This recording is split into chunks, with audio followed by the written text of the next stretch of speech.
Tantor Audio, a division of Recorded Books, presents The Millionaire's Gamble by Sarah Ballance, narrated by Aletha George. Mad, Bad, and Dangerous to Know. Lady Caroline Lamb on poet and notorious rake George Gordon. Lord Byron. Chapter 1. Seducing a notorious playboy shouldn't be this hard. But Kennedy Price felt none of the attraction she should for a man who was both smoking hot and filthy rich. It was a lethal combination by any other standards, but hers were set a little too high. Mostly because the playboy in question had left her sister pregnant and alone nearly 3 years ago. Any minute now, Jagger Hamilton would walk onto the Lady Luck Hotel casino floor. The place had the dubious honor of being one of Atlantic City's most run-down casinos, although it had a certain lovable kitschy charm to it. But Jagger wanted to buy the hotel, which sat on a prime piece of beachfront real estate. So he'd been coming into town off and on to stay while he negotiated with the owner, a real estate mogul who owned several resort properties up and down the East Coast. Kennedy knew that because she was said owner's personal assistant.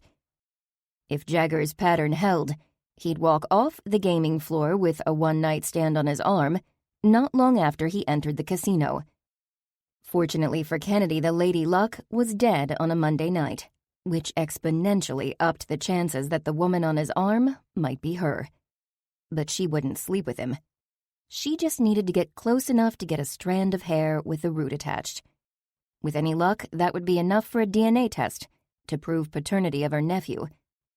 If pretending she found Jagger intellectually as well as physically attractive was the price she had to pay, then she'd pay it, gladly.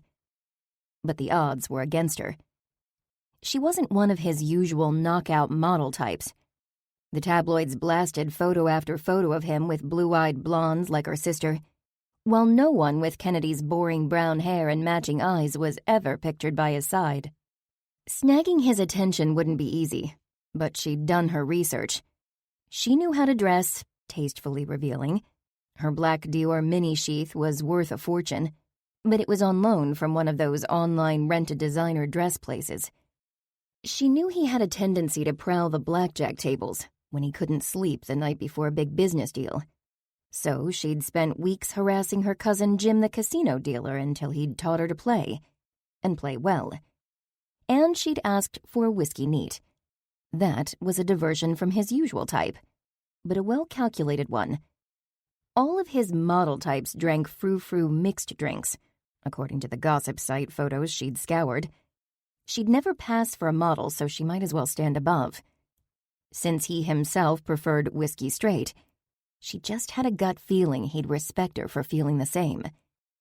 The jackass womanizer was about to meet his match. Drink in hand, heart in throat, she wandered over to the gaming tables and took a spot at a near-dead game of blackjack. She had been surprised to learn Jagger seldom hit the high roller tables, the ones secluded behind closed doors, where a single up of the ante would be enough to pay off her mortgage. Apparently, he liked to hit the tables on off hours and act like a regular guy, as if the stupendously sexy multi-millionaire could ever pass for average. God, every time she thought about coming face to face with him, tension threaded her limbs, and she had to fight the fantasy of throwing the drink in his face. She'd never get his attention like this. He'd come in there looking for a good time, and her vibe was anything but. She eyed the whiskey. She normally avoided hard liquor, but she needed every advantage if she was going to pull this off. And she was so going to pull this off. Besides, however bad the drink tasted, it wouldn't be nearly as disgusting as Jagger. With that thought fueling her, she took a sip, and nearly spit it out. It was vile. How fitting that Hamilton favored it. She thought about setting it down, but she needed to own it as much as possible. Still, the next time she raised the glass to her lips, she only pretended to drink it as she watched a guy in a Hawaiian shirt ask for another card. She slid into a vacant seat at the nearly empty table and waited for the dealer to deal her in. Hawaiian shirt guy leered at her with a look that might have worked for him 15 years and 30 pounds ago, but probably not anymore. "Come here often?" he said to her chest. She rolled her eyes and tilted her body slightly away from him. "No," she said, putting all of her negative feelings about his pickup line, his ogling of her neckline, and his assumption that he still had any sort of game whatsoever into that one word. He shrugged and went back to his cards, muttering drunkenly to himself. She started when she heard a few of his insults directed at her, then began to have a fierce internal debate over the wisdom of giving him a piece of her mind versus ignoring him. Then she caught a glimpse of him. Jagger, standing less than a foot from her. Holy shit, he was hot. No exaggeration, actual heat settled over her. It might have been the whiskey, but she doubted it. This kind of spontaneous combustion wouldn't be sold over a bar at a rundown casino in Atlantic City. Or if it was, the place would have a line out the door. Instead, they were practically alone, save for the folks at the blackjack table who hadn't even glanced their way, and she was impractically melting. In that one spectacularly disconcerting moment, Kennedy knew exactly why her sister had fallen for him. Square-jawed and gray-eyed, he wore the promise of sin like an expensive cologne, only he smelled enticingly of soap. Soap. He took the seat next to her, his eyes on the table. Time to go big or go home. She split a pair of aces on the next hand, ending up with 19 on one side and 21 on the other, winning twice against the dealer's 17. Hawaiian shirt guy busted hard with 25 and whined like a baby over it. She rolled her eyes and looked away, suddenly finding herself the center of Jagger's attention. "Can't say I know many women who drink straight whiskey." His voice was rich with interest, and perhaps a touch of admiration, and the smooth, husky tones lit fire to her everything. "You play well. Looks like you might be able to teach me a thing or two." Instinct suggested she yank out a handful of his hair and hope she made it through the door before he notified security. But her fingers had gone numb along with the rest of her, so she just sat there, stupidly not wooing anyone. Unless was some kind of turn-on in his world. She doubted it. She eased against her seat back, hoping oxygen would rush in. His eyes, the color of ice, reflecting under a stormy sky, studied her with measured interest. The slightest upturn at the corner of his mouth incited a dimple. But it was his intensity that caught her. For a serial playboy, he didn't have much play in him, just devastation. His suit looked like every stitch had been put there just for him, and with one hand resting on his thigh and the other on a drink that matched her own, he was deliciously casual. Not rumpled, but definitely bearing an invitation to go all places carnal. And God help her, she mentally did exactly that. And then she did her best to reel it in. He got your sister pregnant and dumped her. Not exactly the buzzkill it should have been, but just because her body had a criminal response didn't mean she should throw herself on her back for him. That wasn't something she did for any man. That he tempted her at all was almost as disgusting as the amber liquid in her glass. Upon learning Kennedy would be in Jagger's orbit, JC had begged her not to approach him. After being told of her pregnancy, Jagger had repeatedly refused to take responsibility, and thereafter had denied her calls, she said. So there didn't seem to be much point in trying. JC just wanted to move on with her life. But JC never really had been able to move on. Her sister, only 19 at the time of her one-nighter with Jagger, worked full-time at a daycare while trying to put herself through school and raise a son. His son. After tuition, her salary barely bought groceries, so Kennedy let them move in with her to help them out. But while she and JC struggled to support Owen, Jagger Hamilton of the uber-wealthy New England political and shipping Hamilton dynasty had money to burn and a severe lack of personal responsibility. It was well past time for that to change. She forced a smile that came a little easier now that the alcohol had dulled her defenses.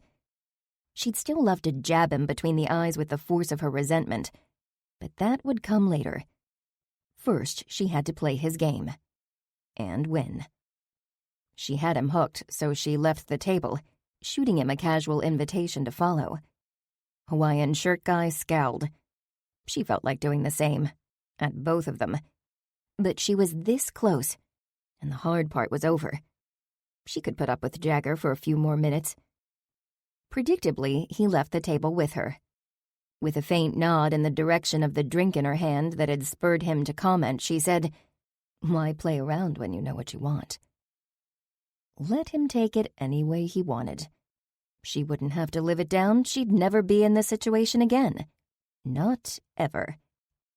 A slow smile shaped utterly sensual lips.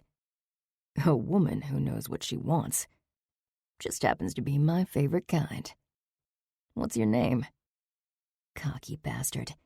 He probably assumed she knew his. But who didn't? His gaze left goosebumps on her skin. She loathed her body's visceral reaction to the man who'd upended her sister's life. She hated the undeniable attraction, and the way her blood heated while he helped himself to a visual tour of her body. His attention lingered on her legs, then again on her breasts. They weren't big enough to spill out of her top like he probably wanted, so she'd had to make do with a push-up bra. It didn't matter. He wouldn't have to shoulder any disappointment. He'd never seduce her. She just needed to get close enough to get what she wanted. Your name, sweetheart. Though she casually lifted her gaze to meet his, panic iced her veins.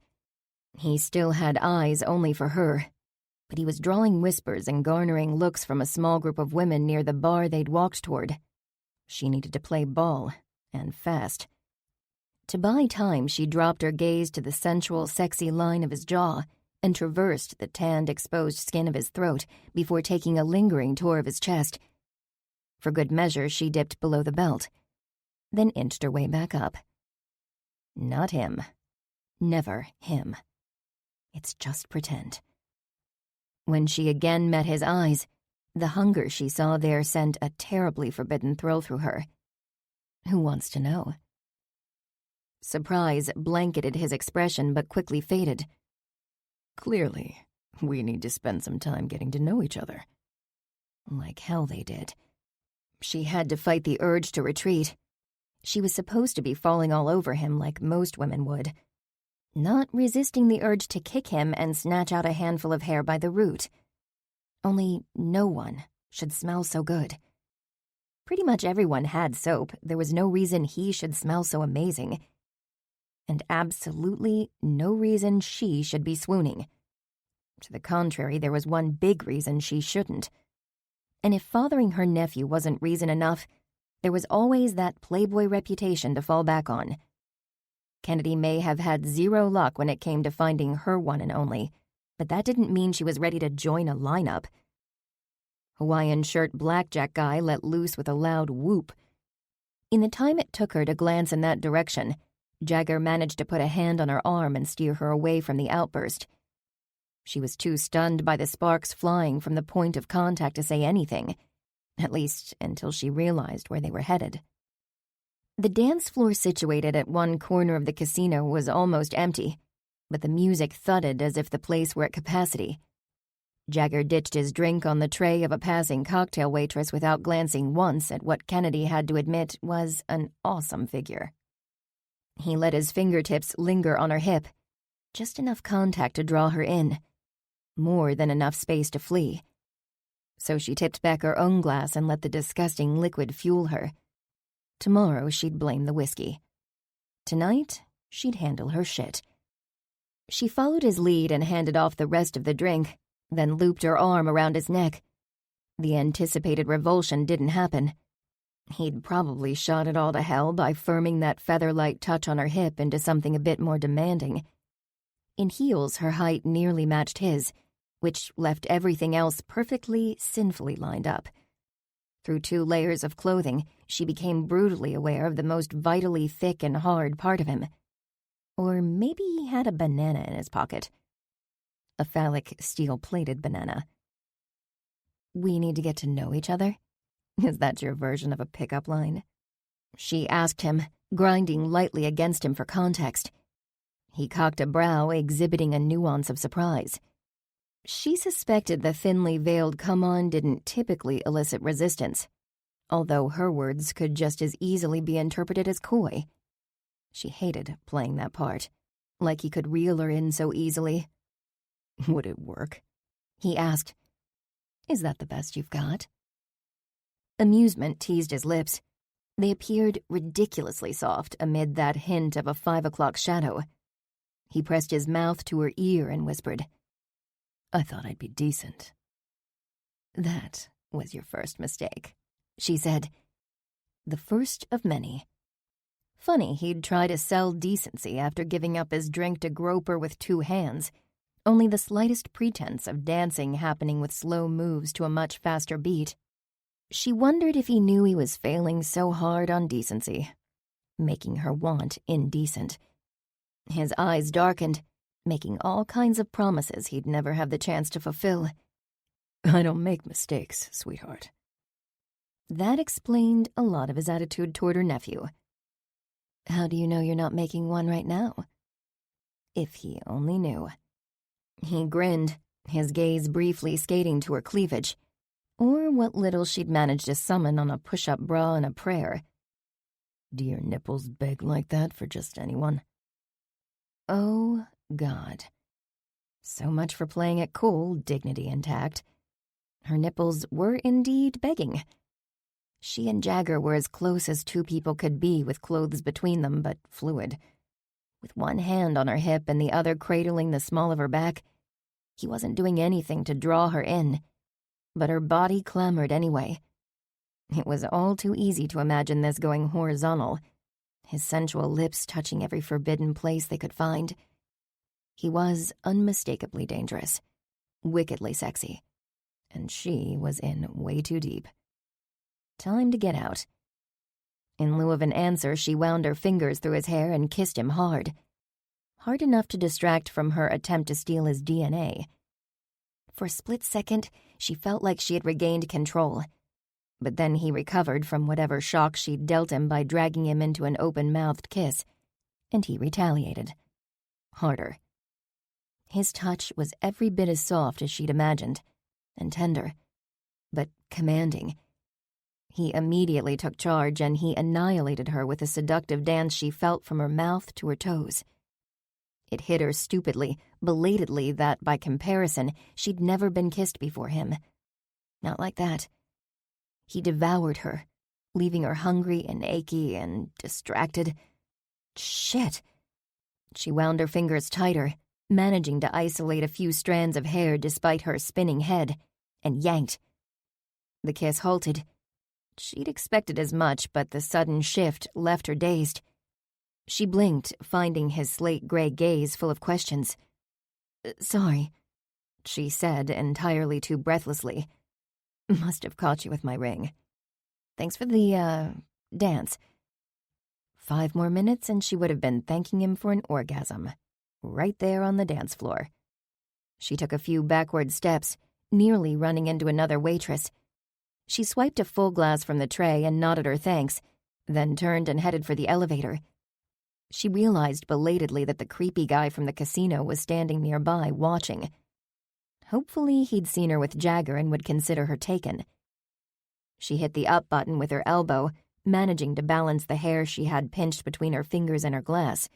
Club soda, she guessed by the strange fizzy flavor of nothing, without dropping anything. She angled her back toward Jagger and peered at her prize, attempting to see if there was a root attached, but someone jostled her. Hard. She looked up to see creepy guy right next to her, wearing an insincerely apologetic smile. "Sorry," he said without the slightest hint of remorse. "No problem."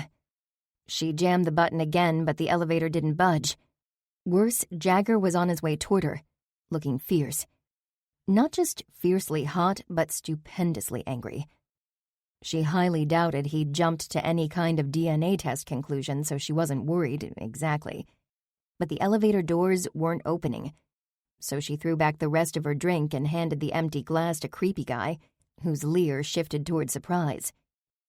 Jagger didn't have her name or room number, so all she had to do was dodge him and whatever his problem was, and she'd be golden. Holding tight to what she hoped would lead to proof that Jagger Hamilton fathered her nephew, she slipped around the corner and hoped like hell there was a flight of stairs nearby. Because Jagger didn't look like he was slowing down. Not for anything. Chapter 2. Jagger had the guy against the wall before the piece of shit knew what hit him. He'd watched him drop something in that woman's drink, and considering she'd finished it and handed the guy the glass, rather than hitting him over the head with it, Jagger doubted she knew, which meant in all likelihood she was somewhere in that casino, drugged. "The fuck, man?"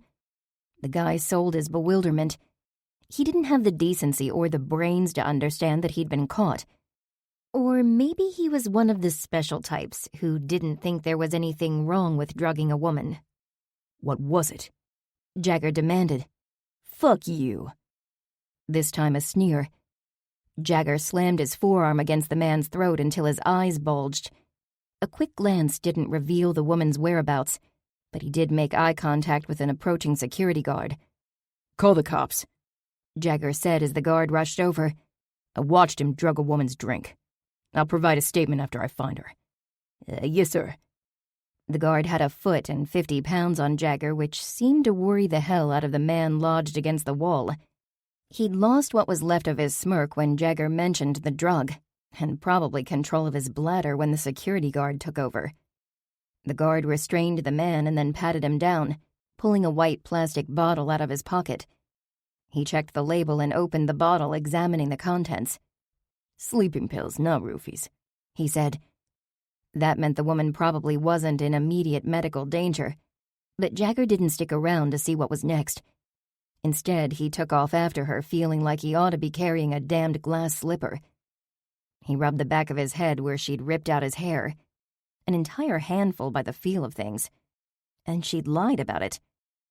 He had to find her, and fast. If the guy had put crushed sleeping pills into her drink, the drug could still have an unpredictable effect. She was in trouble and didn't even know it. Or at least know the right source of it, because she sure hadn't waited around to find out why Jagger was headed her way. What the hell had happened? One minute he was kissing an unreasonably alluring woman, and the next she was running. The scenario was unfamiliar to say the least. He wouldn't have guessed he'd ever give chase. Not when there were so many willing women from which to choose. But there were too many unanswered questions. But even without them, he wouldn't leave her to fend for herself. Not when she'd been drugged. There weren't too many places she could have gone. The casino floor was mostly open. If she'd reached the stairs or the ladies' room, finding her would be incredibly difficult. He spent a solid 10 minutes prowling the ground floor and was about to have the hotel check her room when he saw that she'd circled back around and was sitting at the back of the bar. She took his fucking breath.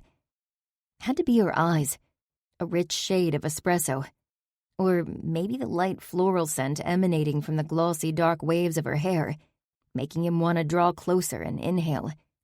Not that he could have gotten much closer. He couldn't remember a deeper kiss or a more crippling desire. She'd been so pliable in his arms. Not desperate by any means, but she'd just fit. And he got the strangest feeling she both wanted and didn't want to be there. But she sure didn't kiss like a woman dissatisfied. He slid into the booth across from her, a frown itching his lips when the cracked vinyl bit through his pants. The Lady Luck had seen far better days. He hoped that meant the owner would be willing to sell. That he'd finally agreed to meet Jagger there had been a step in the right direction. But for years the man had steadfastly refused to even consider it. Jagger owned the property next door, a luxury hotel and casino known as the Grand Atlantis, and coveted the land on which the Lady Luck sat. The hotel, not so much. If he could, he'd tear that down before the ink dried on the deal. but he was getting ahead of himself. Now his only focus was on the woman across from him, the one who was so damned sexy that his thoughts were immediately preoccupied with what other talents she might have.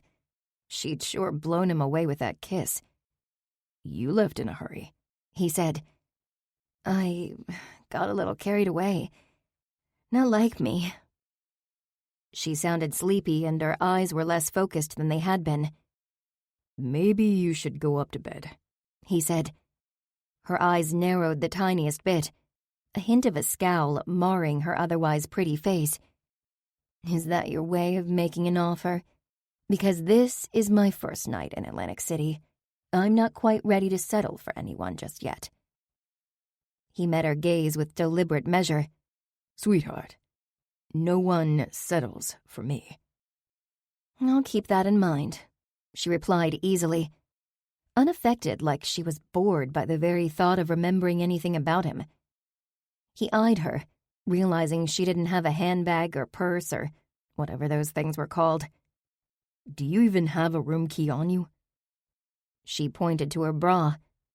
Well, he wasn't going in there after it. Not like this. Later, after she'd slept it off, he'd be all over that invitation. "I'm gonna take you upstairs," he said, "and drop you off at your room, and you're going to stay there until morning." She managed to insert the slightest hitch of discontent in a muted glare that faded as fast as it appeared. "I'm not interested. It's non-negotiable. I saw that guy slip something into your drink." They had to be pushing the point when that stuff would really start to take effect. The when and how bad depended on exactly what and how much he'd given her. Her eyelids drooped, and she slowly tilted forward until her forehead rested on the table in front of her. "That's nice," she said to the Formica. "I am very tired." He blinked. "Come on." He took her hand and managed to draw her to her feet, and tried really damn hard not to notice her body. Not just tight, but tight against his. The fact that she didn't fight him spoke volumes, but he knew better than to take it as a compliment. What he didn't know was her room number, or her name. And he wasn't entirely sure she should be left alone, so he settled for Plan B, his suite. "If she's running a tab, bill it all to my room," he told the bartender, who responded with a nod and a knowing smile. "Not this time." Jagger quickly explained what had happened with the stalker guy. "And do me a solid," he added, "and have the security office send the cops up to my room to get my statement. I'll make arrangements for a doctor to see her." That brought a raised brow from the bartender. "Let them know who I am, in case they haven't figured it out already." He definitely needed to give that statement, but he wasn't going to them. Mystery Woman came first. The woman lolled her head toward the bartender, leaning the majority of her slight weight on Jagger. "This is Jagger Hamlin of the so very posh New England Hamlins," she slurred, giving his chest a sloppy swipe with the back of her hand. "He's also a jackass." Wait. She did know who he was? And she'd kissed him like that while thinking he was an ass? What the... But then she slumped against him, and his first priority became getting her out of there. As casually as possible, he led her toward the elevator and hit the button for the penthouse floor, calling a surgeon friend who lived in Atlantic City and asking if he could come to the Lady Luck stat. His new friend leaned heavily on him for the duration of the ride, and he practically had to carry her the short distance to his suite, where he eased her onto the duvet in one of the spare bedrooms. He thought about tucking her in, and a little too much about those long bare legs of hers sliding against the absurd thread count of those sheets. But if she felt sick, he didn't want her fighting the bedding to find the bathroom. He settled for covering her with a spare blanket, then for good measure moved the empty trash can from the bathroom to the floor beside her. Before he could walk away, her fingers closed on his hand. Gorgeous hazelnut eyes found his. "Funny," she murmured sleepily. He sat on the bed and pushed back her hair from her eyes. She shivered, so he tugged the blanket over her shoulder. "What's funny?" he asked. He half expected her to say something about being in his bed fully clothed. That was just fucking hilarious. He was torn between wanting to protect her and pulverizing the guy downstairs. In light of all that had happened, he felt like an ass for wanting her like he did. A dumbass, he corrected, considering she'd yanked out his hair and fled. In the chaos, he'd almost forgotten that part. She was screwing with him, and no one did that. His branch of the family tree hadn't been dubbed by media friend or foe as the Mad Bad Hamiltons for nothing. Unlike their golden boy cousin Knox Hamilton, who walked on DC's politically stenchy water, Jagger and his brothers, Zach and Cooper, were known for being ruthless businessmen and notorious serial daters. Nothing stood in their way, and no one fucked with them without consequences. Considering the number of would-be rivals who'd backed down when he'd entered the room, as well as the number of doors opened by his name alone, he gained as much by reputation as he had by skill. That didn't always sit well, but he wasn't going to turn down success in any form. Not many people would. But that didn't keep the sharks from circling, mostly at a distance. This woman, whatever her game, had closed in for the kill. He watched her for a long moment, his body heating with the memory of that kiss. He'd approached her, not the other way around, which made him second-guess his suspicions. Maybe she'd accidentally pulled his hair and had fled in embarrassment. But he had a hard time believing a woman who could kiss with that much passion would embarrass that easily. Hell, if she'd been ripping out his hair in bed, he'd ride that compliment for all it was worth, driving harder, faster, more. Yeah, he could definitely go for more. Just not like this. He shouldn't even be thinking it. A knock at the door brought him out of his thoughts. His doctor friend came in and got right down to business, just as a pair of police detectives arrived to get his statement. A few minutes later, the doctor told them her vitals were fine, including the cops in the discussion.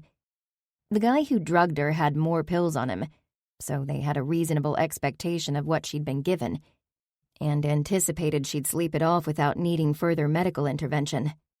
He took some blood for analysis just to be sure, then left. Then the detectives asked a few more questions and finally headed out themselves, leaving contact information for the woman to connect with them when she was lucid again. When Jagger finally shut the door behind them, he turned back into the room, feeling suddenly exhausted. He'd thought her asleep, but she made a small sound. A sigh, maybe, that drew his attention to her face. She gazed at him from half-lidded eyes. "Come here." Her breathy invitation had his groin tightening painfully, exhaustion forgotten. As he leaned in, she reached for him and threaded her fingers through his hair. "I dropped it," she muttered, tugging at the strands. "Figures." Dropped what? His hair? What the hell was she talking about? "Doesn't make sense." No shit. What doesn't make sense, sweetheart? "The baby," she murmured. "I know he's yours, but he looks nothing like you." Chapter 3. "Baby?" Jagger sat back, the woman's words hitting him with the force of a slap. Oh, hell no. He didn't have any kids. It was impossible. Well, not impossible, but if he had a kid, there's no way he wouldn't be privy to that piece of information. He was worth a fortune in child support. Even if he had an ex-lover who hated him enough to keep his child from him, she'd undoubtedly have her hands in his pockets. Who was this woman? Asleep. That's what she was. He studied her again, racking his brain. He definitely hadn't slept with her. He was pretty sure he'd never seen her before. But she clearly thought he had a kid, and her behavior indicated she took the fact personally. Hell, he took it personally. The situation was so crazy that he wasn't sure if he should laugh it off or call some more cops. Paternity could be proven. There was no reason to kiss him and steal his hair. For that matter, if she thought he was her kid's father, why would she want to kiss him? She could just file something with a court, he was sure. And why would she be surprised that he didn't look like the kid? Surely she knew what he looked like. She'd known him in the bar. And damn it, he still didn't recognize her.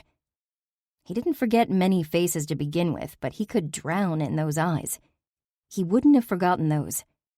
Mind reeling, he let himself out of her bedroom and called down to the Baccarat, the hotel bar where they'd gotten their drinks. When the bartender answered, Jagger identified himself. "Do you know the woman who was with me earlier?" Jagger asked. You don't?" came the bemused reply. Jagger's grip on the phone tightened. "No, I do not." "Did she give you a room number to Bill?" "Actually, she did," the bartender replied, his tone blessedly free of bitten-back laughter. "But I can't give you that information." Jagger mentally counted to 10. No one told him no. "Charles, if I have my way, I'm about to own your ass. You can release the information." No, sir, I cannot," Charles replied firmly. "And if you do come to, as you say, own my ass, I'm sure you'll appreciate my adherence to hotel policy." Damn it. Jagger blew out a frustrated breath. The city stretched before him, 30-some floors down on the other side of the glass. So much possibility. He was so close to owning another big piece of it. This woman's timing was shit. "Anything else I can do for you, sir?" Charles asked, interrupting Jagger's thoughts. "No, that's it. Good night, sir." Jagger ended the call and tossed his phone on the sofa, then immediately chased it down and called his lawyer. No answer, but that was to be expected after 10. He didn't leave a message. If his legal team had ever been contacted about a baby, they'd have told him. He paced a tight circle through the spacious suite. Maybe she was just crazy. That was certainly possible, but she hadn't seemed that way. Of course, he hadn't known what she'd seemed. Something had definitely been off with her, but he didn't get the impression she was flying off the handle, not thinking things through. If anything, she'd been thinking too much, calculating every word. Almost. "I know he's yours, but he looks nothing like you." She hadn't carried a handbag or a phone. He wasn't even sure she was a guest, but she had given the bartender a room number. If that had been legit, he'd find her. He'd check the hotel records in the morning.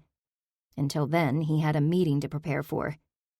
And a damned sexy problem on the other side of that bedroom door. Kennedy woke to the dark, and still it hurt her eyes. Unfamiliar surroundings provided no comfort, and her pounding head offered no help in remembering where she was or how she'd gotten there, until she shifted against the pillow, and a telltale crisp scent reminded her of Jagger, of strong arms and a hard body, of him telling her she'd been drugged. She'd said that was nice, and then she'd gone upstairs with him. Oh, God, no. She hadn't drunk that much. What the hell? Her hands sprang to feel her clothes. They were still there. Slowly, stiffly, she sat. A glimpse of the other side of the bed indicated it hadn't been slept in. For that matter, neither had hers. She definitely wasn't in her room, which led her to believe she could only be in one place. Jagger's suite. The clock beside the bed glowed 4 in the morning. She felt sick. Had she really accompanied him to his room? She had just wanted to get close enough to run her fingers through his hair. Now, God. What if there were pictures of her going upstairs with him? Even though it wasn't common knowledge that Jagger Hamilton was interested in acquiring the Lady Luck, the Millionaire Mad Bad Hamilton brothers were regular tabloid and gossip site fodder. If someone splashed those around the internet and her sister so much as batted an eye in their direction, JC would be furious. It was one thing to be seen with the man in public. Going upstairs was another. Kennedy eased from under the blanket and stood, testing her legs and her balance before heading into the bathroom.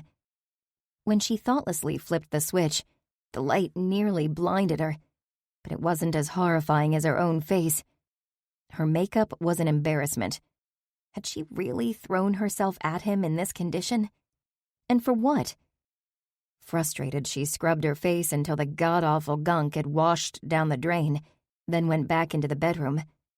Her shoes waited neatly beside the bed, right next to a small trash can. It was empty, thank God. Time to get the hell out of Dodge. She knew the aging hotel had a number of presidential penthouse suites and felt safe in assuming she was in one. Each had 3 bedrooms, which meant odds were Jagger was tucked behind another door, and she'd be free to leave. If not, and he caught her on her way out, it wasn't as if she'd sneaked in. He'd probably be content to watch her go. Her eyes had readjusted to the dark after her stint in the bathroom, so when she eased open the bedroom door, the glow of Atlantic City sprawling below the window offered more than enough ambient light. If these had been her accommodations, she would have pulled the drapes, but Jagger probably enjoyed standing there, lording over the home of his presumed newest acquisition. Jerk. No matter how charming and sexy he'd been, or how good he'd smelled, or how nicely he'd tucked her in, he was still an ass who had refused to acknowledge his son. She'd do well to remember that. And she still didn't know what she was doing here or why she couldn't remember anything. She walked to the window, unsteady enough that she opted to carry her high heels, her bare feet silent on the thick carpet. A world of possibilities lay below, every one of them closed to her. She had to find a way to get Jagger to acknowledge his son. Even as Kennedy entertained that thought, she couldn't help but think again about JC's reaction the first time Kennedy had mentioned child support. It had been swift and negative, with JC ultimately pleading with Kennedy not to push the matter. It had never sat well with her, but she assumed JC was just embarrassed, and Jagger was untouchable.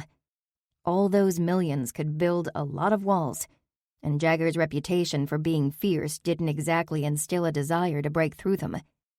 But now that she'd met him, she needed to wake up. Being sexy and an incredible kisser didn't make him a decent person. Snippets of memory caught up with her. That kiss. Holding her in the club, swaying to a fast song, cradling her in the elevator, laying her gently on the bed. Leaving. Chills skated over her skin, ghosts of his touch. She didn't want to harbor those memories, but the gray eyes haunted her, relentless, devastating. She turned to leave and nearly walked into a coffee table centered between 2 love seats. A piece of paper peeked from under one corner and she bent to pick it up. It was obviously part of a longer document, but clearly in reference to the Lady Luck, the hotel and casino in which she stood. The one currently owned by her boss that Jagger sought to buy. Mr. Logan's notes on the terms of sale mentioned a renovation, but the document she held stated otherwise. Demolition. She didn't know what, if anything, had been worked out between the 2 men, but Mr. Logan had spoken with some excitement over Jagger's plans to renovate the hotel, mentioning numerous times how much he looked forward to seeing the hotel returned to its former glory. Mr. Logan had been steadily selling off his properties with an eye toward retirement, but he'd adamantly shut down every offer on the Lady Luck. He definitely had a particular affection for the old building, and while Kennedy wasn't privy to the reason, she did know he'd been as giddy over Jagger's offer to purchase and renovate as she'd ever seen the 70-something millionaire over anything, ever. And Jagger wanted to secretly tear it down. Kennedy looked around. While she didn't know which room was Jagger's, all the doors appeared to be closed, and the suite was silent. She didn't have her phone, so she had no choice but to take the paper with her. If he noticed it missing, he wasn't likely to suspect her, but it didn't matter. There was no way Carter Logan would sell the Lady Luck just so Jagger could tear it down, which meant Jagger would have no choice but to support his son. If he didn't agree to a paternity test and follow through before Kennedy left Atlantic City for her home in Harrisburg, she'd make sure Mr. Logan knew about Jagger's plans, and that would cost Jagger the deal. She now stood between Jagger Hamilton and a coveted piece of real estate. He'd learn the consequences of that soon enough. Chapter 4. By morning, Jagger was running on fumes. He hadn't exactly slept. His thoughts returned to the woman and her semi-coherent paternity claim. She'd been gone that morning. The hotel was only about 30% occupied, but that was still a lot of bed checks. If she had even been a guest of the hotel, it was more likely she was running a con. He didn't appreciate bullshit, especially not as a precursor to one of the biggest business deals of his life. Carter Logan had almost been a tough sell, but like any other man, he had a price. For years, he refused to even consider selling the Lady Luck. Jagger had done some recon and figured out that until 3 years ago, the old guy had made a personal visit every year since the early 60s. Apparently, Logan and his wife had met and married right there on the boardwalk, and he'd subsequently purchased the property. The marriage predated the casino, but the hotel remained the one he had revisited faithfully on each wedding anniversary until his wife's death, which made one thing clear. The problem wasn't that Logan didn't give a shit. The problem was that he did. But Jagger had two things in his favor. First, Logan, who notoriously held on to investments, was selling off properties left and right, headed full tilt toward retirement. Second, the hotel was aging and needed a lot of work. Logan had the cash flow, but the scope of the project was way bigger than a man in his golden years would want to take on. So Jagger had finally scored a meeting, because he'd promised to consider renovating the Lady Luck and keep it standing. The meeting was that morning. The renovation wouldn't happen. At least not like Logan wanted. Atlantic City was in trouble, and a 50-year-old hotel with fresh carpet wouldn't draw anything but bedbugs and busloads of retirees from the Delmarva Peninsula. Jagger had every intention of scrapping the whole place, then building from the ground up an all-inclusive resort experience that would be unparalleled on the eastern seaboard. Logan wouldn't be thrilled that Jagger's promise to consider renovating the Lady Luck included no mention of actually following through, and by then it wouldn't matter. It wasn't Jagger's problem. He knew that once the property was legally his, he could dial up the charm to DEFCON 1, agree to put in a fountain or a bench in Logan's wife's name near the place on the boardwalk where they'd met, and the man would be, if not happy, at least willing to ride off into the sunset. Jagger helped himself to some orange juice from the suite's kitchenette and carried it to the window. The day was gray, the clouds low and blending seamlessly with pavement and ocean alike. Somewhere under that canopy was a certain brown-eyed woman with lush, lying lips. His groin tightened at the injustice of it.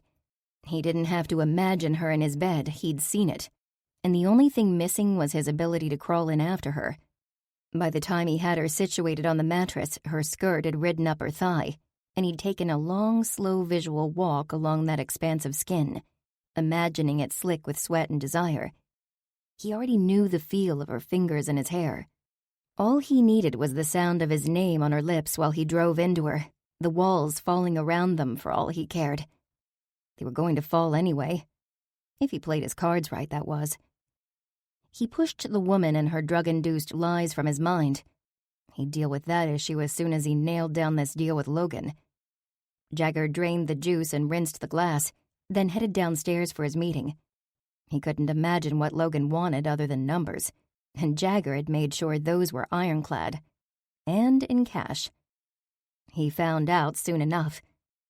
Logan wanted to remain a partner, and he wanted the hotel turned into a damned playground, a family resort, to be exact. Jagger stared at the old man, wondering if he needed medical attention. With all due respect, people don't come here for time with their kids. My point exactly, Logan said. Let's change that.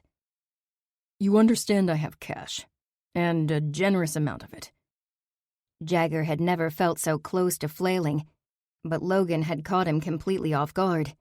He'd been prepared to meet any financial price, but this was unexpected and ridiculous. And I've just unloaded over $1 billion in properties, Logan said. I can't possibly live long enough to spend it all, and I don't have any heirs. I'm not swayed by cash. Then why remain a partner? Why not wash your hands of the place? Jagger knew why, but he wanted to see if he would say it. It's personal, the old man said evenly. Jagger took a measured breath of the stale conference room air. And if I refuse to make it family-friendly, then no deal. Logan didn't pause for effect before he turned to the door and called, Ms. Price? Seconds later, the door swung open, and a very familiar pair of coffee-colored eyes skated right over Jagger and straight into avoidance. What the hell? Jagger needed every ounce of self-control he possessed not to react, most of which he found in knowing his silence would probably torment the woman. She wasn't avoiding eye contact for nothing. My PA, Logan said by way of explanation. Jagger Hamilton, meet Kennedy Price. What an absolute pleasure, Jagger said evenly, a thin layer of venom just below the surface of the otherwise polite, albeit stilted greeting. 1,000 scenarios had gone through his mind, but never once had he considered that the woman in his room the night before might be connected to Carter Logan. And she sure wasn't in any hurry to advertise their past acquaintance. She acknowledged him with a curt nod and promptly turned toward Logan, her back only barely angled toward Jagger. She kept it professional. He admired that. A stray lock of hair fell from her neatly pinned coif, and he watched with a trace of amusement as she lifted her hand, and instead of tucking the strand, fussed with her ear, then lowered her arm. A smile toyed at his lips. If she thought she'd hide from him behind an inch-wide ribbon of hair, she'd better think again. Logan stood. I have another meeting to attend. Miss Price knows my vision. She'll work closely with you to ensure we can meet on the same page. That snapped Jagger's attention away from the lovely lying PA. There was no way Jagger and Logan would ever be on the same page on a family-friendly renovation. This was Atlantic City, not Orlando. Mr. Logan. But make no mistake about it, Mr. Hamilton.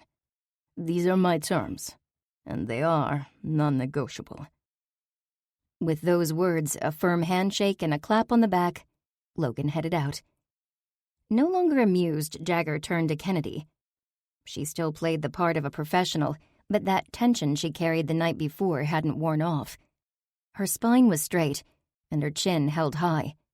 But with her refusal to meet his eyes, all that bravado splintered. In her hesitance, she wore the look of a woman who couldn't wait to find the exit. And in that, he knew whatever her game, he'd already won. Ignoring her obvious discomfort, he pasted on an insincere smile. With dead, saccharine calm, he asked, Sleep well, Miss Price? Chapter 5. Jagger's predatory gaze slid over Kennedy like raw silk. Her knees still shook from anticipation of walking into that meeting, but all the worrying in the world couldn't have prepared her for the stark glare of the moment he made the connection. She felt that to her bones. Even through the heat of their encounter the night before, she'd recognized his commanding presence. But that had been another world. Here, the room was his.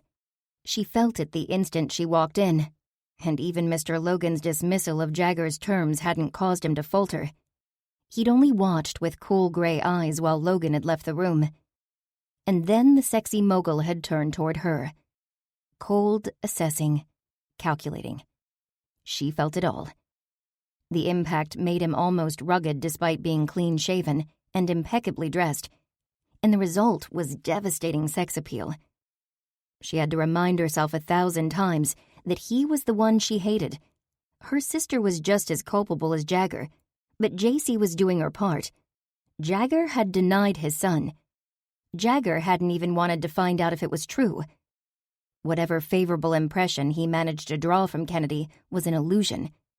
JC knew that firsthand. Kennedy was learning fast. He probably expected her to crumble. She suspected most women in his orbit went to their knees one way or another. But she straightened and forced herself to face the challenge he presented. He was every bit of 6 feet tall, but her own height combined with a killer set of high heels made it possible for her to look him in the eye. Sleep well, Miss Price?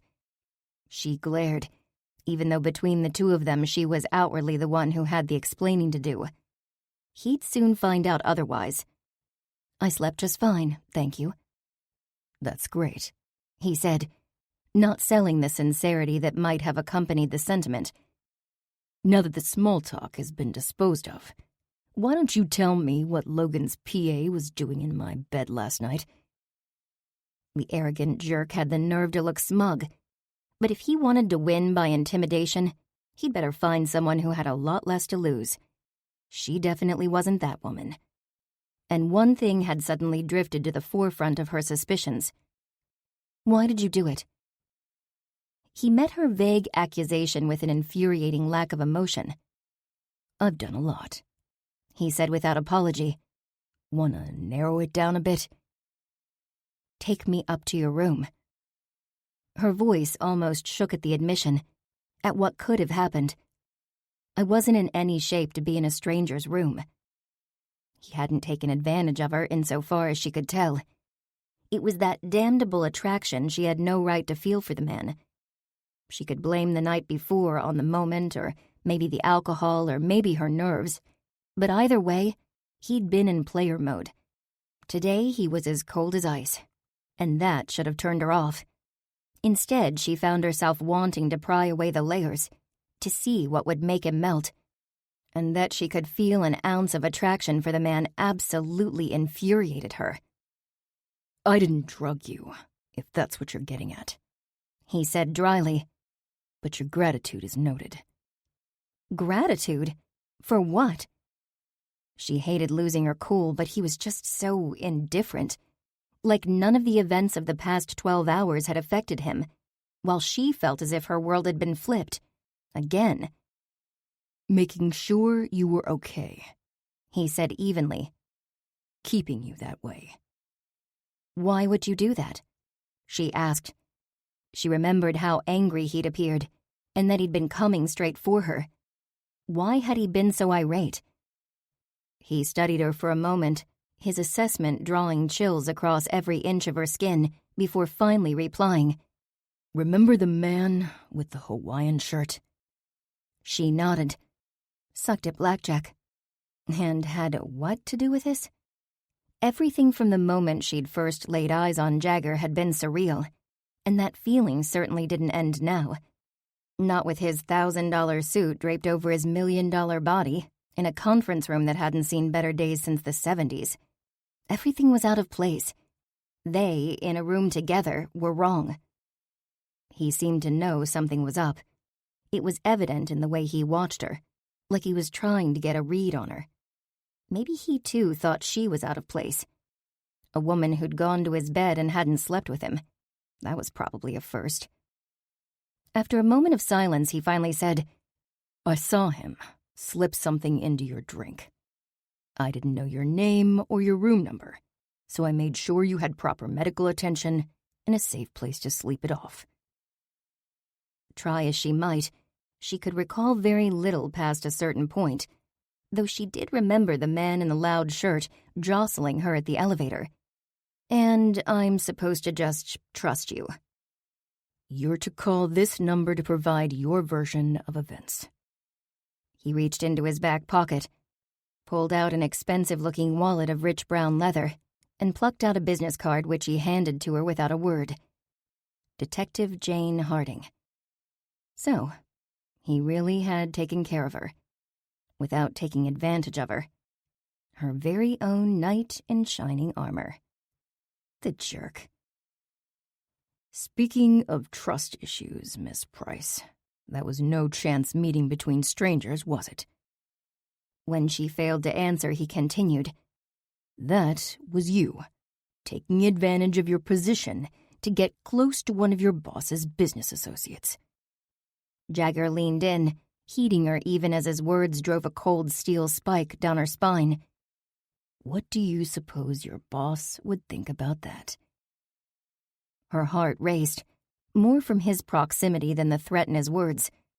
Both counts irritated her. With as much defiance as she could summon with her blood racing at a dizzying pace, she reminded him, "You approached me." "That's right," he said, unfazed. not giving an inch, and you yanked a bunch of hair out of my head, blamed it on a ring you weren't wearing, and mumbled something about a baby who looks nothing like me. So, either start talking, or I'll call security." "Call them," she said, noting his lack of reaction as he mentioned the baby, whereas inside she was a mess. Had she said that? He knew and still nothing? "I'm here on behalf of the owner, and I won't hesitate to tell him you plan on tearing down this hotel." Jagger flinched. It was just a nuance, but it could have been the sun breaking through for all she cared.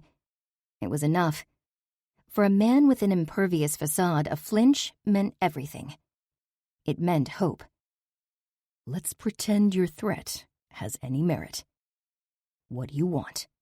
Jagger asked. The words were light but cold, their warning clear. "I want you to stop ignoring your son." She didn't think it possible he could look any darker, although the expression wasn't the surprise she'd expected. Rather, he looked as the pieces had fallen into place, though that didn't stop him from demanding, "Want to clear that the fuck up?" She glared. "What's to clear up? You had throwaway sex, and now you have a son."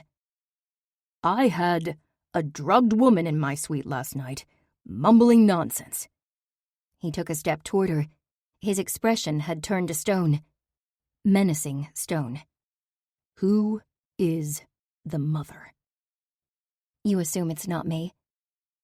Damn her shaky tone. And now her humiliation. She'd known she wasn't his usual type, but it still stung that he didn't even entertain the idea that he might have slept with her. The man bedded countless women. Was it so absurd that she might have been among them? "I'd remember those eyes," he said. "It wasn't you." His words sent an unexpected shiver through her. Despite the hard tone, the message was almost a compliment. Most likely a wasted attempt at using flattery to get her to back down, she realized with a sting. "I want you to take a paternity test," she said. His expression would have shattered glass and snapped power grids, yet he retained a deadly calm that would have intimidated her if she hadn't had so much at stake. "And," he countered, "I want this deal to go through without a hitch. And make no mistake, if he doesn't sign the deal, my deal, there's a hitch. And I want you to support your son." She reached for her purse and withdrew the copy she'd made that morning of the document she'd found in his suite. "Take the paternity test, or I go straight to Mr. Logan with your plans to demolish the hotel." He didn't touch the page. His eyes cut briefly to the paper, then back to her. "This isn't a game, Miss Price."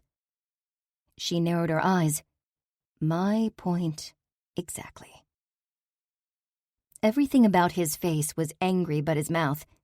She found her attention focused there, on impossibly sensual lips when he spoke. "So," he said, "am I to assume you'll keep your mistaken conclusions about my familial issue to yourself if I play along?" "If you step up," she said, "then your business will stay between you and Mr. Logan." Jagger smirked, overlooking the obvious disloyalty you have toward your boss. That was true, and it dug in to the point of pain. Ordinarily, she'd do anything for Mr. Logan, who had given her a sorely needed steady paycheck when her work as a real estate agent proved too inconsistent to help JC and Owen. But there was one thing that trumped that dedication. Given the choice or the opportunity, it was Owen she needed to protect. That fueled her again and again.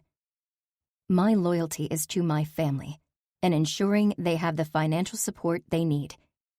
Be that as it may, you're likely to find that strained if you discover yourself out of a job. She winced at the truth in his words, then cursed herself for not being able to control the reaction before he caught it. Now that we've established where we both stand, he said with a dangerously smug smile, let's recap.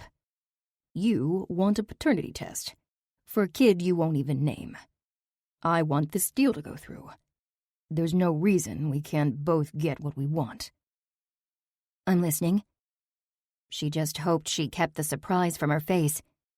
Something about his willingness to give her what she wanted seemed odd, or at minimum a strong departure from what he'd told her sister, which was that the kid wasn't his problem. But more than she was surprised, she was worried. She had a feeling nothing came free from him. I'll take the test. Suspicion edged in. Not that it had ever given up and left. That had been far too easy. Just the test isn't enough. You agree to support your son, and I'll keep my mouth shut. I wasn't finished, Miss Price. I highly doubt that boy is mine. But if he is, and Logan doesn't sign my contract, I'll seek custody. Kennedy's blood froze in her veins. Through all of her sister's pleading that Kennedy drop the issue of Owen's paternity, she'd never once considered Jagger would claim him.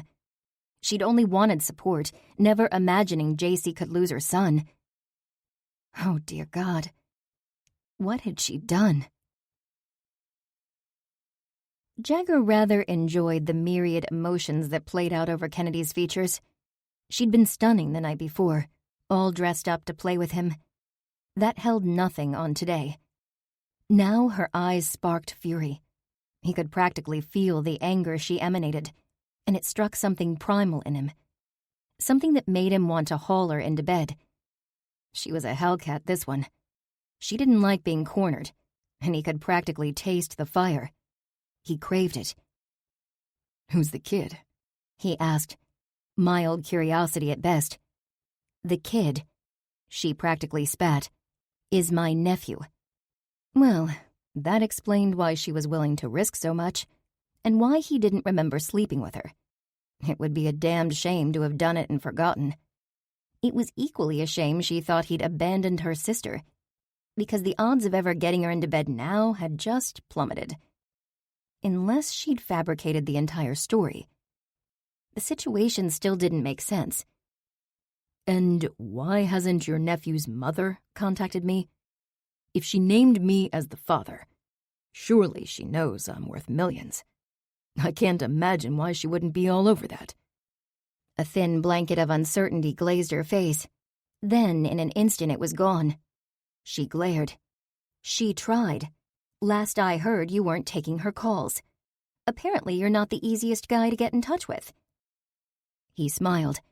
Not because he was amused, but because it seemed to irritate her. If she's claiming to have my baby, I'd say she's managed to touch me at least once before. She stared. This is a joke to you, isn't it?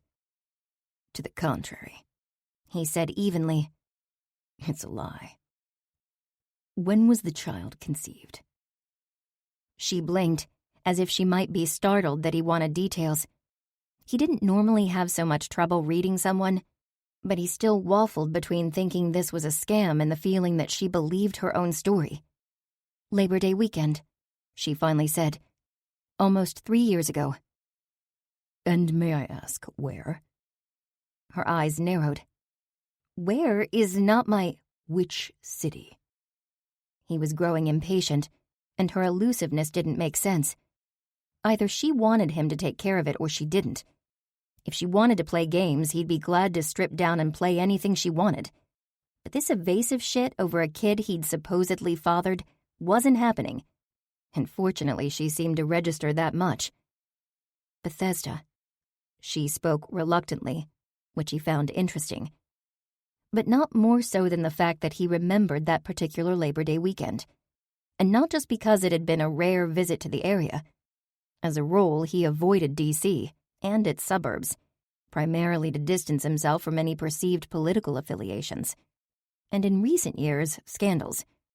But had gone then as a part of a widely promoted restaurant opening that featured a celebrity chef and a powerhouse list of invitees.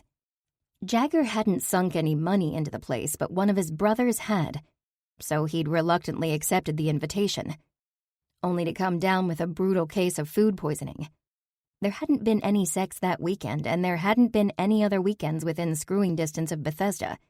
Not for months, in either direction of that Labor Day 3 years ago. because he hadn't been around the area, which meant there wasn't a baby. At least, not the way Kennedy told it. But that didn't mean he wouldn't pursue the DNA test. However unlikely the kid was his, he didn't want to leave any loose ends. And if by some unlikely chance Jagger was a father, he'd move heaven and earth to make sure the boy was taken care of. And that gave him an idea. He had to fight not to smile, as much as he'd enjoy annoying her, because she clearly wasn't in the mood for humor. Perhaps he shouldn't be either, considering her accusation, but she'd just handed him a solution, and he had no intention of leaving it on the table.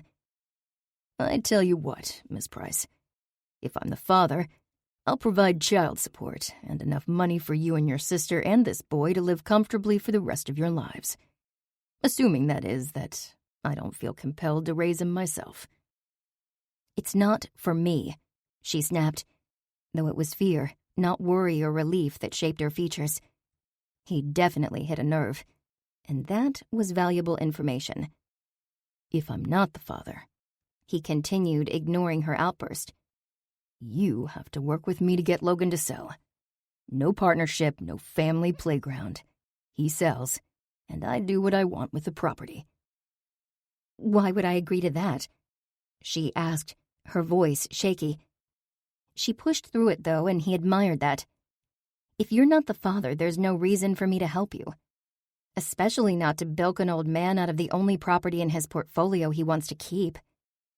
Fucking bleeding hearts. No place for that in business." He closed the already scant distance between them, close enough to want to taste those breathless, slightly parted lips and feel all that fury emanating off her, exploding between the sheets. "Because everything has a price. You are no exception. And neither am I. And neither is Logan. You're so damned sure I'm the father of that kid. I can't imagine why you care what would happen otherwise." "I don't," she said. "And you shouldn't need an agreement with me to take care of your kid." This time he did smile. "Maybe not, sweetheart. But I sure as fuck don't have to take care of you." "I don't want you to take care of me." She sputtered the words, her face inches from his, and he knew he wasn't imagining the heat between them. He also knew she didn't want it, not if she really thought he'd walked away from her pregnant sister, which made it that much more entertaining for him that she was attracted to him. But he wasn't there for the entertainment. "I'm done playing games, Miss Price. Take it or leave it." She glared, all that fire in her so damned sexy he actually wanted nothing more than to play games. But on his terms, not hers. "You shouldn't put conditions on supporting your son," she said. He took a much-needed step backward, but not in defeat. He needed air, and he sold it as disinterest. He hoped she'd worry she was about to lose her chance, but the truth was he was losing the fight not to taste that woman's infuriating mouth. "I didn't." She stared at him in stony silence while he fought to keep a bored look on his face. He hated to admit it even to himself, but he'd need her cooperation. With Logan's personal attachment, Jagger suspected no amount of money would change his mind, which meant he needed to reel Kennedy in to help. And keep her there. Her eyes flashed caramel sparks. "Are you always an asshole, or is that just for me?" He suppressed a grin. The woman was hot. Not his usual type, probably because she didn't make a point of being seen. Other than the name-calling, everything about her now was classy. From the light, natural-looking makeup to the sensible business suit that showed off dynamite curves, but very little skin, save for the extra cleavage she'd flashed. The very real image of her in his bed hadn't left him. And now that some of those questions had been cleared up, he wanted her more than ever. Which made no sense. She'd tried to blackmail him. As a rule, he kept up his guard. Business or pleasure made no difference. Everyone had an agenda, and it usually came down to money. Kennedy was no exception, and she'd been quite effective in making that clear. But she was different. She risked her job to get to him, and she did so for the sake of a child. Not necessarily a selfless move, depending on her circumstances. But she hadn't turned her back on her family. Jagger and his two brothers, Zach and Cooper, didn't spend much time together, but they were tight. He knew when it came down to it, they'd have his back. He appreciated that Kennedy apparently had her sisters, and especially that she cared this much about her nephew.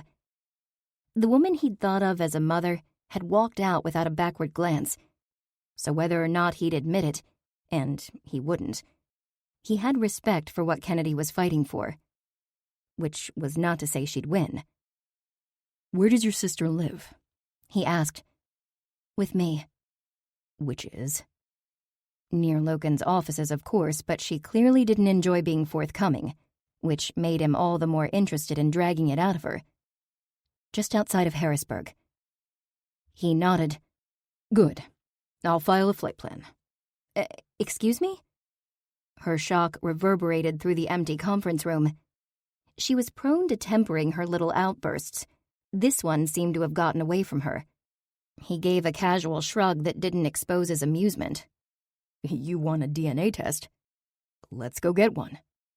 "On an airplane?" Her face blanched and her eyes flew wide. He blinked. "Surely you don't suggest we walk?" "It's just overkill," she stammered, redirecting her attention to the threadbare commercial-grade carpet. The ugly brown was at odds with a beach resort city, but as old as the carpet was, they were lucky it wasn't orange shag. Without looking up, she added, "It's a 3-hour drive." He figured someone who cared so much about her family would have enjoyed the chance to interrupt her stint in Atlantic City with a trip home. But again and again, she surprised him. "Not if we catch traffic anywhere," he said. "Either way, it's a 1-hour flight. Of course, if you'd rather spend 3 hours with me in a car—" "No," she said quickly. But she didn't look any less queasy over the prospect of getting on an airplane. Or maybe it was just getting on an airplane with him that had her out of sorts. He didn't care one way or the other as long as he got that test taken care of. "I trust your sister and nephew will be available upon our arrival." She nodded, though at his mention of her sister she shifted with obvious discomfort. "Considering the lengths I'm going through, or attempting, you're not being very gracious, Miss Price." Her eyes flashed fury. "Gracious? You impregnated my sister, refused to take her calls." Damn this woman, he was starting to lose his cool. "The first time I heard anything about this was last night, with you in my bed. Less than 24 hours later, I am having my private jet fueled so we can deal with this immediately." "Deal with this? He's a person. He's a child." Passion radiated from her. He could only wish anyone had ever cared that much about him. But mostly he wanted to see all that fire between the sheets.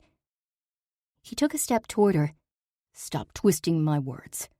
Meet me at the front desk in an hour or I'm going without you. And don't think for one moment I won't find this boy.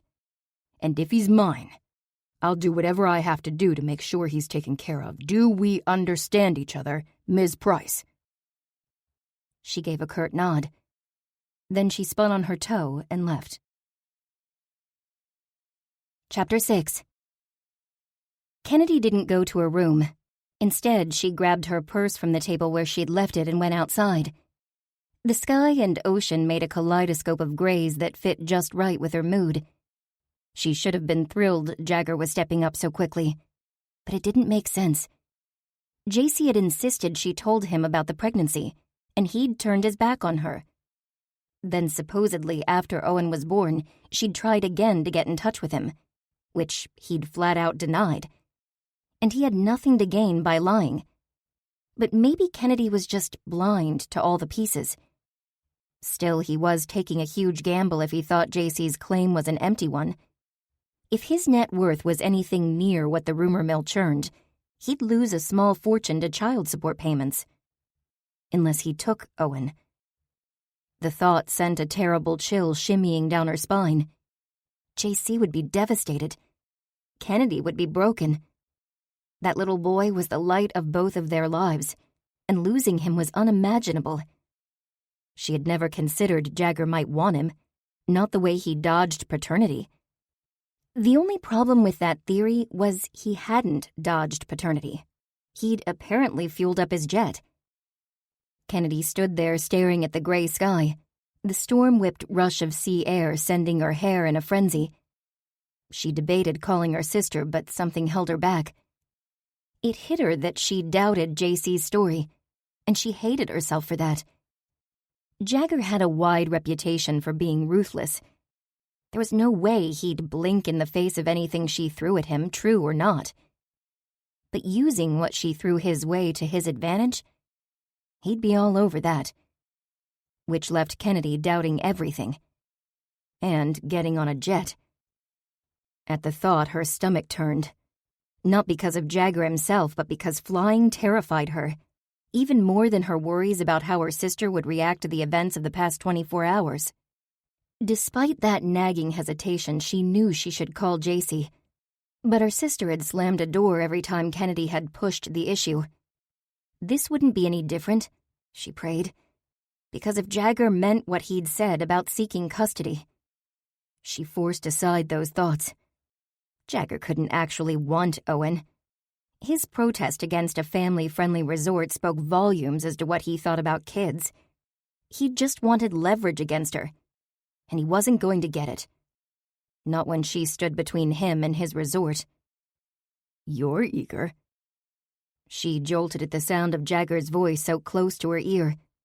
She turned, prepared to lay into him for being in her personal space, but he stood a respectable distance away. The wind must have carried his voice, and it had to be what took her breath now.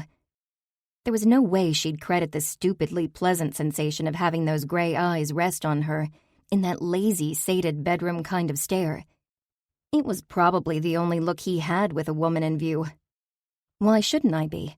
she asked, an unexpected edge to her voice, all things considered.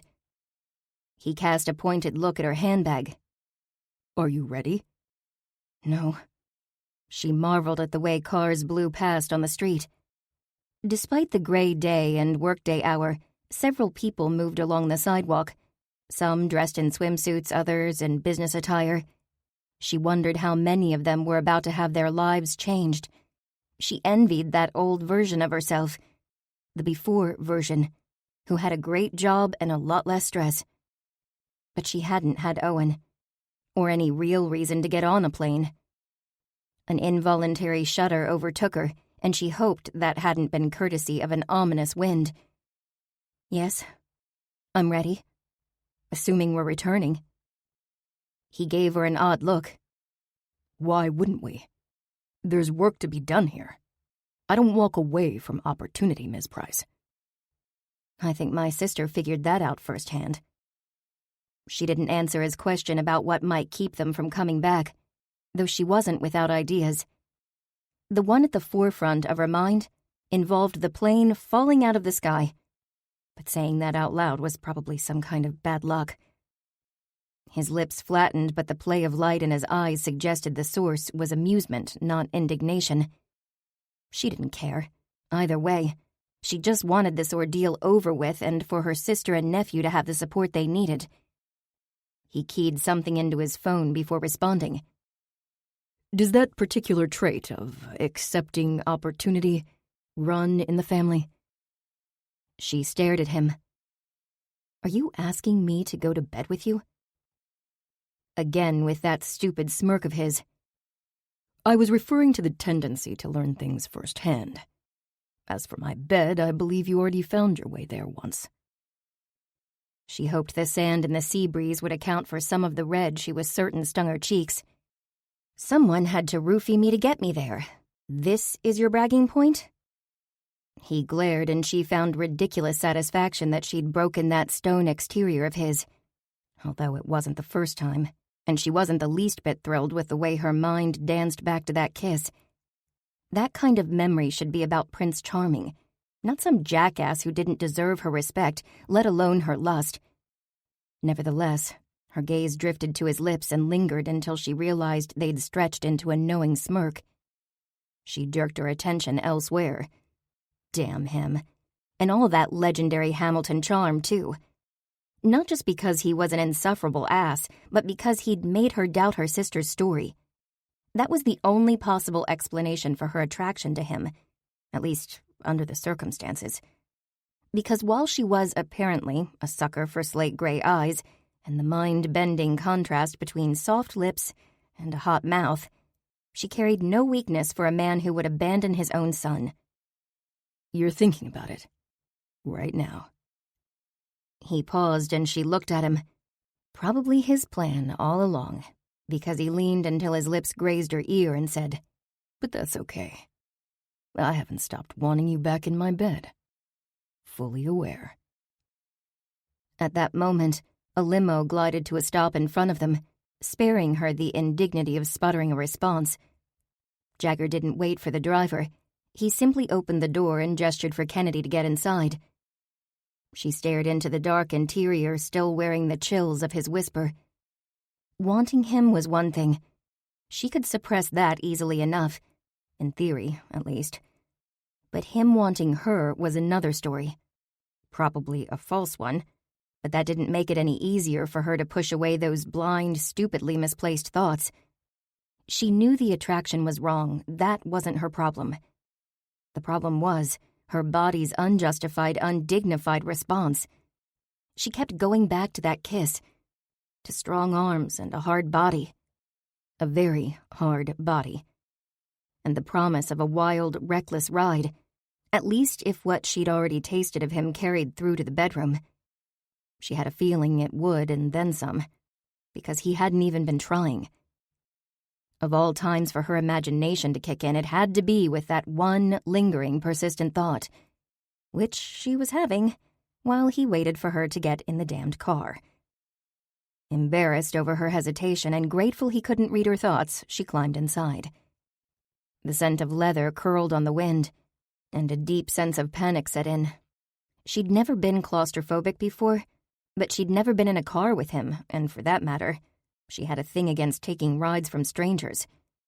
It was one of the lone pieces of wisdom their mother had imparted, between her boyfriends and one-night stands. Although the tip had ended with, "because you never know where you'll wake up." Wasn't that the truth? And just like that, she'd gone there again. Jagger slid in after her, and then she couldn't smell leather. Just him. The scent, some mix of soap and something earthy, was intoxicating. She couldn't put her finger on the latter, but she prayed that after this week in Atlantic City was over, she'd never have to smell it again.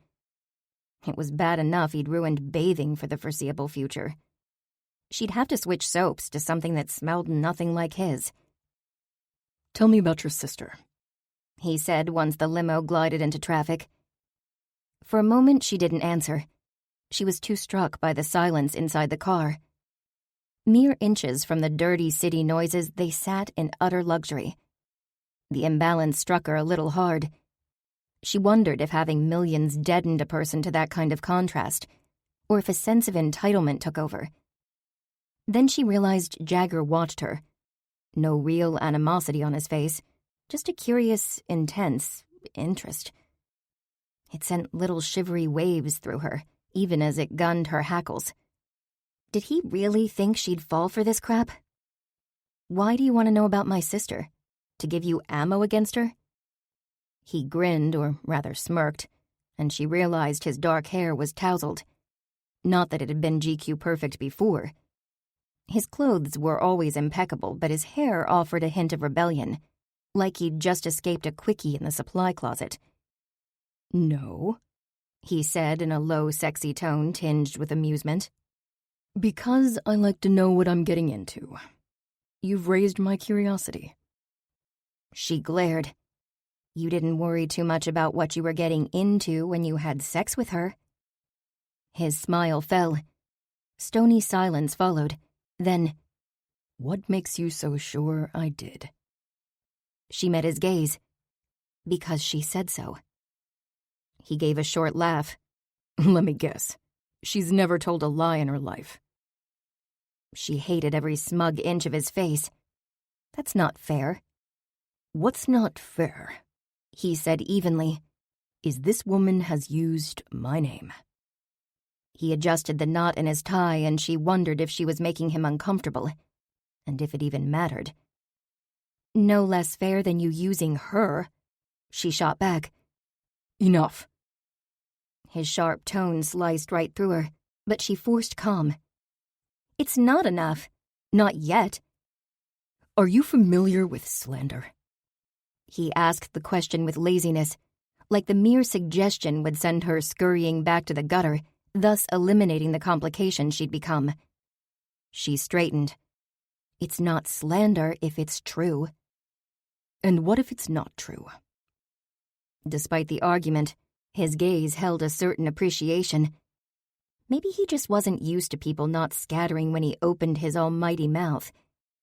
Even still, his question sent a cold chill through Kennedy. She'd never doubted her sister's story before meeting him. But now she had too many questions. Questions she didn't want to consider. And she didn't have to, because the 10-minute ride to the airport was over. But though the car came to a stop, Jagger didn't move. He watched her. "What if it's not true?" he repeated.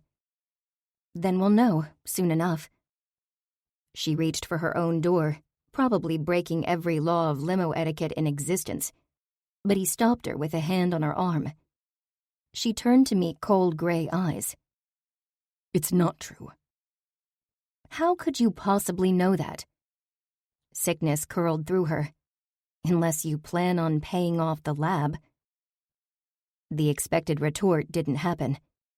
Instead, he looked directly in her eyes and with dead, utter calm said, "I didn't sleep with anyone the one weekend I was in Bethesda. So, either your sister has her dates wrong, or she liked the sound of my name." He was so sure of himself, far more sure than she suddenly felt. And he knew it. He knew he put those doubts in her, and he probably enjoyed it. "You are an ass." He didn't react. Not in the slightest. The barely tempered smirk he wore so well didn't make an appearance. Rather than flinch, he just watched, with a kind of quiet intent that had her stuck somewhere between a rock wall and a set of headlights. The steadiness of his voice incited the opposite reaction in her. He genuinely believed he didn't father her nephew. And that terrified her more than the plane ride ahead. She was still shaking when she boarded the private aircraft with the Hamilton name emblazoned on the side. She wasn't sure if the small jet made her feel better or worse. The huge airliner seemed a lot more likely to fall from the sky, but the small plane didn't inspire confidence. But stupidly, Jagger's hand at her back did. Before she even realized the source of the sudden steadying touch, she melted into it. Had to be a knee-jerk reaction to an irrational fear. This man offered her nothing but a threat, and she hated every ounce of the intimacy his gesture held. Even more than that, she hated the comfort he provided. She hated the way he'd made her question her sister, even if he'd done so by cooperating so freely. But ultimately, Kennedy knew it wasn't about her or her sister, or even Owen. It was Jagger getting what he wanted. And if that meant buying her silence, a short flight was nothing to him. The inside of the jet was yet another opulent display of succulent leather, thick carpet, and gleaming everything else. Apparently rich people had a real thing for dead cows. But when Jagger gestured toward a seat, she didn't waste any time sinking into the plush, butter-soft leather. She immediately snatched on her seatbelt. He watched with a certain degree of amusement, no doubt related to the fact that the plane had yet to move an inch. "You don't like flying." "It's not like I've done that much of it," she muttered. His brow lifted. "Is that so?" Was he an idiot, or just so out of touch with what reality was like for the rest of the world? No, that couldn't be it. His awareness of his elite status dropped from every arrogant pore. More likely he was being a passive-aggressive ass. Yeah, I had to put my world traveler status on hiatus to help my sister support her son. Sarcasm. A corner of his mouth quirked. I'm not the enemy here." She really needed to stop noticing his mouth. Desperate for a distraction, she glanced around, taking in the lavish interior of his jet and what had to be $1,000 suit on his person. He had no clue what she was going through, and didn't seem concerned that he'd caused the bulk of it. Forgive me for not believing otherwise. Rather than address her point, he changed the subject. Clearly, he had the blood of a politician in him, even if he kept to the private sector. "Do you want a drink? Whiskey?" Her stomach did an involuntary shudder that rippled up her backbone. No, thank you. I no longer have the fondest associations with that particular beverage. His eyes narrowed in recognition of her reference to that night, or maybe that kiss. But just as quickly his lips took on that amused slant. He turned and walked away, saying a few low-spoken words to someone near the front of the aircraft, while she sat there wondering if the gold detailing throughout was real. The rich wood interior paired with gold hardware, white leather, and light cream-colored fabrics reminded her a little too much of a casket, and she was in no place to appreciate the irony. When he returned, he handed her a cold bottle of water. Then he settled into the seat right next to hers. There were at least 10 other seats on the plane, all vacant, but for some ungodly reason his arm had to touch hers.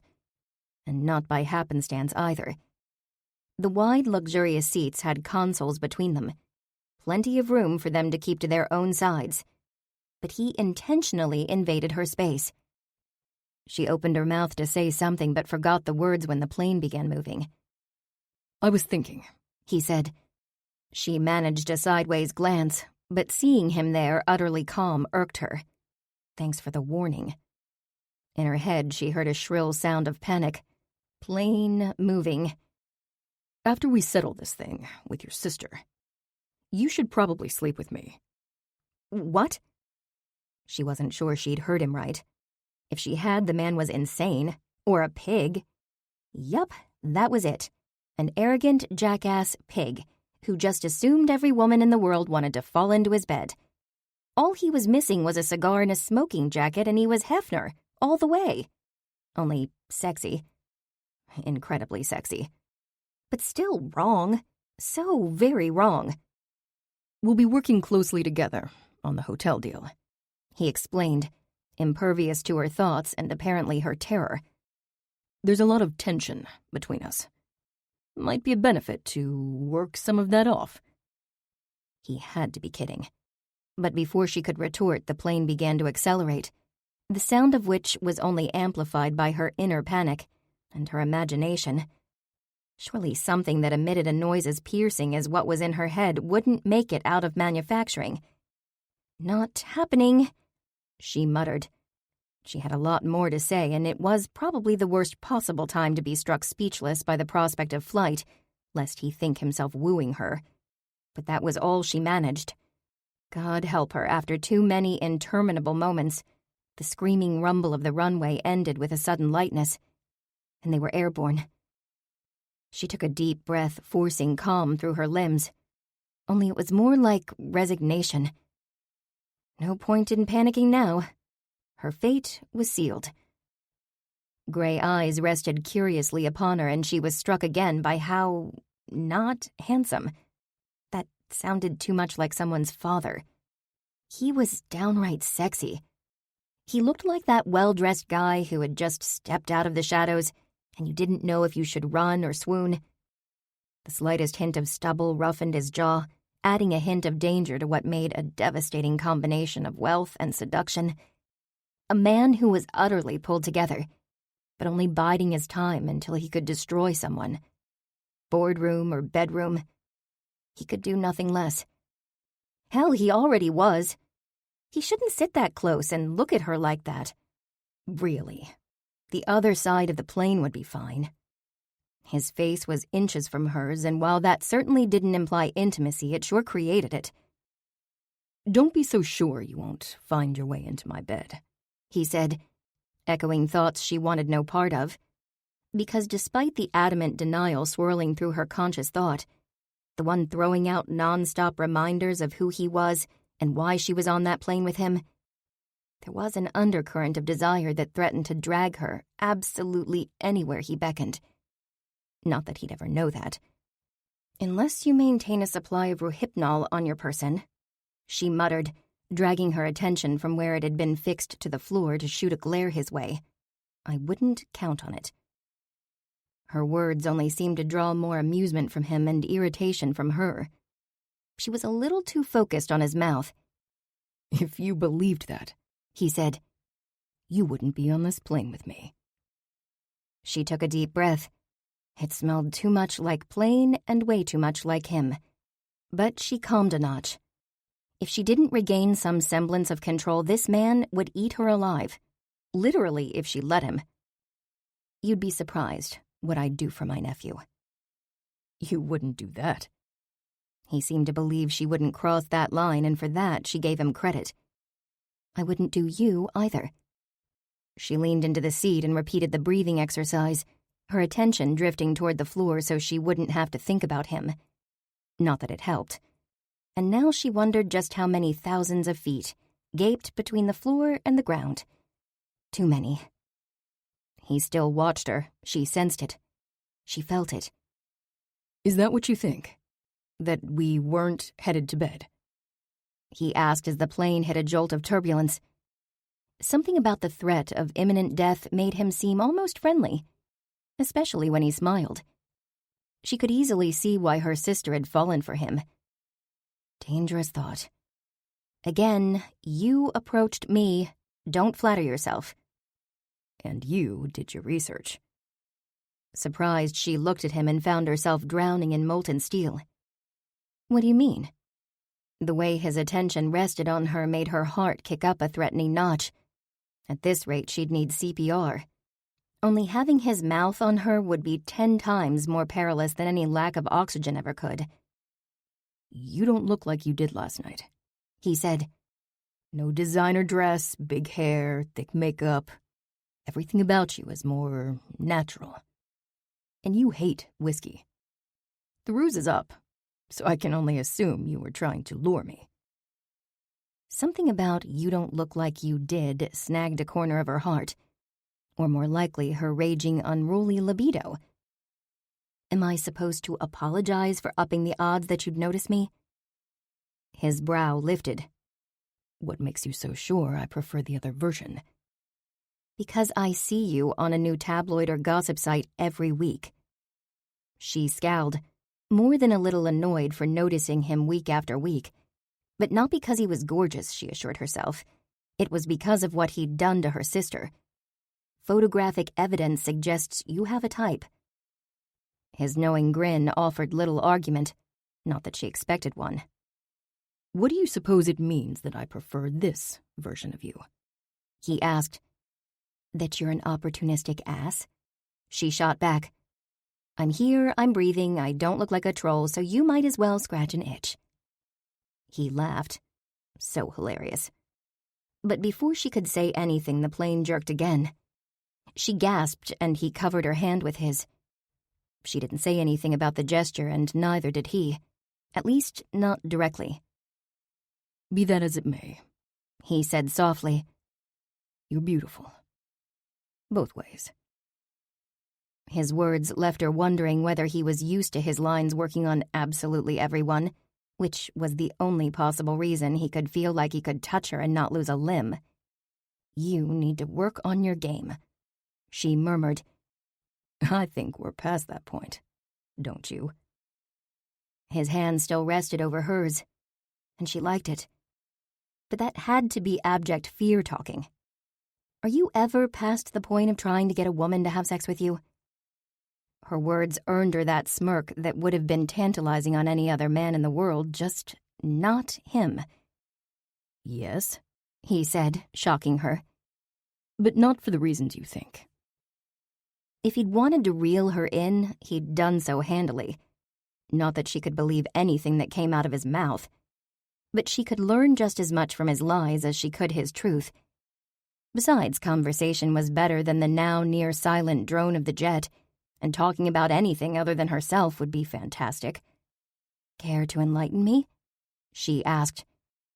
You're interested? He seemed genuinely surprised, and for a moment she saw a vulnerability there. She'd thought so much about how much money he had and how much of an arrogant, inseminating jerk he was, that she hadn't considered he might be human, which only made her feel like a jerk. But she wasn't having that. "We have nothing but time," she said. "Or, I guess, an hour, unless that was another one of your lies." His face turned stony. I don't lie. She snort-laughed, his proclamation so ridiculous she wasn't even embarrassed by the sound. "You're threatening to take away my nephew if I don't help you lie to Carter Logan." If I were a gambling man, says the casino owner. The corner of his mouth quirked, drawing her attention straight back to his lips. They must have been ordinary, but for some reason they captivated her. Survival. Yeah, that was it. Focus on anything but altitude. Then his mouth stretched into a smile. Her gaze hitched upward, then descended straight into the hell that was being lost in his eyes. The cold steel somehow seemed softer now. Warm. And that was the last place in this world she needed to go with any man she'd known less than 24 hours, let alone the father of her sister's baby. Maybe not. The doubt hit her hard.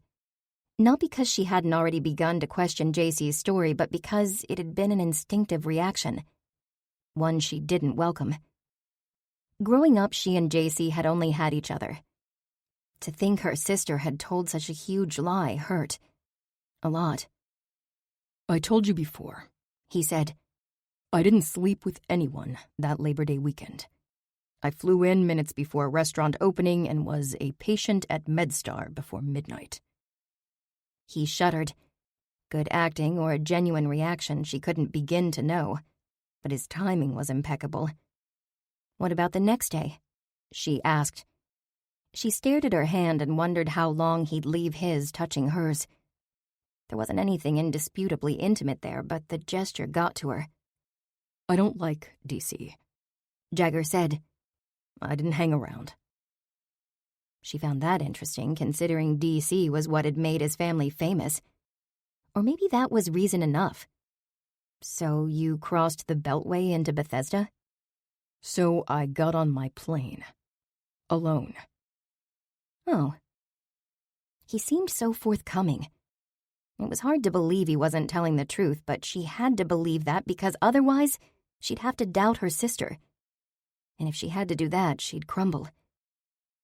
She cracked open her water bottle, actually feeling the loss when her hands escaped his, and took a long drink. It was as dismissive a gesture as she could muster, considering she didn't dare remove her seatbelt. He didn't take the hint. Why would she lie to you? He asked. Her eyes narrowed. She was starting to entertain her own doubts, but that didn't mean she'd admit it to him. Who says she did? I know damn well I didn't sleep with anyone that weekend in Bethesda or anywhere near it. So either she lied, or her dates are completely wrong, as is her location. In lieu of answering him, she toyed with the water bottle and focused on the opposite wall. It was mostly plain, save for a huge flat-screen television.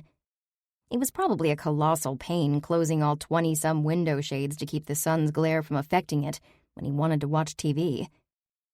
Jagger watched her, not exactly letting her off the hook of what she had to admit was a fair argument. She hated that she believed him, but he didn't have a reason to lie to her, at least not one that paired logically with fueling a jet for a paternity test. But JC was her sister. Not only did Kennedy doubt she'd blatantly lie to her, but she also owed her the benefit of the doubt. You assume she lied. Maybe it was an honest mistake. I don't really care where Owen was conceived as long as you take care of him. Her plea for decency was met with skepticism. How does one honestly mistake the time and place and with whom a child was conceived? If not for the minor detail of being in the air, she would have loved to walk out on him, the smug bastard. But he had a point. Under any other circumstances and with any other person, she'd have seen that. Turning her back on JC, however, wasn't an option. She's my sister," she said softly. "Don't you have family you'd do anything for?" "Yeah, I do." He matched her quiet tone, surprising her. In that tiny, stupid moment, he again almost seemed human. Almost. The plane jolted and she gasped. She made a grab for something solid, and instead of the leather armrest, she realized her current death grip was on his hand. She jerked away, finding no purchase in thin air as the plane teetered on air currents. Instead of breathing through the panic, she froze, until a soft voice broke through. "You're really afraid, aren't you?" Before she could respond, his warm hand closed over hers, again. Somewhere buried under a mound of discomfort, part turbulence, part letting that man touch her, was the urge to jerk away from him, but the overriding feeling was that of relief. "I trust my pilot," he said. She gawked. What idiot would let a guy he didn't trust fly his plane? He laughed. "Point taken. Let me rephrase. I don't want to crash any more than you do. Flying is safer than driving, and both are safer than walking around Atlantic City at night." He rubbed the back of her hand and offered a grin that made his mouth playful and inviting. "As much as I know you don't want to be underestimated, I have a feeling you can't argue with that last part." Heat touched her cheeks. Probably not, but I don't like feeling out of control. "No one does." He paused. "I just want you to know I'm not the enemy." It took effort not to roll her eyes. I can't begin to imagine why you'd care what I think. "You've impressed me." She nearly choked on the water she'd just sipped. I doubt that. But the look he gave her had her doubting her doubts. "Not every woman goes through my private belongings." She shook her head. I'm sure plenty have had the chance. She muttered, "And to be clear, I didn't go through your things. I looked out the window, and when I turned around, I happened to notice a piece of paper on the floor. Your fault for leaving the drapes open. I wouldn't have otherwise noticed." Rather than fire back, he grew quiet. Intriguingly so. After a moment, he asked, "Want to know a secret?" Sure, like he'd trust her with anything resembling a secret after she'd blackmailed him. "You're not afraid I'll sell it to the tabloids?" He frowned. "Actually, no, I wasn't. But that's the way it usually goes, so no good reason for me to have my guard down." The confession tugged at her. She had lived her entire life invisible. She hadn't considered the downside to the spotlight. "I wouldn't do that," she said. "Wouldn't you? You've made it clear you have terms." "I do, but that's not for the rest of the world to know. I just want my nephew taken care of." "He's not mine," he said softly. "Not the way you tell it." She closed her eyes, little more than a long blink, but something to help her hold on. As unattainable as she thought Jagger, at least he had a name. Any alternative meant starting over. It meant lies. Months of them. "What's your secret?" she finally asked. He searched her face for a long time before replying. "I never shut the drapes." It was hardly a confession. She had a feeling he'd left something out. "It's a beautiful view if you like an urban landscape." "The view," he said calmly. "It's all I ever have." She almost laughed, but he wasn't. She cast a pointed look around the airplane. His freaking airplane. "You do still have a good pilot, right?" He smiled, and he still had her hand squeezing it slightly when the plane bumped. "Yeah, I still have a good pilot. And I have 2 brothers I'd trust with my life." He grinned. "And I trust my pilot with my life, just so we're clear. But what you're doing, fighting for your nephew, I don't have that." "You just said you trust your brothers with your life." "I do, but that's a different dynamic. You took a big risk for your sister and nephew, Ms. Price. I can already tell you it won't pay off. But you're fighting, and willing to lose everything you have. I've never had that. She was still stuck on "it won't pay off" when the last part hit her. I've never had that. It's hard to believe you'd ever want for anything, she said. Everyone wants something, he said, his voice quiet and lonely. And they always seem to want it from me. Damn it, so did she. But if he was Owen's father, she refused to feel guilty about trying to get the support JC needed. Which, he continued, is why I don't trust. I let my guard down with you because you'd been drugged, but that was my mistake. And you see where that got me. He paused, and when she didn't fill the silence, he gave an indifferent shrug. But he didn't sell it. You want to know why you see me with a different girl every week? It's because I don't do relationships. I don't even let them spend the night. I spent the night, she said, not fully believing he never woke with anyone in his bed. Not the whole night, he pointed out. And I wouldn't have left you to fend for yourself anyway, despite where it got me. She didn't know how to take that, other than it shouldn't make her feel at all warm inside. It clearly wasn't a compliment. She opted to redirect. So you leave open the drapes?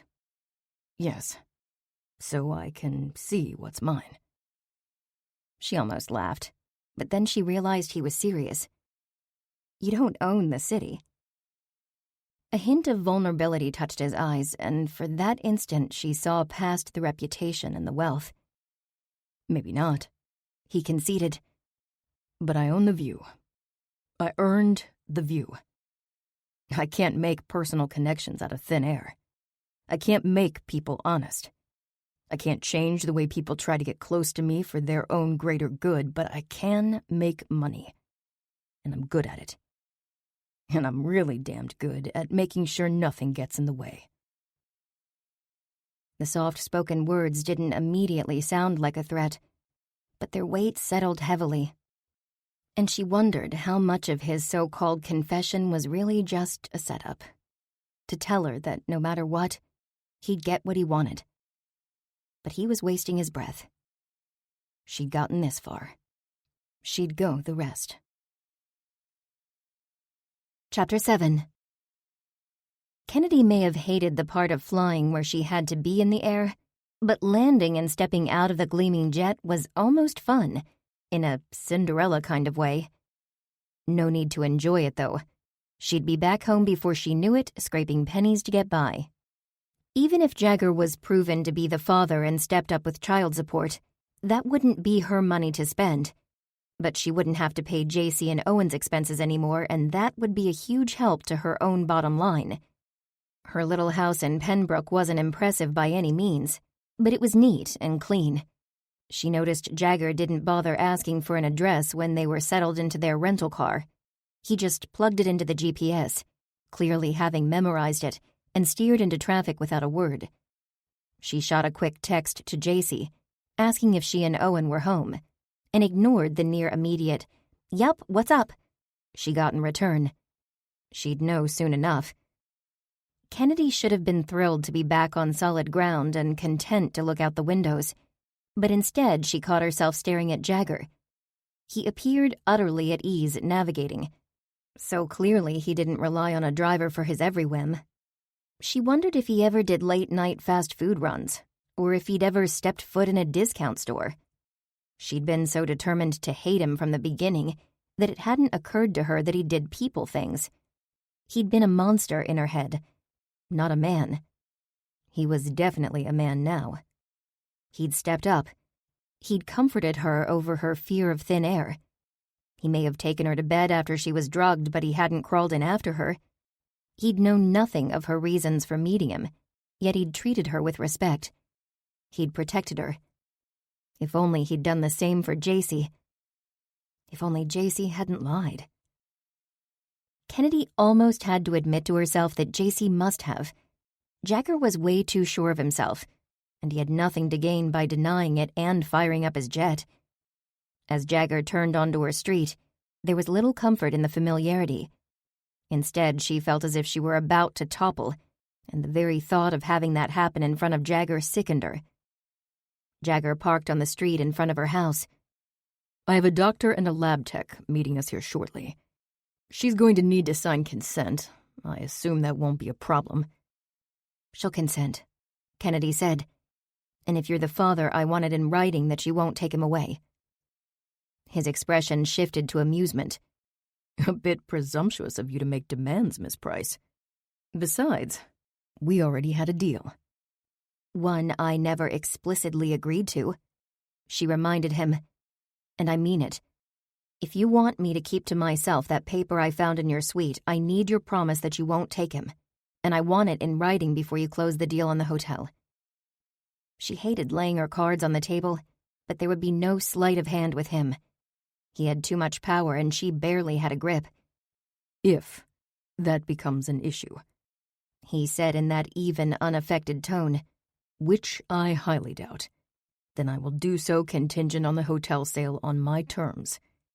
But if I have a son and feel he is not properly cared for, any agreement between us is invalid. His welfare comes first. His words infuriated her. How he could say something that was an absolute given and still manage to make it sound like a point of contention. Even if JC fell down on the job taking care of Owen, I would always be there. What kind of... She stopped herself and glared. The loophole was big enough to drive a truck through.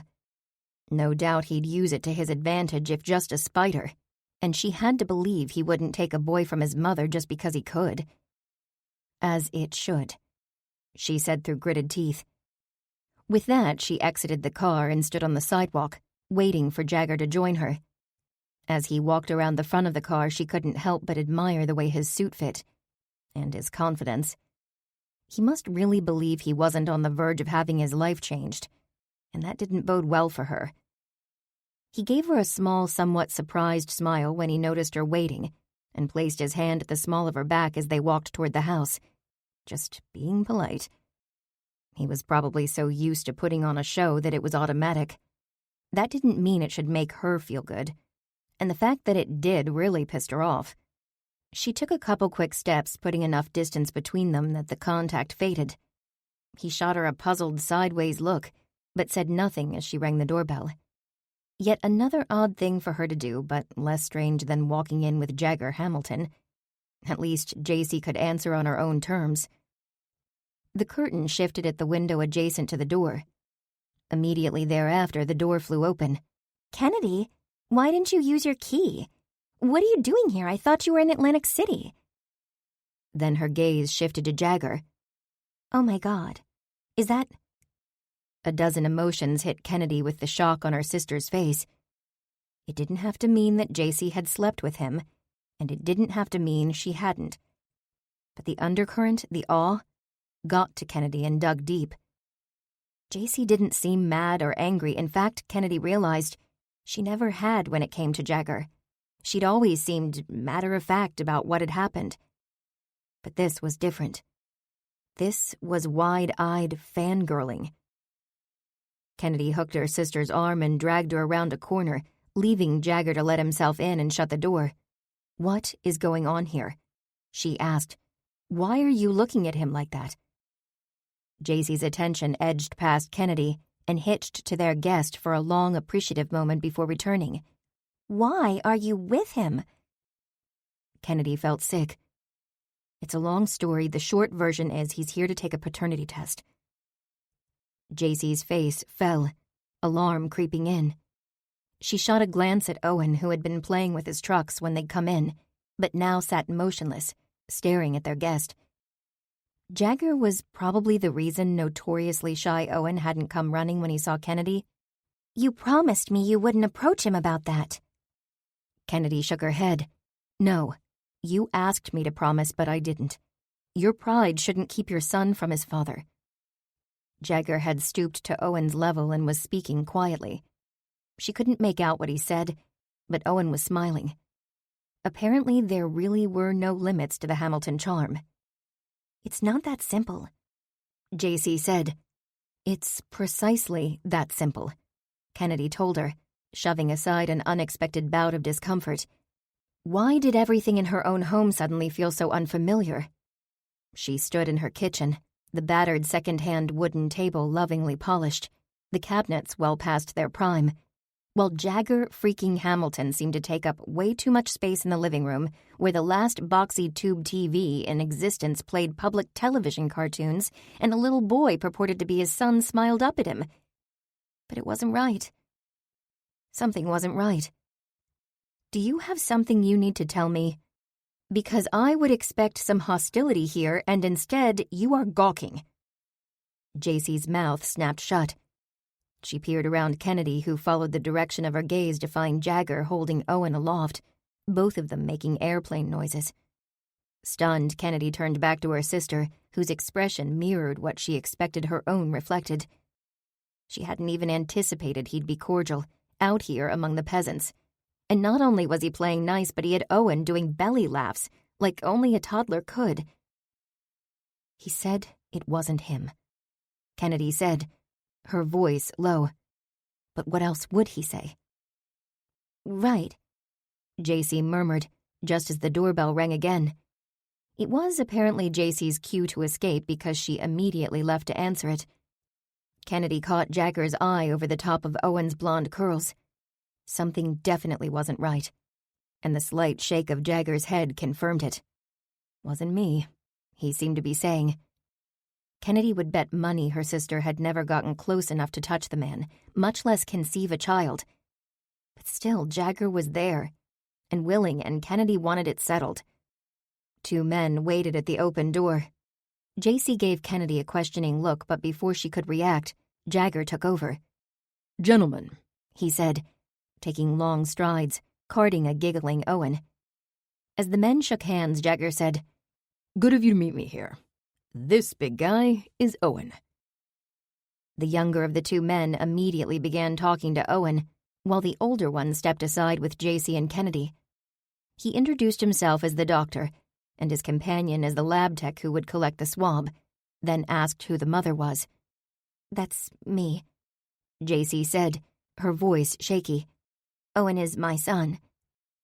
The doctor nodded, like this was an everyday thing he did, like entire lives didn't hang in the balance. "I'll just need your signed authorization, and we'll collect samples from each of you. The results will be ready within 48 hours or faster, with a rush on them." JC shot Kennedy a telling, panicked look. Inside, Kennedy was already crumbling. Her sister had lied. The right thing to do would be to tell Jagger to forget the test. But he'd known all along that he hadn't fathered Owen, and he'd still flown her out there to prove it. His perception hadn't been shattered. Only hers. That and her world. Owen didn't flinch as they collected the swab from inside his cheek. JC reclaimed him as soon as they were finished, holding tight as he called, "Air pain!" softly after Jagger, who left through the front door with the two men. Kennedy's heart splintered. Owen needed a male role model. He needed support. He needed someone like Jagger. Kennedy, however, needed anything, anyone else. Chapter 8. God, Kennedy was beautiful when she was angry. Or maybe it was what was below the surface, because Jagger had a feeling she was hiding a lot of emotion, wielding glares as some kind of defense. "Do you believe me now?" he asked once they were back in his car, heading to the airport once more. She rolled her eyes, but the dismissive gesture didn't mask the hurt he knew she must feel. "Does it matter what I believe?"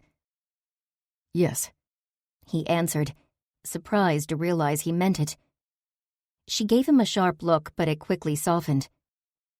"You're really good with kids," she said. "I didn't expect that." He was quiet for a moment. He hid it by making a point of checking his mirrors because he needed to think before he responded. She didn't need to know how close to a breaking point such an innocuous statement brought him. "Preschoolers don't care who I am, or how much money I have, or about the reach of my influence. I appreciate that." "You should appreciate me then, too." He glanced her way but quickly turned his attention back to the evening traffic. You must be kidding. You came at me with the biggest agenda of them all. Most people want to nickel and dime me, and you're wielding a billion-dollar weapon by threatening that hotel deal. Regardless, she said stubbornly, I can assure you I don't care who you are. I'm not impressed by your money or your status. That wasn't much of a reassurance when she didn't respect his money or his status. But this was new territory. Very new. Yet, he said, you were excessively concerned with the whereabouts of my sperm. Her jaw dropped. I have zero interest in your fluids. That's funny, he said. Because I'm reading something entirely different. Something along the lines of how your last excuse just went up in smoke and my offer to take you to bed still stands. It's hilarious, she retorted, because I don't need an excuse to say no. No, you don't, he admitted. But you want one. She snapped her jaw shut and turned purposefully toward the window. We don't have to go back to Atlantic City tonight, he said. They were coming up on the turnoff for the airport, and she didn't look to be in the mood to get anywhere near a plane. That brought her back, brown eyes firing sparks. Her voice dripping with sarcasm, she shot back. And the alternative is? Oh wait, let me guess. 5-star hotel with only one room available. A king, not a double. He grinned. The plane might need maintenance. Wouldn't want to rush that. And I do like how you think. She tossed him a look of disgust. Then you can sleep on the luxurious floor of the aforementioned luxury hotel, she bit out, her tone loaded with hostility. Or better yet, on your plane. Or better still, maybe grab a spot on the runway. His last reserve of patience with this woman and the situation snapped. She might not literally want him to be runway roadkill, but that wasn't the point. He got that she was upset and needed a target, but she'd better figure out how to blame someone else. He'd done his part. Frustration and anger hitting him hard, he steered toward the airport and said a prayer for some goddamn turbulence. He didn't speak another word to her the entire time it took him to get there, return the rental car, and enter the executive terminal. In that time, she went from looking pissed to worried, and he couldn't help but wonder which bothered her more, the reality of getting back on a plane, or the fact that she had to do so with him. Have anything against turkey sandwiches? He asked, pulling out his phone to place an order. What is that supposed to mean? She snapped. He glared, not bothering to hide his irritation. I'm just asking if you're hungry. Oh. With a look that bordered on apologetic, she said, That would be great. Thanks. He keyed in his order and sat back in a chair to wait. The executive terminal was deserted save for the occasional employee, each of whom gave them a respectful berth. He didn't hate it there, but as soon as their food arrived, he tipped generously and headed out to his plane, leaving her little choice but to follow or sit there alone. She chose the former, and he was grateful for that because they were overdue for a conversation he didn't need anyone to overhear. They still had 30 minutes before his pilot was due back, and he was done with bullshit. Nevertheless, he finished half his sandwich before he spoke, not because he needed to choose his words, but because he needed to figure out why he cared so much.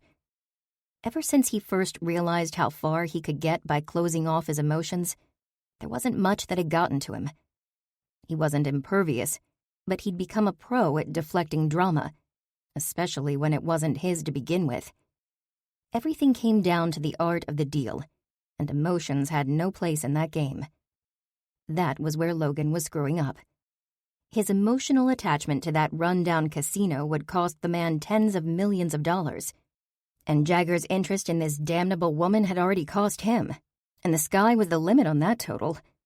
Especially if she didn't keep her end of the deal and help him sell Logan on the Lady Luck. He studied her, trying to figure out what drew his interest. Women were never worth the trouble. His visceral reaction to her made no sense. You want to tell me what your problem with me is? He finally asked. She jerked her attention from the sandwich to his face. After a moment, some of the fight left her. Resignation took its place. I don't know.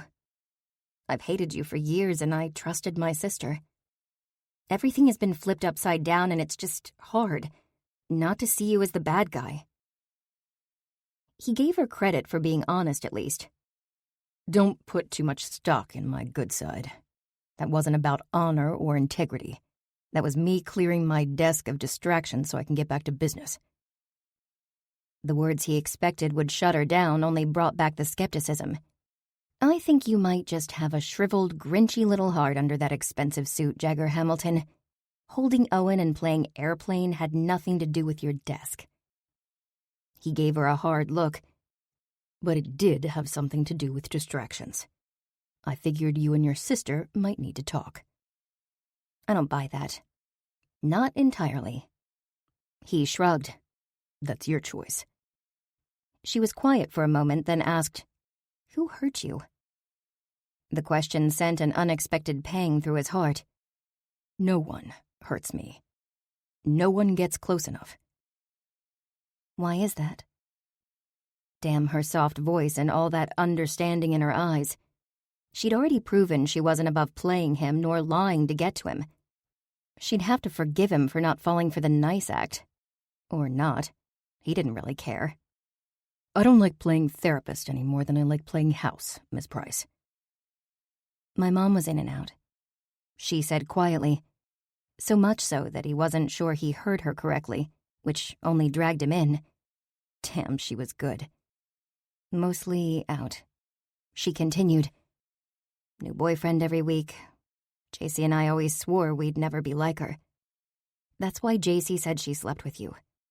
She figured I'd forgive her for making a poor decision because what sane woman wouldn't have sex with you, given the chance?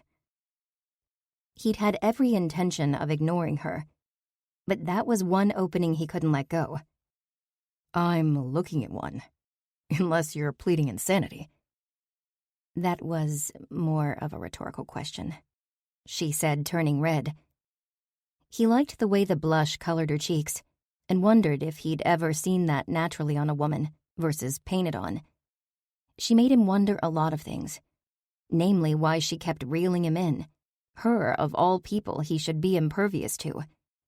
He'd put up an awful lot of walls, only to let her in without a fight, especially considering she'd already laid her threats on the table. She might not be able to hold the kid over him, and if she didn't believe that yet, she'd have proof soon enough. But she was so worried about family and feelings that he suspected she wouldn't readily manipulate Logan. Jagger didn't like needing anyone for anything. But if he wanted this deal to go his way, he suspected he needed her for that. Why are you telling me this? I at least owe you some explanation, she said, leading him to admire her sense of fairness. It was unexpected considering she'd just told him to take a nap on the runway. She used your name, and I don't want to think about how much this trip cost you. Curiosity piqued, he asked, Are we talking about money or something more personal? Her brow lifted. Was there a personal cost? He'd walked right into that one, but he could deflect it easily enough. You're threatening my investment, and as far as I'm concerned, business is personal. Well then, she said, eyes narrowed, sarcasm dripping. That clearly explains why you think it's okay to proposition me. If she wanted to goad him, she was out of luck. All that does is make me more honest than you, he said. He noticed someone walking outside the plane and remembered his pilot was due back soon, thank God. They could get off the ground and back to where he needed his focus. Not on her. How do you figure that? She asked. He shoved aside the second half of his sandwich, otherwise untouched. Because I have no problem telling you I want you. You're the one hiding behind propriety, or whatever makes you think it's okay to tell less than the truth. Says the man who won't let anyone close enough to hurt him for absolutely no reason at all. God damn her. She stood on this high and mighty moral ground judging him, all the while holding a stolen document over his head and telling him what he had a right to feel, and had the nerve to utter the words absolutely no reason. He owed her nothing, but damned if he didn't want to shut her down. You want a reason? I'll give you one. The woman I thought was my mother just walked out one day. I was 8, and I stood there crying and begging her to stay, and she didn't even blink. She said she was done and left. He hated the story, hated the memory, but gained some misplaced enjoyment over the way her expression twisted into one of horror.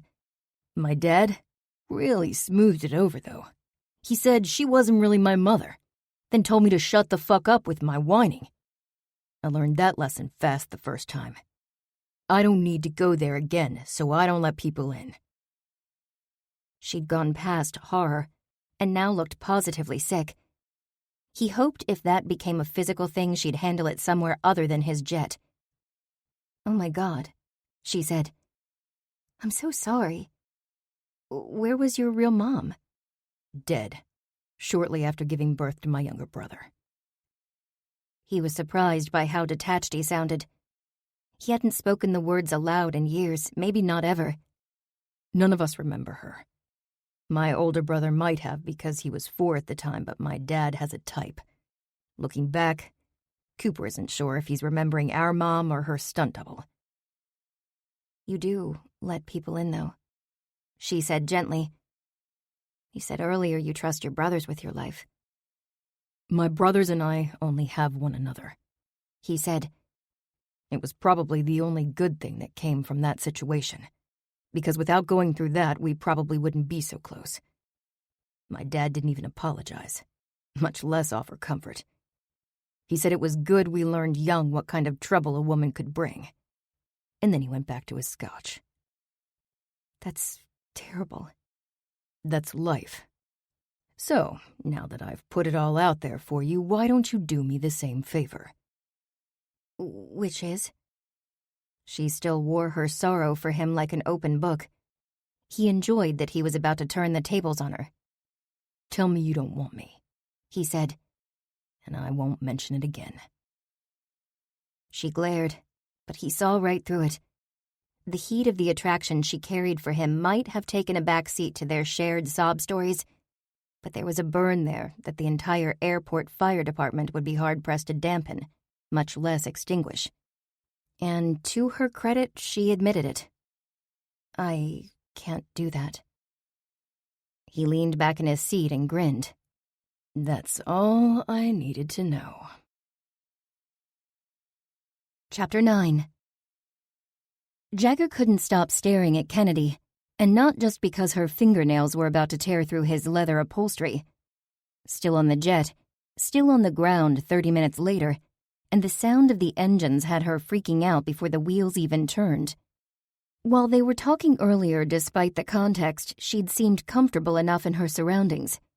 Now she was starting to look like a feral animal trapped in a cage. "Are you absolutely sure you want to fly back to Atlantic City tonight?" "I'm sure I want to get it over with," she muttered. "The sooner we get back, and you settle with Mr. Logan, the sooner I can get back to my life."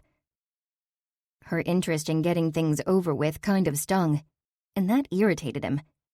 Maybe because pretty much the last thing she'd said to him was that she couldn't deny wanting to sleep with him. He found that dose of honesty a bit odd with the prevailing hostility between them, but the latter didn't make him want her any less. He just didn't want complications. He certainly didn't want this connection with her, and hell if he knew where it had come from. She was no different from anyone else. She definitely had an agenda with him. But damn it, she was different. She might not like him, but she was honest about it. And while she had definitely played a part to get to him, he had to appreciate her reasons. But not the stolen piece of paper. Not so innocent after all. And she was definitely not a frequent flyer. "You don't travel often with Logan?" he asked, willing her to ease the grip on the leather before she did any real damage. Logan's offices were in Harrisburg, but he owned properties all over the country, or he had before he'd begun selling them off. Jagger expected the investor would have made the rounds to check on them, his PA in tow, but maybe not. "I don't travel with him at all," she said. "At least not outside of the area."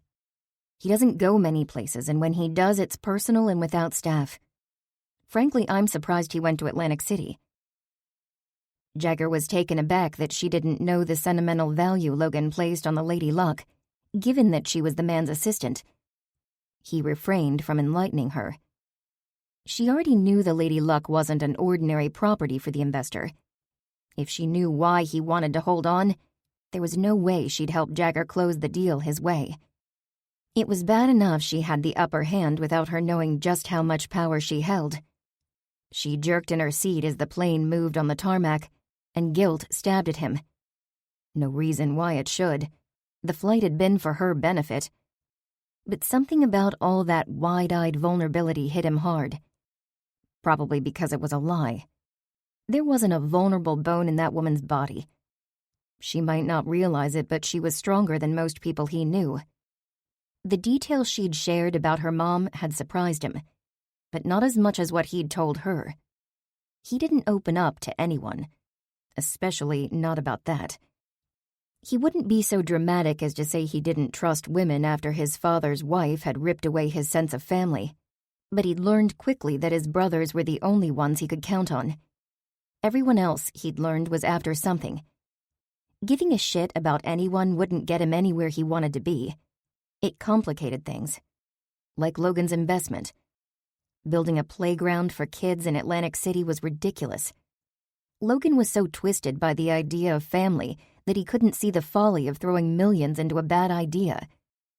Turning the place into toddler town wouldn't bring back the man's dead wife. Across from him, Kennedy was so tense she looked like she might snap. "Sweetheart, loosen up the grip. You'll break the plane." She looked up, eyes wide with alarm. He had a better view of her this way than on the previous trip, when he'd sat next to her. He thought sitting across from her would give her something to focus on, but it didn't seem to be working. If anything, she seemed on the verge of actual panic. Silently, he willed the damned plane to just get in the air. In the meantime, he'd have to opt for a distraction. Lord knew she provided one. "Last night," he said quietly, hoping his low voice would force her to focus on him. "When you were in my bed, I wanted to crawl in after you." She didn't move her head, but her gaze shot to his. "Of course you did. You're an ass." Her voice was shaky, but she was back to calling him names.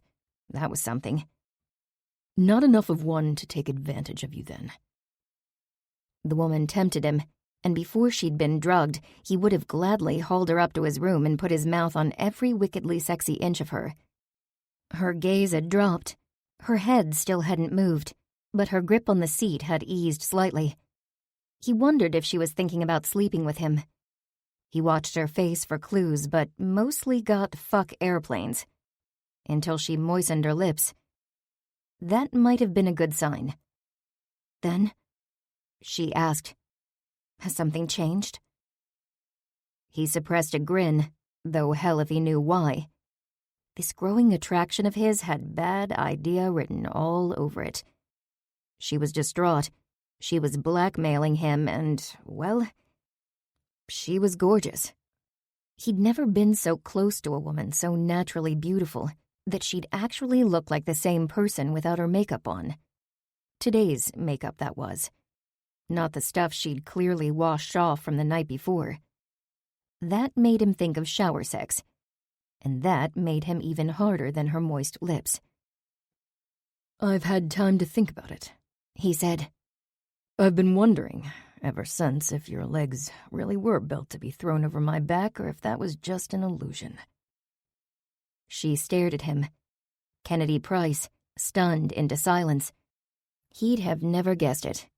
But moreover, she'd stopped digging into his leather armrests. "I assure you," she said, "that it was just an illusion." The shift of her attention was palpable. "You really are a pig, aren't you?" He grinned and thought a little too much about how she'd felt in his arms. He hadn't imagined the way the tension had eased, and he still felt her head on his shoulder. He could very easily remind her of those things, but he didn't want to throw that back in her face. That wasn't about sex. That was about holding on, and he wouldn't take that from her. A few minutes ago, you couldn't bring yourself to say you didn't want me. Her gaze was almost thoughtful. What's your point? That ever since you realized we don't have any complications between us, you've thought about me. As he spoke, he loosened his tie. It was something he rarely did outside his bedroom, but Kennedy was getting to him, and he wasn't sure why. Maybe it was her distaste of him, or more likely the passion that spurred it. He'd never so much had to hint at a come hither to get a woman into his bed. And here she was, eyes shooting warning sparks. She'd probably tear him apart with all that intensity, and the thought turned him on more than he wanted to admit. He wouldn't go so far as to call his previous lovers easy, but they hadn't played hard to get. With Kennedy, he rather liked the build-up. It would end explosively, of that he had no doubt. You're in my face. Of course I've thought about you. Her eyes narrowed. And I've thought a lot more about what I want to do to you. Ouch. He didn't think for a second she'd meant for that to have sexual overtones, at least not any kind that interested him. But she was distracted and no longer threatening to tear holes through his upholstery, and he was enjoying this game a little more than he should. Tell me, sweetheart, what you want to do to me.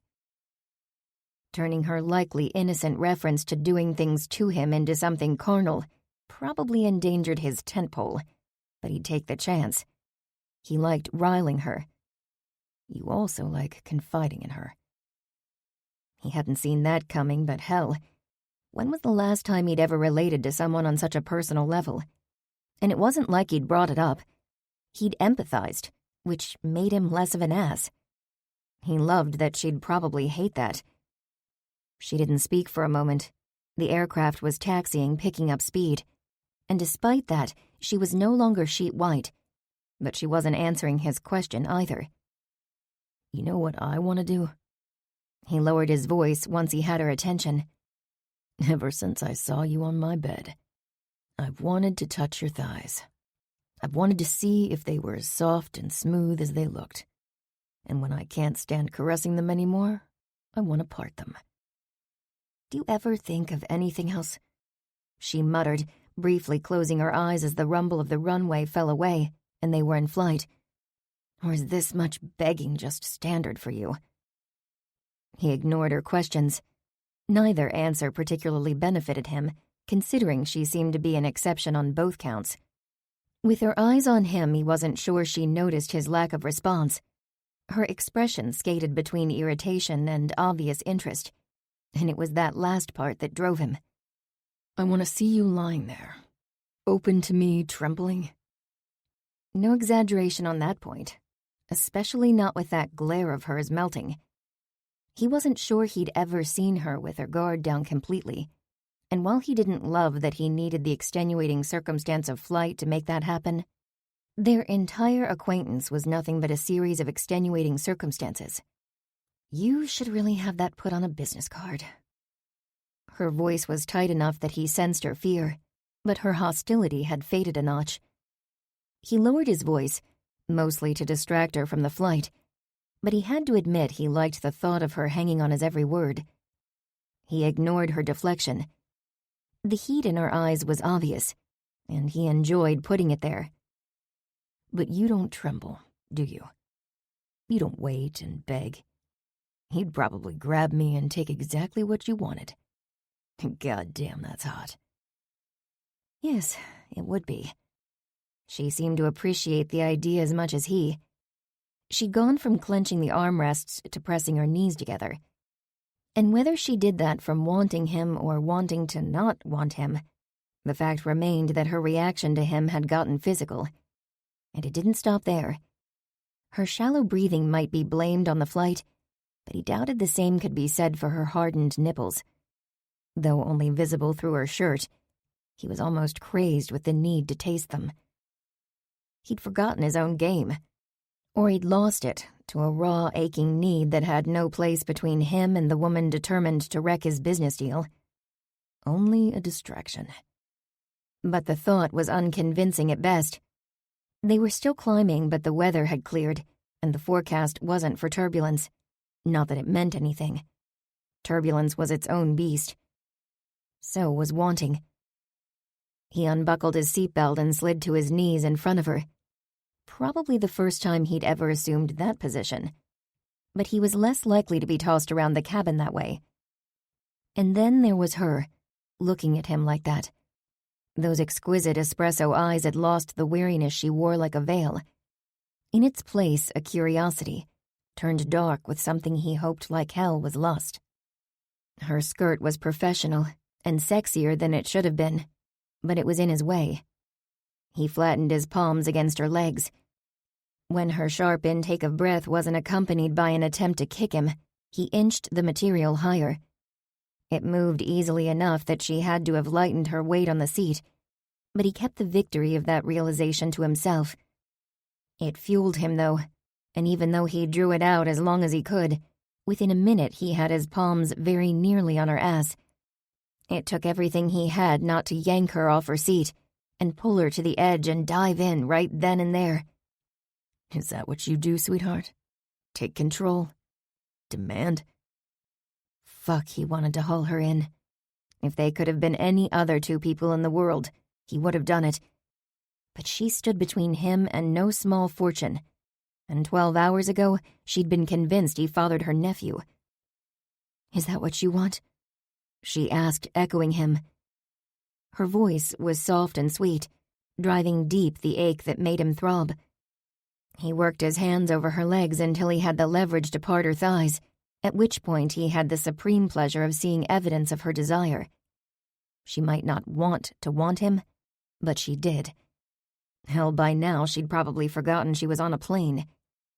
As much as she hated being airborne, that feat probably made him some kind of saint. Yeah, that was it. He teased with his thumbs against her inner thighs, pleased with how easily her legs slid open for him. As he toyed closer, she clutched the armrests for an entirely different reason this time. Her hips rocked slightly in his direction. He wondered if she knew how hungry she was, or whether she could fathom the way he starved for her. Her body language was quiet, mostly nuanced, but he wasn't reading too much into this. Not the way she edged closer, legs parting wider, sex permeating the air.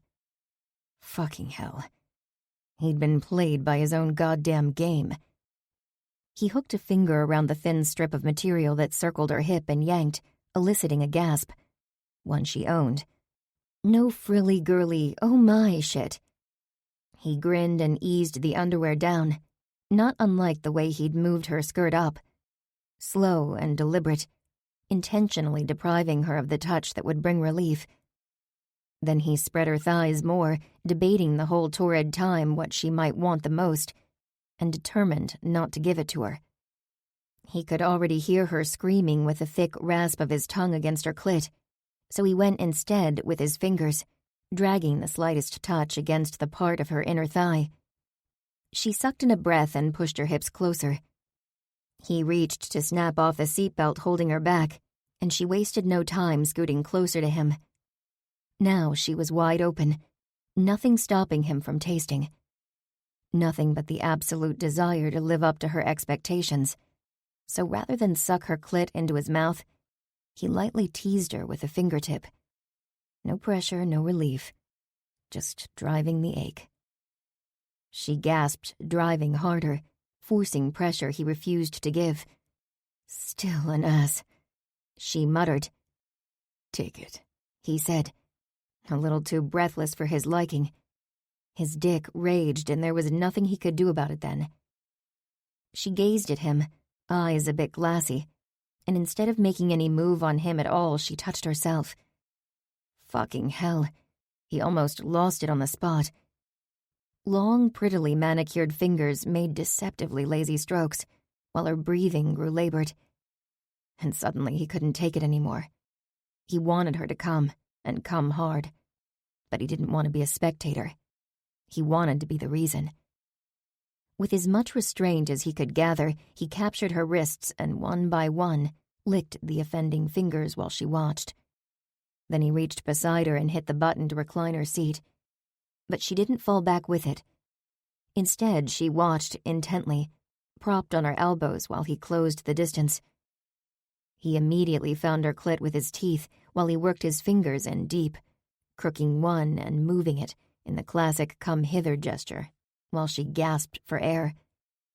Intrigued, tempted, he hauled her closer, forgetting his fingers and his manners, and plunged his tongue inside her, alternating between sinking it inside her and dragging it roughly against her clit. Her entire body shuddered. His did too. No fake porn star screams out of this one.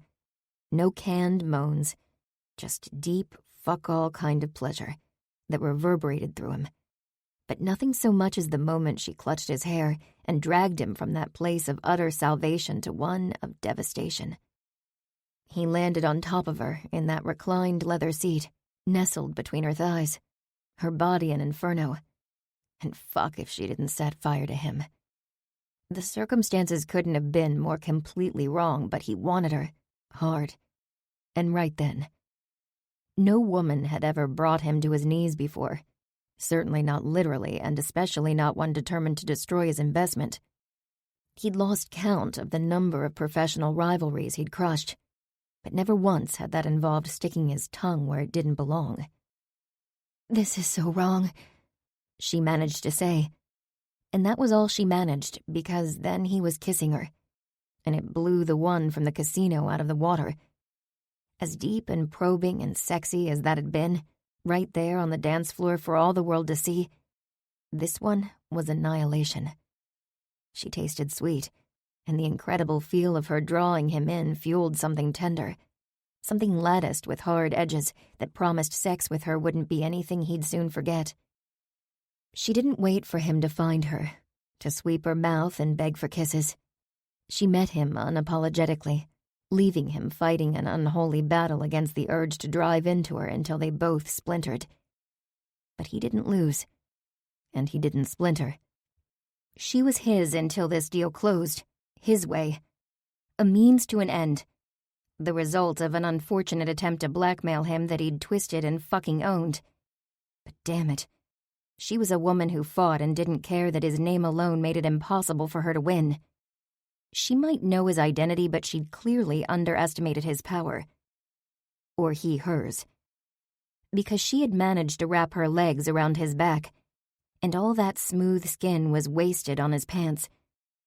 Being almost there, almost a part of that heat, killed him. Having touched and tasted her so intimately, he shouldn't have felt like something was missing. But it was. He wanted to tear off her shirt and watch her nipples tighten, begging for the heat of his mouth. He wanted to softly whisper something lecherous against the tender hollow of her ear, then make good on every bit of that filthy promise. He wanted the rage she'd carried for him to play out with breathtaking fury between the sheets. For the first time, he wanted a woman who didn't care who he was. He was nothing to her, and he found a certain dirty thrill in that.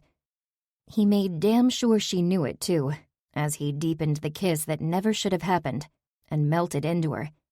If he didn't come in his pants, he'd be hard for days. She was so soft, so right, so damn wrong.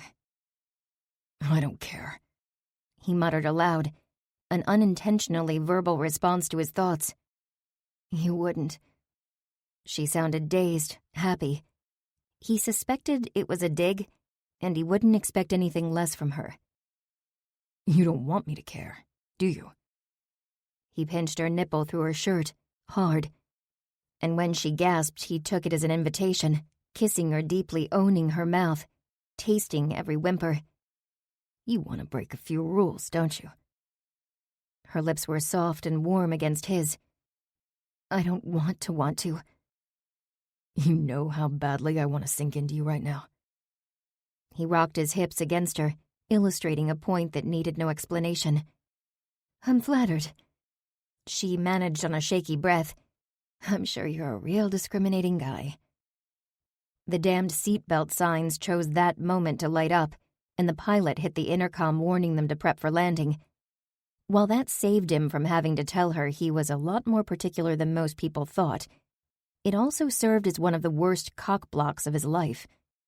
Landing would give her plenty of time to cool off, and she didn't need any help resisting him. Especially not when she said discriminating like she believed he was anything but. "I bet you are," he said, "which doesn't explain what you're doing on top of me."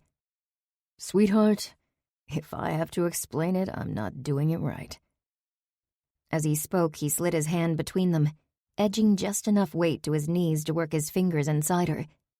Her expression derailed his plans to kiss her, though. Softly, on the jet trails of a wicked grin, he whispered, "What?" "I'm pretty sure this is the worst thing I've ever done." "Then it's a shame this is such a short flight, Miss Price. Because someone really should do something about that." "I believe you were ordered to return to your seat," she said tightly. "And once again, I think we've reached the point where first names are acceptable." He deepened the penetration, lazily stroking what he expected was bullseye on her G-spot with the way she started riding his fingers. "Then say my name." "You're an ass," she muttered. With one buried inside her and the other propping him up, he was out of hand, so he lowered and bit down on her nipple through her shirt. "An enormous ass." "My ass is perfectly proportional to the rest of me," he said, allowing his lips to graze the corner of her mouth. She laughed faintly. "Can't say I've ever heard a guy claim he was proportional." "And I can't say I've ever heard a woman talk so much. Besides, I thought you were talking about my ass." He nipped at her lip, tugging the lower one into his mouth, sucking on it while he pounded harder with his fingers, all the while cursing the devil himself for the misfortune of having the wrong appendage inside her. But he quickly forgot to care. Those eyes, those damned beautiful eyes caught him and held him, and the only thing he wanted more than being the center of her world in that minute was to know he'd redefined what it meant to fly and crash. The last words were an afterthought as she arched against him. He held tight, held close, changing his rhythm to match her breathing, drawing her down softly even as he raged inside. He couldn't remember ever being so turned on. He ached. He wanted. He couldn't remember wanting more. And maybe that was because he had the bluest balls on planet Earth and he'd yet to see the woman stretched out, naked in his bed. And it was wrong. He didn't mix business and pleasure. Not like this. Come tomorrow, he'd have to do whatever it took to make sure she didn't get in the way of his plans. But tonight was something else entirely. He didn't need to feel this way about her. Sex was supposed to be just sex, and while he'd always made sure he wasn't the only one satisfied in an encounter, he'd never given so much thought to pleasing anyone. He'd never wanted it so badly. It had to be the principle of it. She was the first one he could remember who hadn't fallen, willingly and immediately, into his bed. She was the first time he'd wanted what he couldn't easily have. Despite a bout of lower-level turbulence that rocked the jet as they approached the runway, she didn't look worried as the plane landed. She looked dazed. She looked a little too damned much at his dick tent. She'd gone back to her defense mode, where she had almost nothing to say. But he didn't miss the way she melted into his touch when he put his hand at her back as they left the aircraft, or the shakiness in her voice as she thanked the pilot. That might have been because of the flight itself, but Jagger knew better. He felt it, too. But lingering aftershocks aside, their mid-air encounter seemed to have stayed there. Neither of them mentioned it, despite the tension ratcheting up notch by notch as the limo glided through the neon-tainted streets of Atlantic City. As they exited the limo, she murmured something about a nice night, and he wasn't sure if she was talking about the balmy sea air of late-night Pacific Avenue or having his mouth on her above 30,000 feet. He left it alone until they were both in the Lady Luck's lobby, at which point he pressed his room key in her hand. She glanced at his offering, then up to meet his gaze. "Tomorrow is back to business," he said in a low voice. "Tonight is whatever you want it to be." Chapter 10. Kennedy watched Jagger stroll without a backward glance toward the elevator. tomorrow is back to business, tonight is whatever you want it to be. She swallowed a dry laugh. It was already tomorrow, past midnight. Her Cinderella-esque night of being whisked away on the arm of a millionaire to fly on his private jet to see if he was her nephew's father was already over. And because her sister had all but admitted a lie, Kennedy felt like the world had irreparably tilted. She was far from figuring out where the dust would settle on her real life, but with Jagger she hadn't cared. He might be an ass, but he made her forget. What she wouldn't so easily forget, however, was spending the night, or whatever portion of it he allowed before kicking her out, in his bed. Not that she wasn't tempted. She was tired of being responsible. She was tired of fighting. She wanted one night that was hers, and she held the invitation in her hand. But she didn't hold the solution. Going to him would only make things worse. Her heart hurt, and her legs quaked, but she went up to her room anyway. She turned on the hot water and stared at herself while the mirror fogged. Then she lost herself in the spray, towel-dried her hair, and touched up her eye makeup to its usual barely-there state.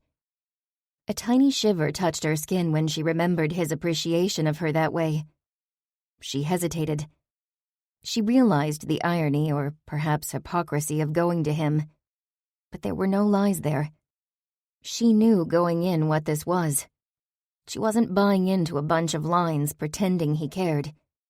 She wasn't drowning. Not if she went the other way. An hour later, unable to sleep, she walked into the casino.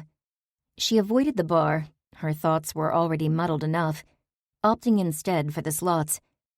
After 20 dreadfully dull minutes feeding pennies into a machine with 0 returns, she wandered over to the blackjack tables. She shook her head to indicate she wasn't going to join, then stood back, only blindly watching the game. Because what took up her thoughts was Jagger. Rethinking him came at a price.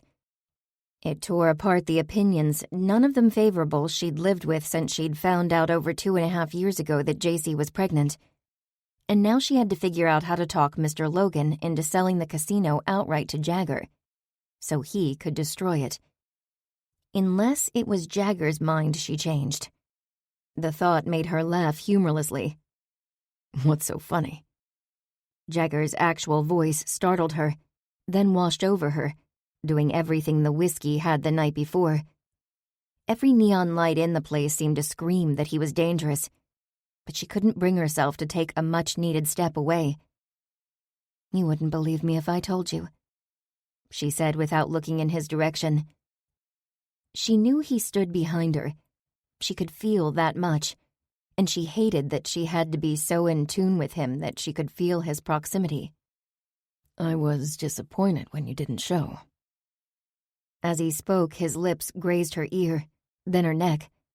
He stood almost against her back, and the urge to give in was almost more than she could handle. Her thoughts immediately skated back to the plane, and her body weakened and begged as if his mouth were on her right then. This man was so much more dangerous than she'd ever imagined. And if she was going to survive any time in his orbit, she was going to have to throw up walls. Fast. "You would have been more disappointed if I had." "Not possible." He sold his cocky self-assurance like a seduction. She tried to harden her voice to something above the whimper in her throat. The words were easy. Hiding that she wanted him, something else entirely. "If you tried to throw me out of your room in the middle of the night after you were finished," she managed, "you would have been more than disappointed. You would have been disappointed and limping." "What makes you think I would have been finished before the sun came up?" She shrugged, feeling none of the nonchalance she feigned. "Your rules." He laughed quietly. "Is that what's in play?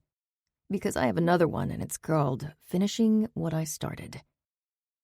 "I'm sorry to hear you didn't finish," Kennedy said.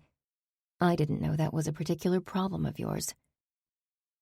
At her words, 2 sets of eyes shifted from the blackjack game to her, then Jagger. He must have noticed, because he took her hand and led her away from the table, closer to the scene of their original crime.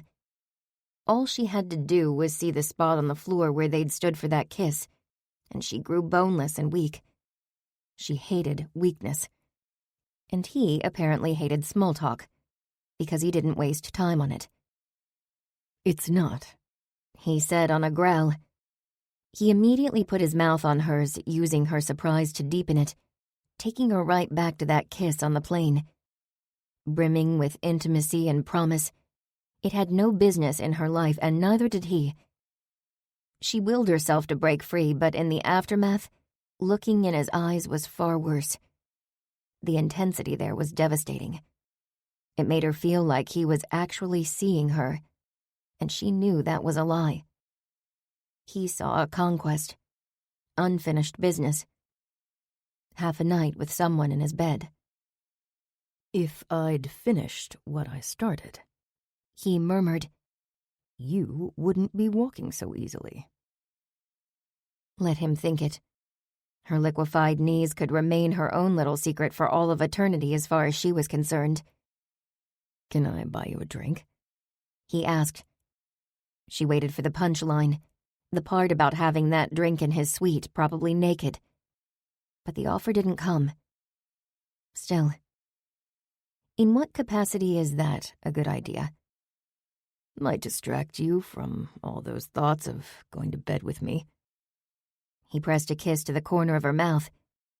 "I have a feeling you aren't always on your best behavior, Miss Price." "I can't believe your ego fits in the building," she said, but without the fire she'd intended. Hard to keep that lit while drowning in temptation. "But you didn't say I was wrong," he pointed out. Of course he'd noticed that. And she hadn't said he was wrong because he wasn't. Little did he know she'd spent way too much of her life straddling the line between good behavior and boredom, and the idea of breaking out of that zone had never been so tempting. But there were certain lines she absolutely refused to cross. "I'm not letting you throw me out of your room in the middle of the night," she warned. A nefarious grin traced his lips. "As previously stated, I won't be finished with you by the middle of the night." She hoped her frown distracted from her quickening breath and hammering heart. "I'm not sure that's an exception." He shrugged. Partnered with that smug, knowing smile, it was almost obnoxious, but so damned tempting. She'd never met such a confident man, and from what she'd already experienced, he had the skills to back it up. With that same cocky expression, he said, "You'll have to settle for an anomaly then." She glared. "As I previously stated, I won't settle at all." One of his eyebrows lifted but didn't eradicate the humor. "Noted. Does that end our negotiations?" "As long as you understand my terms are non-negotiable." He laughed, but she didn't miss the undercurrent. It sizzled, outglaring the brightest of the casino's blinding lights. But even that had nothing on the moment he took her hand and led her to the elevator, where he watched her with lazy, wicked intent for the entire 30-plus floors. The undercurrent was so intense, she was surprised the walls didn't blow out of the shaft. It was a far more effective foreplay than kissing. Kissing would have distracted her. This just became a more loaded promise of devastation with every inch of elevation gained. And when the door slid open and moments later she entered his suite, she had to force herself to breathe. The drapes were open again. She remembered what he'd told her about his mom, and the pain settled in her chest. No, the feelings were superficial. A coping strategy, and the windows didn't matter. He was so high in his penthouse suite that no one would ever see what happened between them up there. She didn't have to ponder any of that for long. As soon as he'd kicked the door shut and locked it, he framed her face with both hands and kissed her. Hard. His tongue swept her mouth, probing, coaxing, demanding. One hand crept to her hair, then slid away. Seconds later, he tugged firmly on the strands, leaving her gasping. The rough traces of a 5 o'clock shadow grazed her cheek, wretchedly thrilling. and she didn't even try to hold back a moan as he bit down on her ear, then her neck. He undressed her through the kisses, easily freeing her of her shirt, nearly yanking it away. Just as quickly, her skirt fell. Desire ran rampant, and the fact that she was nearly naked only heightened that. Every sensation put her on edge. His crisp dress shirt teased her nipples. His hard length nudged her through his pants. He wrecked her with his tongue. And that was before he hoisted her against the wall, releasing her hair to hold her there and feast. The first long draw of his mouth on her painfully tight breast nearly brought her to tears. "Oh, shit," she muttered, clutching his hair, scrambling to breathe.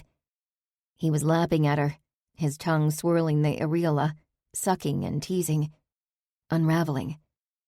No amount of the logic she'd infused into the decision to come to his room had prepared her for the devastating need spindling through her with every rasp of his tongue. What he'd done to her on the plane had been amazing, but sorry foreshadowing for having her blood so relentlessly spiked with need. And he didn't slow down. He switched to her other breast, leaving the first victim to abandonment. She was at the perfect height for him to coax the straining bud into his warm mouth, and the contrast between that and the other side, cold and wet, left her begging. "Please." "Please what?" He spoke with her nipple in his mouth, and the vibration tortured her. "Stop being an ass." "Is that what I'm doing?" He released her, a coy grin teasing his lips. "Because I kind of thought this was why you came over tonight." "I came over," she said evenly, "to get fucked." "Noted." With a grin, he grabbed a box of condoms and tore it open. Her breath caught as she waited for him to put one on, but instead he led her to the sofa and stood behind her. He slid down her underwear, leaving her utterly exposed and wanting. The city sprawled before her as it had 24 hours before, but everything had changed. The sound of a zipper and tear of the foil packet cut through the silence. She started to turn, to see him, but he stopped her, grabbing her hair again to push her forward. He was gentle but commanding, daring her to defy him as he bent her over the cushion. Her breath hitched when he fingered her with his free hand. Then the pressure was gone, replaced by the nudge of him at her entrance. He tugged her hair and she arched against him, driving hard onto his thick, heavy cock. She didn't need to see it to know it filled her. She wriggled against him, adjusting, seating against the impossible depth. She caught the reflection in the glass, her hair gathered in his hand, body bowed, breasts begging in the cool air, and stared, pulse pounding, senses obliterated when he rocked his hips and withdrew, only to ease back in. The slow, punishing pace was the most deliciously brutal she'd ever known, and the more she curved against him, the slower and more depraved he became. Friction wasn't even a thing. It was just a long, slow slide into fulfillment that left her almost entirely devoid of his touch. As if he knew the extent of his torture, he fisted her hair and drove harder, deeper, picking up the pace until the furniture shook beneath her. Her breasts rocked wildly, and she gripped the cushion, her usual urge for pleasuring herself forgotten. The first tendrils of orgasm had splintered inside her when he cursed and grunted and slammed into her, his cock buried deep, the pulsing triggering a brand new dizzying wave of pleasure that seemed to last forever. She didn't notice exactly when he let go of her hair, only that he was there, folded with her over the back of the sofa while he cradled her in his arms. That didn't last, though, and for that she was grateful. Being half upside down didn't pair well with her current state of breathlessness. Upright, she waited for an awkward moment that didn't come. The man was still dressed, damn him, and by the time her eyes focused, she saw only his back as he walked away to toss the condom. Fortunately, the return view was better, especially when he yanked off his shirt. It had already hung unbuttoned, open, but the glimpse of skin she'd previously gotten hadn't done him justice. She'd seen pictures of his naked upper body. Anyone who'd ever stood in line next to a supermarket tabloid had enjoyed that view. But there was nothing a low-resolution piece of newsprint could do to justify him. Seeing him was surreal. That body had pleasured her. She'd felt his pulse hammer and his chest flex. She knew the strength of his arms. She was blissfully familiar with where that happy trail led. Not that the erection jutting from his open fly left any doubt there. He snagged the condoms on his way back over. Did the entire city have to see that? She asked. It was the closest thing to criticism she could muster in the aftermath, and she had a feeling he was far from finished. She needed some kind of grip that didn't involve any part of his body, because if she needed to hold on to reality, that wasn't the way to do it. No one can see up here, he said. People can't look across the street from the building next door. She asked, dubious. Sweetheart, this is an ocean view, and there's nothing but the boardwalk between us and the water. She opened her mouth to protest. People walked on that boardwalk. But he didn't give her a chance before he took her hand and led her into the bedroom. Not the spare one in which she'd spent the night, but his. It shouldn't have mattered. He didn't want an entire night, let alone more, but she still questioned his decision to take her into his space when there were other rooms in the suite. Curiosity had her actually looking away from his amazing body to check out his bedroom. Empty, neat. The space didn't tell her anything about him, other than he didn't leave his socks on the floor or his suitcase open. But it was a hotel room. Briefly, she wondered what his house was like. Leather everything, gleaming everything else, just like the plane she'd bet on it. He probably had a walk-in closet the size of her bedroom, with a showroom-quality rack of suits, all arranged in a gradient by color, and a king-size bed that would feel like sinking into a cloud, or fucking on one.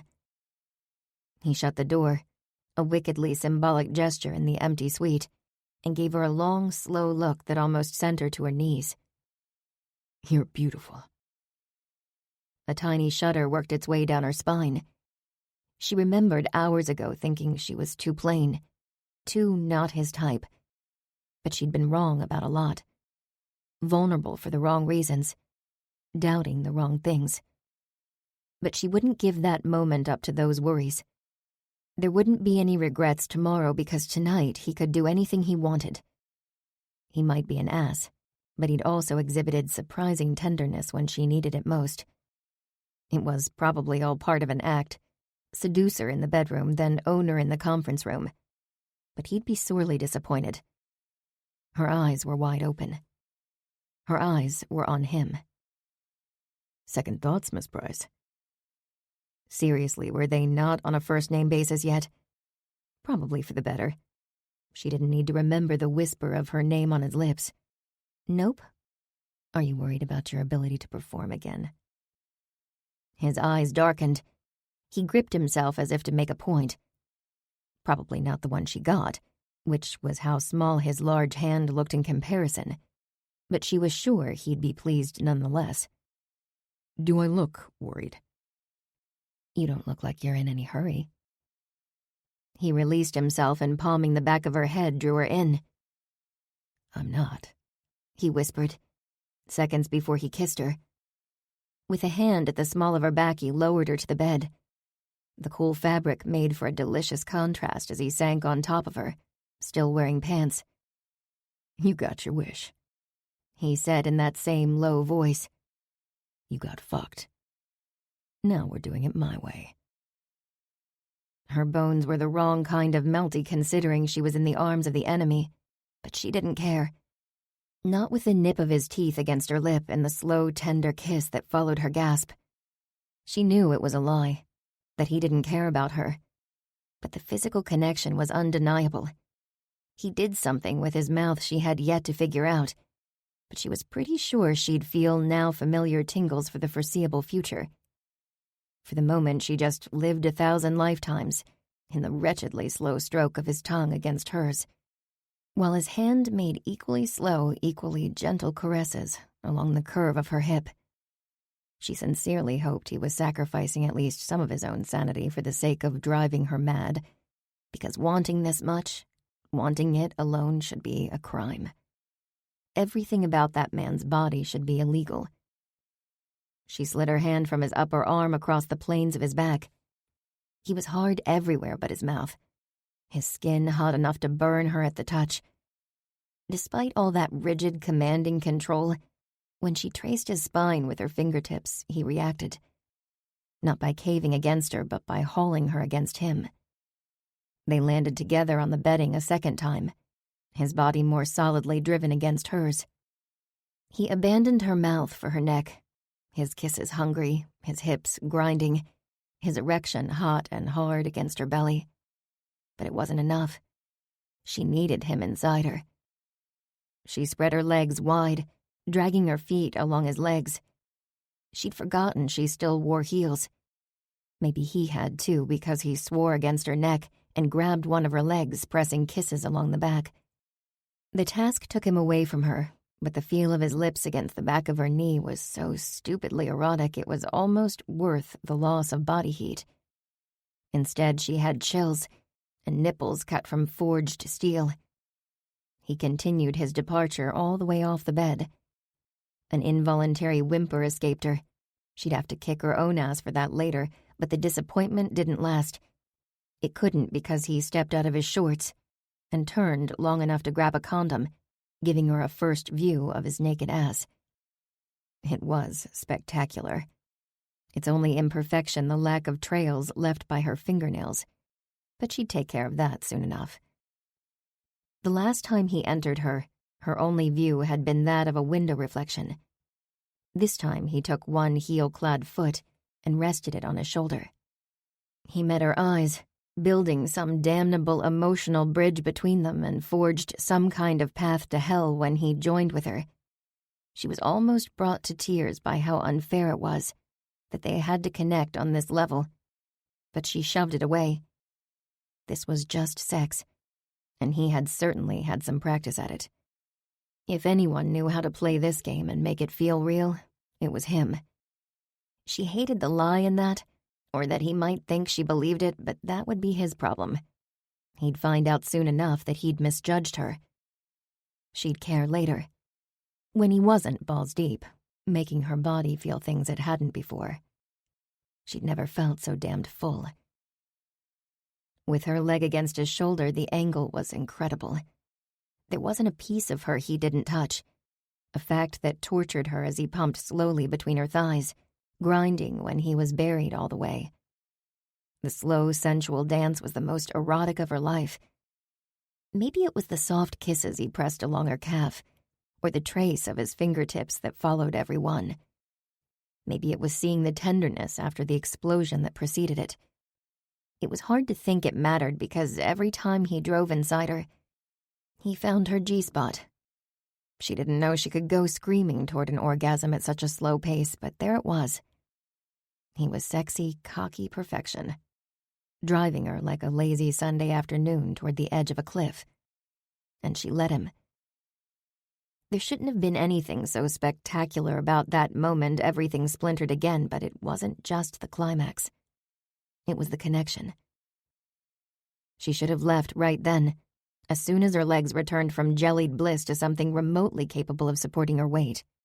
Not because she knew everything between them was a lie, or at the very least, contrived, but because she knew it and wanted it anyway. But the man with the hard body and incredibly sensual lips wasn't asking her to go. He was holding her, holding on like she meant something. And that wasn't the only thing. When he'd left the bed to clean up, he'd shut the drapes. The view, it's all I'll ever have. It hit her slowly. It hit her when he climbed in bed and hauled her against him, warm and there, and whispered something sweet and forbidden in her ear. Something about doing it all over again. But she could only stare at those drapes, because he'd given up the view. For her. Chapter 11. Jagger woke to a cold, empty bed. He heard his cell phone alarm going off in the other room, but he ignored it. Kennedy was long gone. He knew it and he should have appreciated it, but she hadn't been his average fuck. As he drifted off, her body hauled tightly against his. He'd thought long and hard about seeing those gorgeous eyes peering at him across the sheets in the morning light. He'd never actually wanted a morning after. But it didn't matter that she was gone. He'd see her soon enough. They hadn't made plans to meet up, but she was there on Logan's orders to discuss the sale deal with Jagger. Truth be told, he wasn't sure what he was going to do. He wouldn't admit it to her, but she had him by the throat with that document she'd found. His best shot was convincing her that his plans to raise the Lady Luck and build anew were ideal. But ultimately, keeping her knowledge about the demolition to herself would be a betrayal of Logan's trust, and he had a feeling that woman didn't betray easily. But she sure didn't have any problem walking away. He should have been damned grateful. Instead, he maintained a hellfire urge to track her down, which he assured himself was only to get her to hold up her end of the deal. He needed her to help him get Logan to just retire already. Anything else was unacceptable. Nothing else had fucking changed, that was for sure. The only difference between her and every other woman who had found her way into his bed was that she was honest about what she wanted. Sex. Not a fairy tale. That, and he hadn't had to run her out before his morning coffee. Still, unacceptable. He eased out of bed, the closed curtains giving him pause. Bare-ass naked, he yanked them open. He waited for that unsettled feeling to depart, but it held tight. Fuck. He shut down the alarm on his phone and hit the shower. He was running on some kind of electrical current, like she'd detonated something in his veins. He knew most women were with him because of his money. Those who were with him for their 15 minutes of fame were easiest to discern. Inevitably, pictures of them together hit the tabloid sites before the sweat dried. None of them had been like Kennedy. Not that he saw stars and hearts circling, but because he felt her pain. That stirring empathy brought back the sting of betrayal he'd felt as a child. It also proved she couldn't be trusted. She might not have successfully taken off with his DNA as she'd originally planned, but she'd taken something far more valuable, as far as he was concerned. She'd found that piece of paper, and she'd used it as leverage. And she'd done it unapologetically. It pissed him off. Pissed him off even more that he was standing there in the shower, his dick hard with the memories of burying it inside her, grinding and fucking and wanting. God, when had he ever wanted someone like this? The sex was over. He was supposed to be glad she was gone, his mind back on business. Instead, he wanted to drive into her, pound relentlessly while she took it and loved it. Fuck, maybe that was it. The sex she demanded had been primal. No pretenses. He hadn't even had to pretend he liked her, or that it was more than one night. Just two people blowing off steam. The proof that it meant nothing was in the fact that she was gone in the morning. Great theory, but it was bullshit. He cared enough to hope her sister's lie hadn't hit her too hard. But the evidence was to the contrary. She'd come to him. And he'd taken full advantage of that. He was paying for it now. But he'd just have to get over it. He might need to play nice to get Kennedy to cooperate, but every attachment he had to her and her sob situation was just circumstantial. She wanted something from him, just like everyone else. The only difference was she'd gotten it. It was his turn now. Kennedy woke to the sound of her phone ringing. Squinting against the bright morning light, she managed to discern from the bedside alarm clock that it was after 11. Crap. So much for being professional. As if sneaking out of Jagger's room in the wee hours for the second morning in a row hadn't already taken an axe to that particular theory. She reached for her phone and only managed to knock it off the table. It quit ringing. Grateful, she buried her head under a pillow only to hear the obnoxious sound begin again. If not for the possibility it could be Mr. Logan, she'd ignore it entirely. But she didn't have that luxury, so she reached over the side of the bed and felt blindly for the device. Every muscle she used bore utter protest, but the ache was delicious, which sucked. Tingles shot through her like fireworks. Pretty and, if she were to be honest, awe-inspiring, but ultimately a waste of explosives. What she wouldn't give to find a nice, normal guy to make her feel that way. One who could exist in her real life. One who hadn't threatened to take away her nephew so he could effectively steal money from an old man to tear down a building against said old man's will. Ass. But God, could he fuck. And if nothing else, with it clear JC had lied about Jagger being her son's father, she didn't have to worry about him taking Owen. Her sister was another issue, one she'd have to address sooner or later, because the phone started its third cycle of ringing. JC's name lit the display. Kennedy rolled over, the respectably soft hotel sheet biting against her sore nipples. His phantom touch remained, squeezing, licking, biting, annihilating. She wasn't dumb enough to feel loved, but she didn't feel used either. That, coupled with his ability to drive her into deep, shattering orgasm without needing to directly manipulate her clit, was dangerous. The phone stopped and started again, and only then did it hit her something could be wrong with JC or Owen. She swiped the display. "Are you okay?" Kennedy, oh my God. Kennedy sat up, her muscles screaming. "What's wrong? Is Owen okay?" No. JC took a deep, shaky breath. Yes, he's fine. "Don't do that to me, then." Kennedy forced her own breath through her lungs. "What's so urgent that you need to wake me at the crack of 11? Silence dominated the line. So much for her humor. Then, Are you in a good mood? JC asked. Or is this your way of telling me you're in a hostage situation, like calling 911 to order pizza or something? There's no hostage situation. Not exactly. Even if she did have to talk Mr. Logan out of what was essentially his last investment property. He didn't need the money, which made it all the more interesting that he wouldn't let the property go. I just slept well. After another bout of silence, JC exclaimed, You slept with him, didn't you?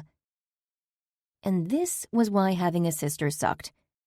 One who knew everything there was to know about you, including what was apparently her unmistakable I just got laid voice. So she borrowed a page from Jagger's Book of Loopholes. I did not, in fact, sleep with him, Kennedy said. At worst, she dozed a little. No lie there. So what did you do? JC sounded skeptical and excited, like they were on the verge of sharing one of those sisterly secrets that should absolutely not revolve around the man she'd claimed fathered her child. Kennedy sighed. So much for loopholes. Shouldn't I be asking you the questions, like why you lied? And where was her irritation? She should have been furious with her sister. But it was hard to place blame when JC had begged her not to get Jagger involved. Still, JC hesitated, which actually made Kennedy feel guilty. Same reasons I gave you before, JC said. He's hot. There's not a woman alive who wouldn't sleep with him, given half the chance, and there can't be any sighted people who would falter. JC took a shaky breath. I'm sorry. I really am. Even when I found out you were going to Atlantic City with your boss to work out a deal with Jagger, I never thought you'd actually approach him. I asked you not to. The tiniest bit of annoyance flared. What you were asking me is not to try to get Owen the support he needs, that you both need.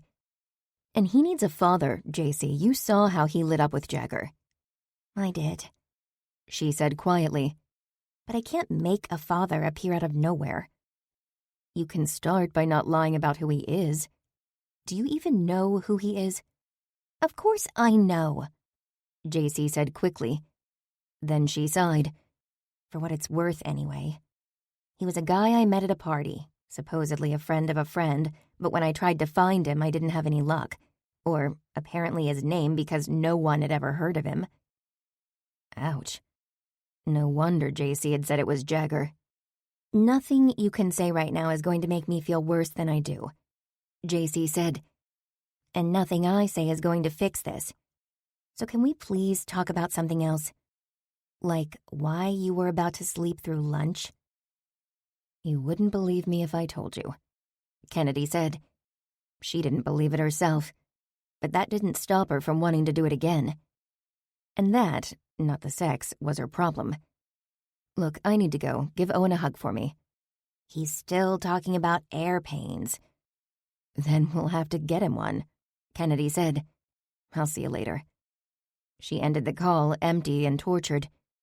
She couldn't remember the last time she'd had sex, good or bad, and not told JC. But there was something about Jagger that Kennedy wanted to keep to herself. She didn't know what that meant, but it scared her to death. Chapter 12. After a hot shower, Kennedy stepped out of the hotel. It was past lunchtime and she hadn't heard a word from Jagger, so she figured she'd check out the boardwalk. She'd be lying to herself if she didn't admit she was curious about the city that Jagger apparently loved. But she also wanted insight.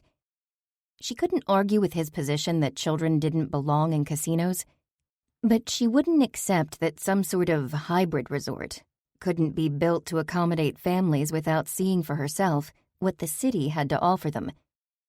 She imagined the brilliant sunshine did a lot to ease the overriding grayness of the concrete by day, but it was the ocean that really drew her attention. A number of kids splashed in the surf, the youngest among them squealing in delight while the water bubbled at their feet. She thought of Owen and how much he'd love it, and decided somehow she'd find a way to swing a weekend there. She just stepped onto the wet sand when her phone dinged.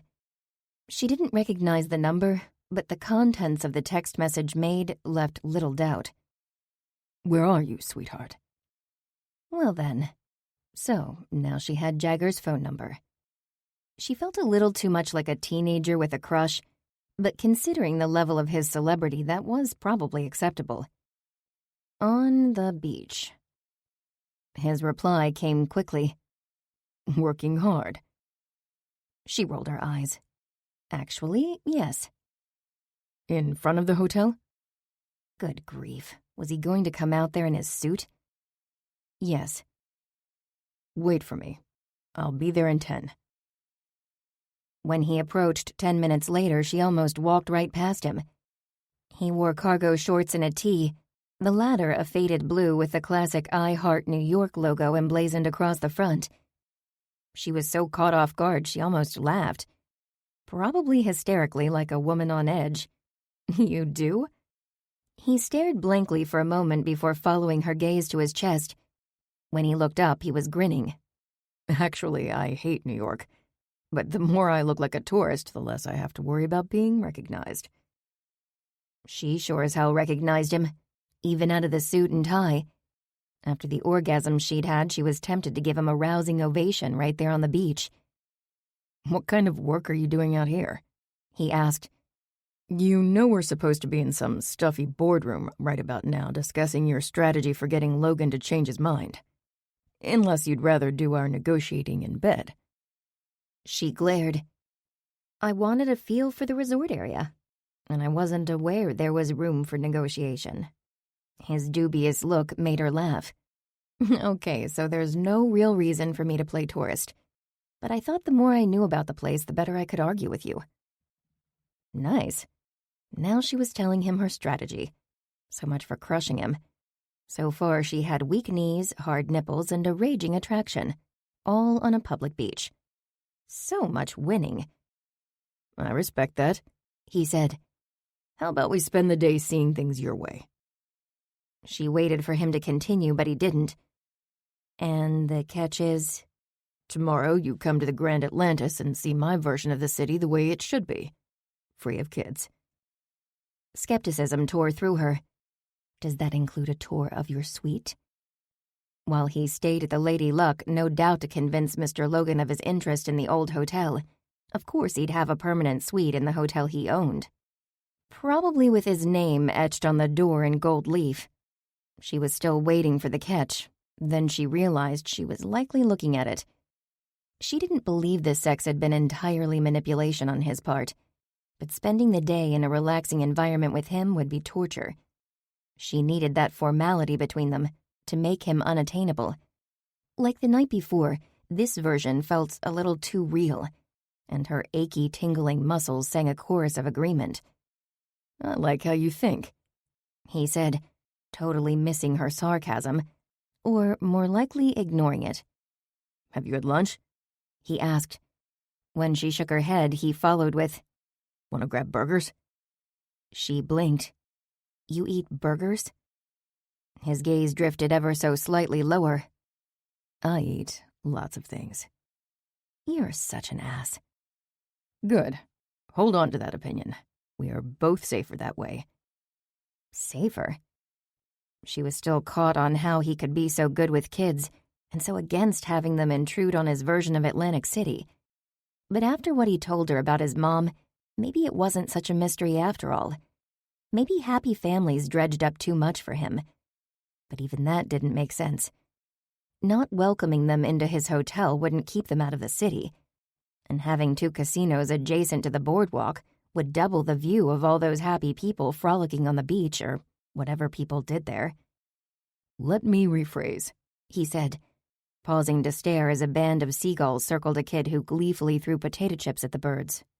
"You won't have any false expectations that I'm a nice guy who can be talked out of this acquisition, and I won't have to listen to a bunch of dramatic bullshit when you find out otherwise."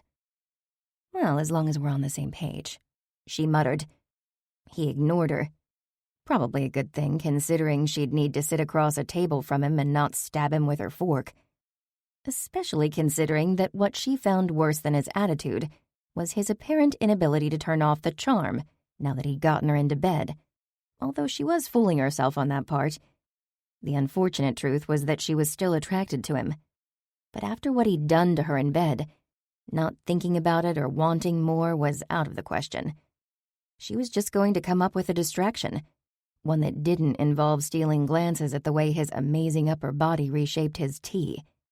He was surprisingly tanned and ripped for a man who lived in a suit. And surprisingly attentive for a man who didn't bother getting an entire night out of his one-night stands. It was the look in his eyes that snagged her.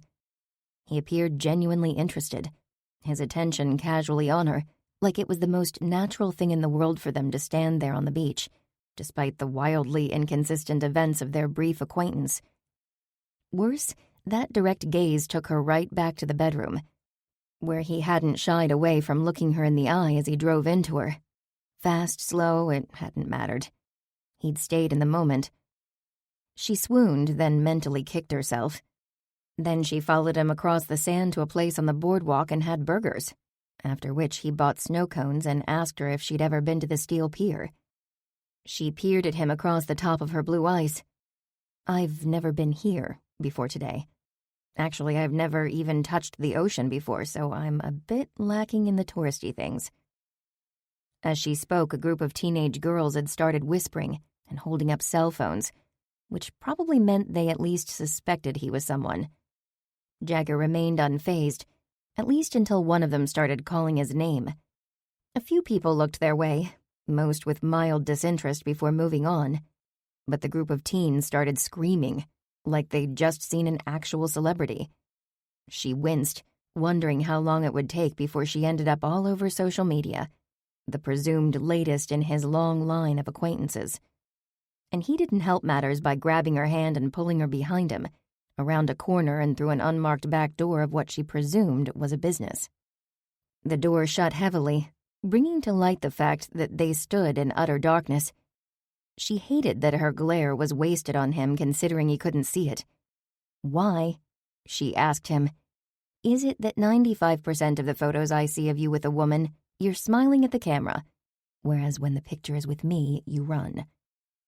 "I didn't run," he said lightly. "I walked quickly." "You didn't need to go at any speed," she shot back, a bit snarky to her own ears. That she sounded that way irritated her because why should she care why he didn't want to be seen with her? "No one would have ever thought you were actually with me. At least not until you took my hand and made me your dirty little secret." "I got you out of that situation out of respect for you." He ignored the subtle jab about her not being his type if he'd picked up on it to begin with, which was probably for the better because his response left her dumbfounded and confused. One minute he was reminding her he was a jerk, and the next he proved thoughtful. Although it could have been a convenient excuse, which was probably closer to the truth than anything. I suppose I should thank you then. You only suppose? Her eyes were adjusting to the dark, so she could see the touch of irritation in his expression. Where are we? She asked, ignoring his question. In the back door of a shop, he said. I got that. Perhaps I should have asked how long we'll be here. Wherever they were, it was hot and piled with junk. She wasn't impressed with the business, whatever it was. Worse, there were noises. Rodents, she'd bet. The thought had her easing closer to Jagger. He didn't exactly appear to notice, and soon she realized why. He was twisting the doorknob to no avail. Please tell me you're kidding, she said when reality kicked in. Unless they wanted to climb over a huge pile of boxes in the dark, they were stuck. She sincerely hoped there was an alternative. Let me know when I look amused, he muttered. Exasperated and on the verge of panic, she asked, How did you get the door open if the knob wouldn't turn? Even in the dim light, she made out his annoyance. I didn't have to turn it. It wasn't shut all the way. That's what made me notice. Well, that's just great. How did she keep landing in these situations with him that led her to the edge? Sexual edges, fear-laden edges, so many edges. Isn't it against fire code to lock a door? Not to lock the door, no. Had he rolled his eyes? In the dark, she couldn't be sure. And I don't think that's the problem. It's jammed. I'll call someone. He withdrew his phone from his pocket. She looked away as he woke the screen, and for her trouble managed to catch sight of a large creature with a long tail moving along the far wall, which wasn't nearly far enough. Without thinking, she slammed into him. He immediately caught her, his free arm holding her tight even as his expression questioned her. He didn't say anything out loud, though, because he was explaining to someone their predicament. Or his, rather. She noticed he didn't mention her. He ended the call. A friend of mine manages this row of storefronts.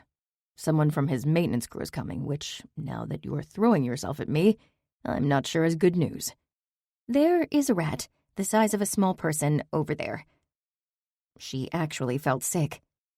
Are you sure it's not just the size of a large rat? He held her closer anyway, and she hated how much better that made her feel even as she wanted to kick him for teasing her. I am not kidding. She hated rodents. As far as she was concerned, they were all huge and had fangs and wanted her dead. The scratching sound echoed again through the junk and she squeezed closer to him. I'd rather be on your plane. I bet you would. Oh, God. If looks could kill, she'd finish the rat and then Jagger. Despite the utter perfection of certain other organs, the man clearly didn't have a heart. Shut up. He responded by spinning her around and pressing her back to the relatively cool cinder block. The dim light revealed enough of his features to see she was in trouble. Again. Trouble that had nothing to do with the creature across the room, which probably had an entire family trapped in there with them. And friends. There was probably a block party going on. If you think you can distract me in here, you can forget it. But he didn't. The noise happened again and she scrambled to stand on his feet, like gaining 2 inches would help when those beady eyes had been knee-high. He laughed to himself, then hoisted her into his arms, leaving her cradled between him and the wall, her feet and the rest of her safely away from the ground. Is that better? He asked, no longer sounding amused. He sounded hot. It might have been better if it wasn't the exact same position he'd held her in the night before. Granted, there had been less dust then and 0 sets of beady eyes, but the circumstances now didn't take away the visceral reaction she had from going back there. And unfortunately, they didn't stop her from kissing him. He responded immediately like he'd been waiting for it. Like he was starving. Like that man ever starved for anything. But he was a damned good actor, in just a few probing strokes achieving utter destruction of every inch of distance she'd managed to convince herself she needed. He coveted her mouth, tasting, coaxing, owning.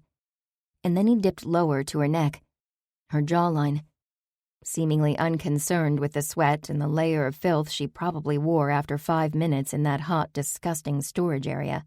He traced the top of her breast with his tongue, first one side then the other, leaving her clutching uselessly at his back with unspoken demands that he stop teasing her and... what? She didn't have to ponder that long, because he bit her nipple right through her shirt. She had to press together her lips to keep from screaming, begging. Then the door flew open. The burst of light blinded her. She half expected him to drop her, lest anyone see him pillaging among the lower class, but instead he eased her to her feet. Without a glance in the direction of the rather surprised maintenance uniform-wearing man in the doorway, Jagger took his wallet out of his pocket, withdrew a card and pressed it into her hand.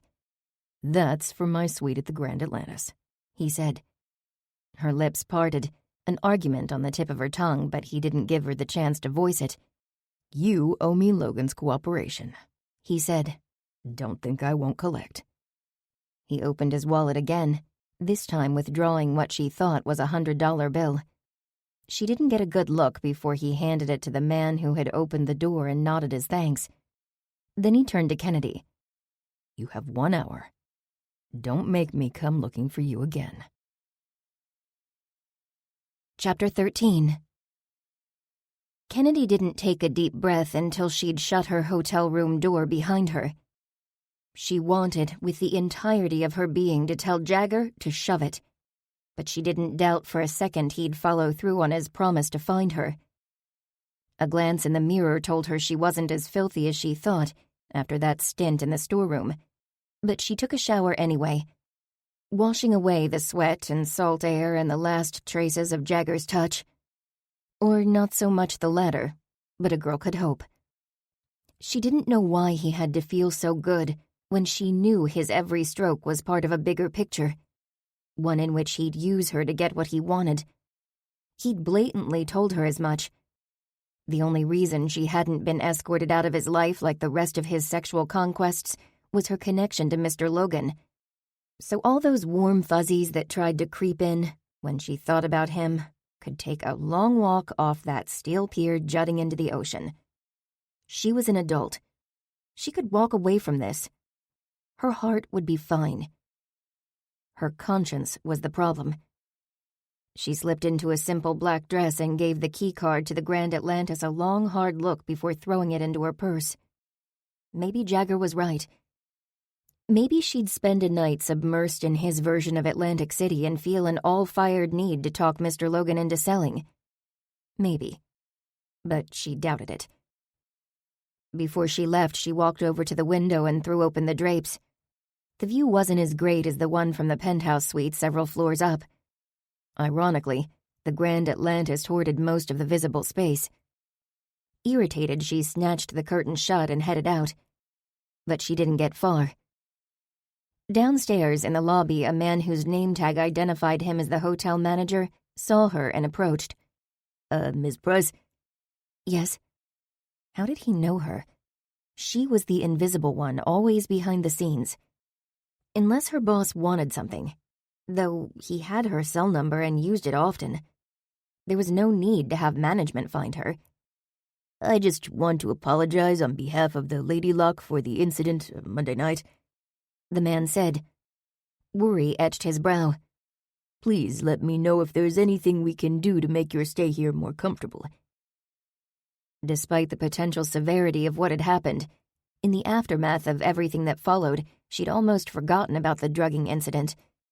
It had happened behind her back, so to speak, and as such hadn't quite settled into her reality. Now she wondered if Mr. Logan had heard, or worse, if anyone else had been assaulted. It wasn't the hotel's fault, she said, still somewhat bewildered. He offered a sympathetic smile, but the tension on his face and the wringing of his hands suggested he was far from ease.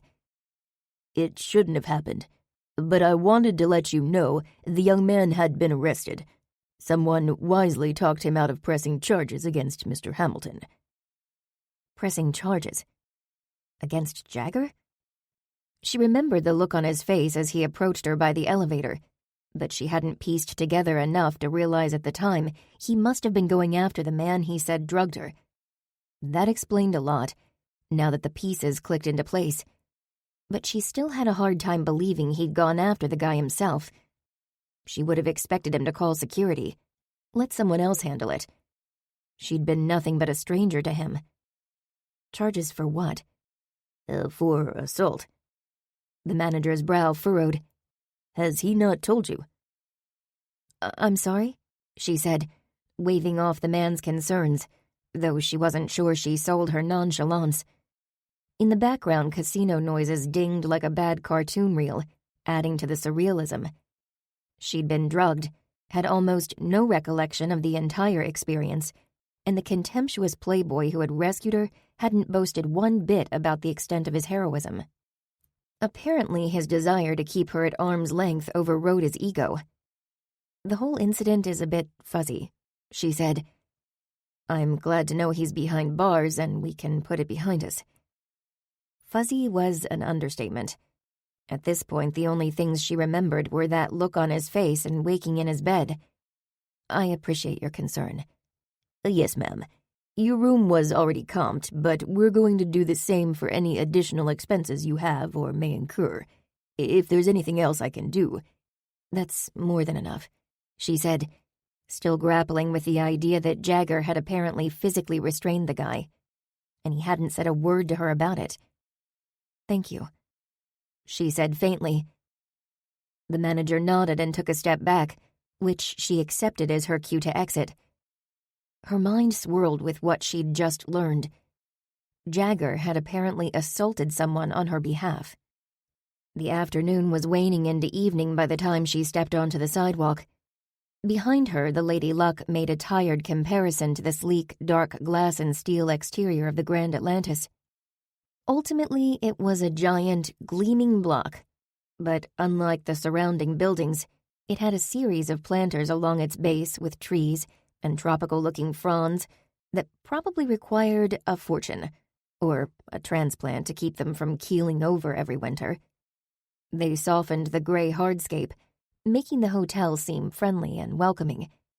She had to admit she liked Jagger's taste, if he'd had anything to do with it at all. If the difference outside was noticeable, the contrast inside was dramatic. Every hard surface gleamed or shone. The upholstery and carpets looked and smelled fresh, and the employees were dressed smartly, and all wore smiles. For some reason, they felt to her like knowing smiles. Like every single one of them knew she was headed for the top floor. An elevator bank sat just beyond an extravagant front desk, complete with a waterfall backdrop. She breathed deeply the light chlorine scent as she walked past. A glimpse at the casino floor proved it far more active than that of the Lady Luck, the patrons surprisingly well-dressed. She found it hard to believe so many people didn't have other places to be at the tail end of a workday. Granted, she appeared to be one of them, though no amount of internal protest to that fact could convince her she was there on business. When she reached the elevators, a uniformed attendant stepped back to let her enter the nearest car, then asked for her key. She handed over the card Jagger had given her. The attendant studied it, the barest lift of his brow the only reaction to her access to the penthouse. No surprise there. He probably saw some version of this every night Jagger spent in Atlantic City, except the last two because he'd been with her at the Lady Luck. The ride to the top passed in silence. She felt she should say something, but nice weather wasn't much of a conversation starter for a guy who spent his day in a box, so she kept quiet until they arrived. At which point the doors slid open and he handed her the key with a gracious nod. She thanked him, then stepped out into paradise. Utterly gorgeous, breathtaking paradise. The windows that were dark from the outside and completely missing from the ground floor casino, existed in full floor-to-ceiling glory. The decor, not unlike that of the inside of his plane, was lush and extravagant, with everything either gleaming or plush in appearance. She appeared to be in some kind of lobby, with a huge set of double doors in front of her and glass walls far to her left and right, and it hit her just how far out of her league she was. She realized she wasn't sure what to do next. She settled for knocking, sort of, because before she could do more than brush her knuckles against the highly polished wood, the door opened. Jagger stood there, ridiculously hot and at odds with the setting, wearing a pair of board shorts and nothing else. "You came." And she nearly did so again. Eyes pegged on his bare, sculpted chest, she swallowed hard and said, "You assaulted someone." He took a step back and gestured for her to enter. "Hawaiian shirt guy?" she added helpfully. The room, though not his actual residence, was exactly as she imagined he'd live. Hardwood floors, leather furniture, granite and glass surfaces, and what looked like high-end electronics at every turn. A pool table set off to one side, swallowed by the vast space. Through a set of double doors, both thrown open to the evening air, a hot tub gurgled. Everywhere she looked, she saw luxury, but not 1 inch of it was as jaw-dropping as the man who owned it, the one who had yet to blink over her mention of assault. "You're not going to say anything?" she asked. He shook his head, and she caught the barest hint of tension before he covered it with a tight smile. "My lawyer advised that I not." "Are you serious?" Before he could answer, a knock sliced through the silence. Seconds later, a walking cliché of a butler stepped through the doorway, nodding first to her, then to Jagger. "The usual, sir." Jagger pinned the man with a death glare. "That won't be necessary," he said tightly. "Take the night off." "The usual?" she asked after the door had shut behind him. "Champagne and strawberries, whipped cream and handcuffs, beer and berry white. What? What's the usual?" "I practically live here," Jagger said, irritation evident in his tone. "I can have a usual." "That explains why you looked like you wanted to kill the man for mentioning it.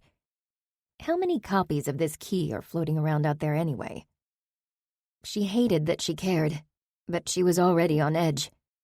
Already a means to an end. Did he have to throw it in her face that she'd somehow landed among his playthings, exactly as she'd vowed she wouldn't?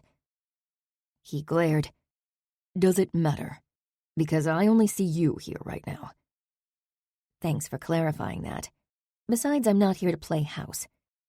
She took a breath, realizing how far off track they'd landed. Because she was jealous? That felt 10 kinds of wrong. But the idea of him dragging those incredible lips across someone else's skin left her feeling empty and more than a little annoyed, which only made her more annoyed. Until she remembered their conversation before the butler had stepped in. "Why did you assault that guy?" she asked. "I mean, what happened?" "I told you. Someone drugged you." He said the words like they made everything make sense. "And beyond that, you seem to have more information than you should, because as far as I knew, my involvement had been buried." Her eyes narrowed in irritation that he could so casually leave out so many details. Big ones. Like that he might have faced legal action. That it would almost certainly have been thrown out of court under the circumstances didn't matter. What did you do to him? "I detained him until security arrived. Then I went to find you."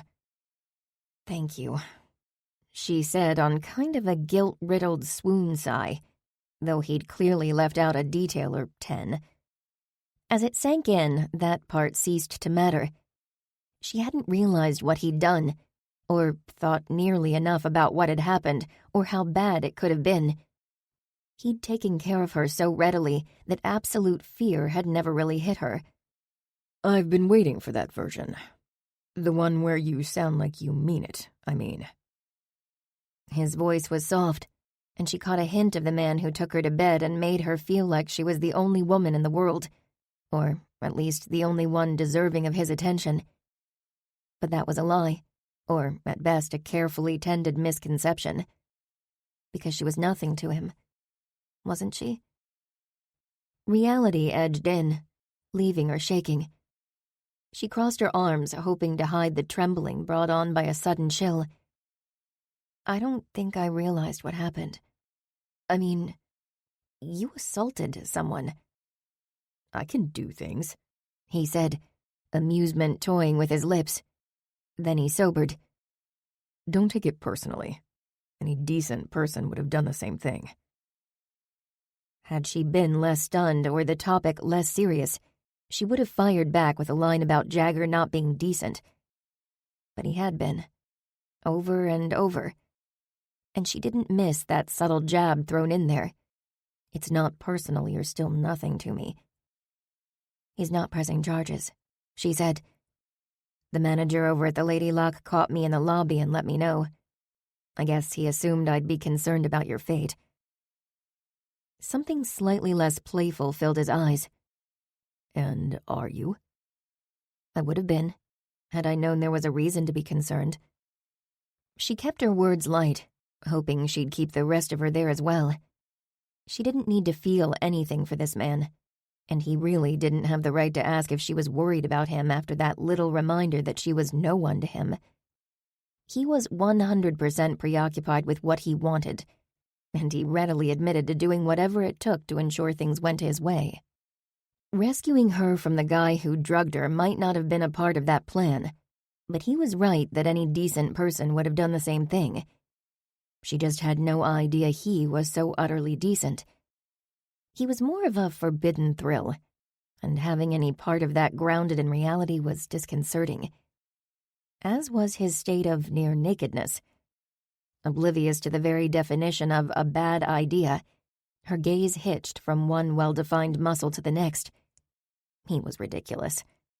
She wondered briefly how many women took one look at his body and managed to forget he was filthy rich, because she sure as hell did that every single time. Jagger cleared his throat. She jerked her attention upward in time to see him smile. Seems we're making progress, then. For some reason, the cocky assurance trounced her last nerve. What kind of progress? She snapped, putting that smug grin of his out like a light. The kind where you pretend you're this really great guy, only you're also telling me you're not, which is probably supposed to make me think you are because at least you're honest.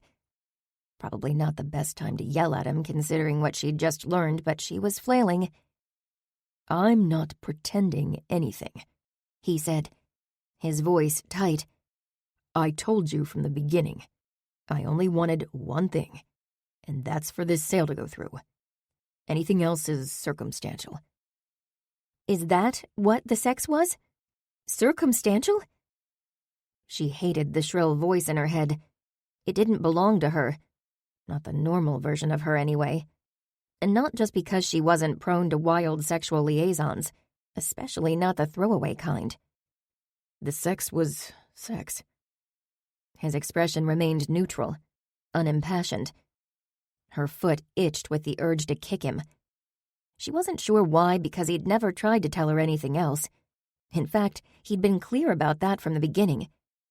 But to look her in the eye and say it was nothing? She took a deep breath and mentally backed down a few notches. It was nothing. Just her stupid pride and a lot of misplaced vulnerability.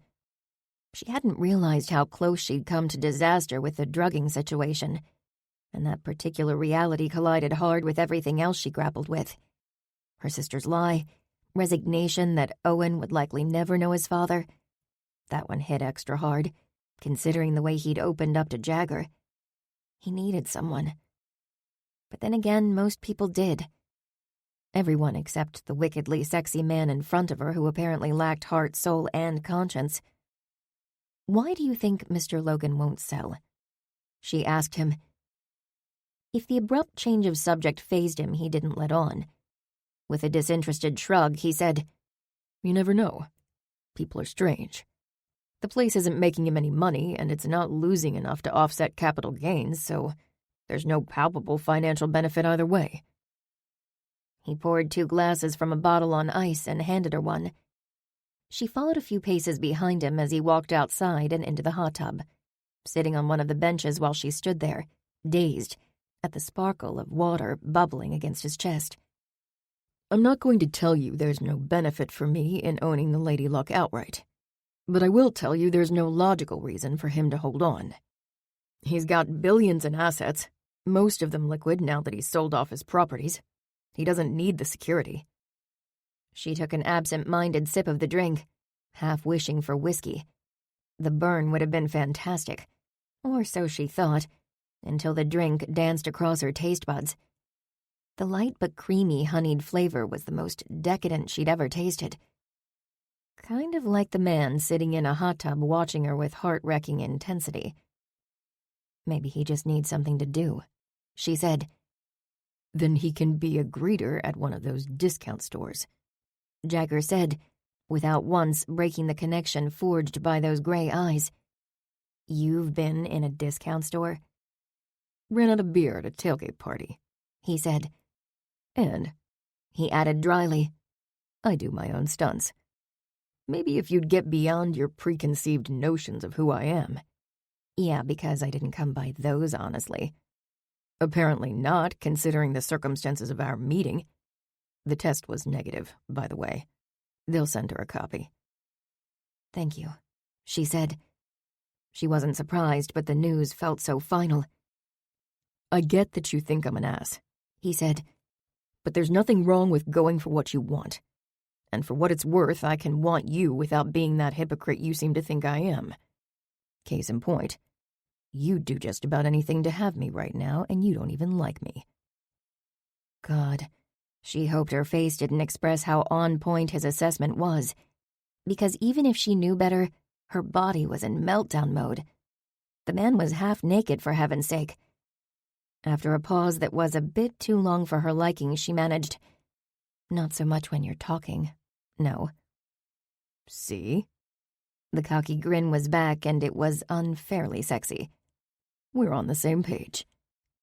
Only I didn't say I wanted to, she pointed out. Another sip of the alcohol did nothing to dispel the unspoken part of that, which was that she did want him. Even if he only wanted her for her connections. Even if he had a freaking usual. If that's the case, he said easily. And you're not even tempted. Then what are you afraid of? She narrowed her eyes. Who says I'm afraid of anything? If you're not afraid, then get in.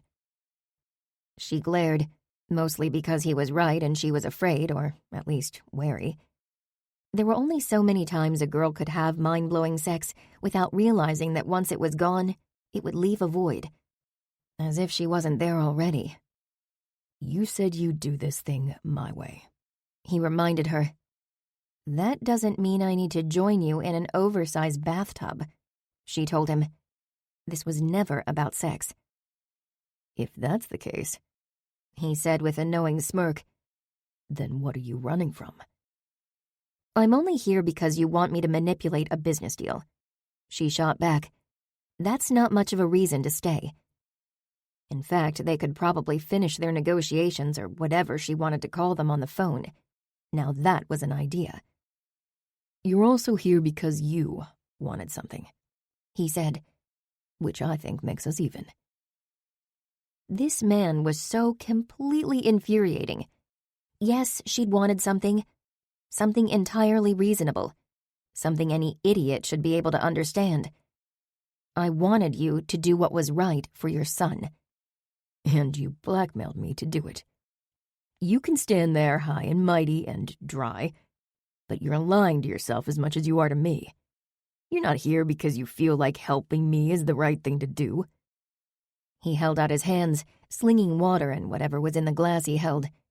You want the truth? Here's the truth. You have the upper hand. You hold that piece of paper you found in my suite, which won't prove anything but will put enough doubt in Logan's head to shut this whole thing down. At best, without you, I'd have to turn the Lady Luck into a daycare, at my own expense, and split the profits, if there were any, with someone who has already proven to put personal shit over smart business. With you, I might have a chance to do it my way.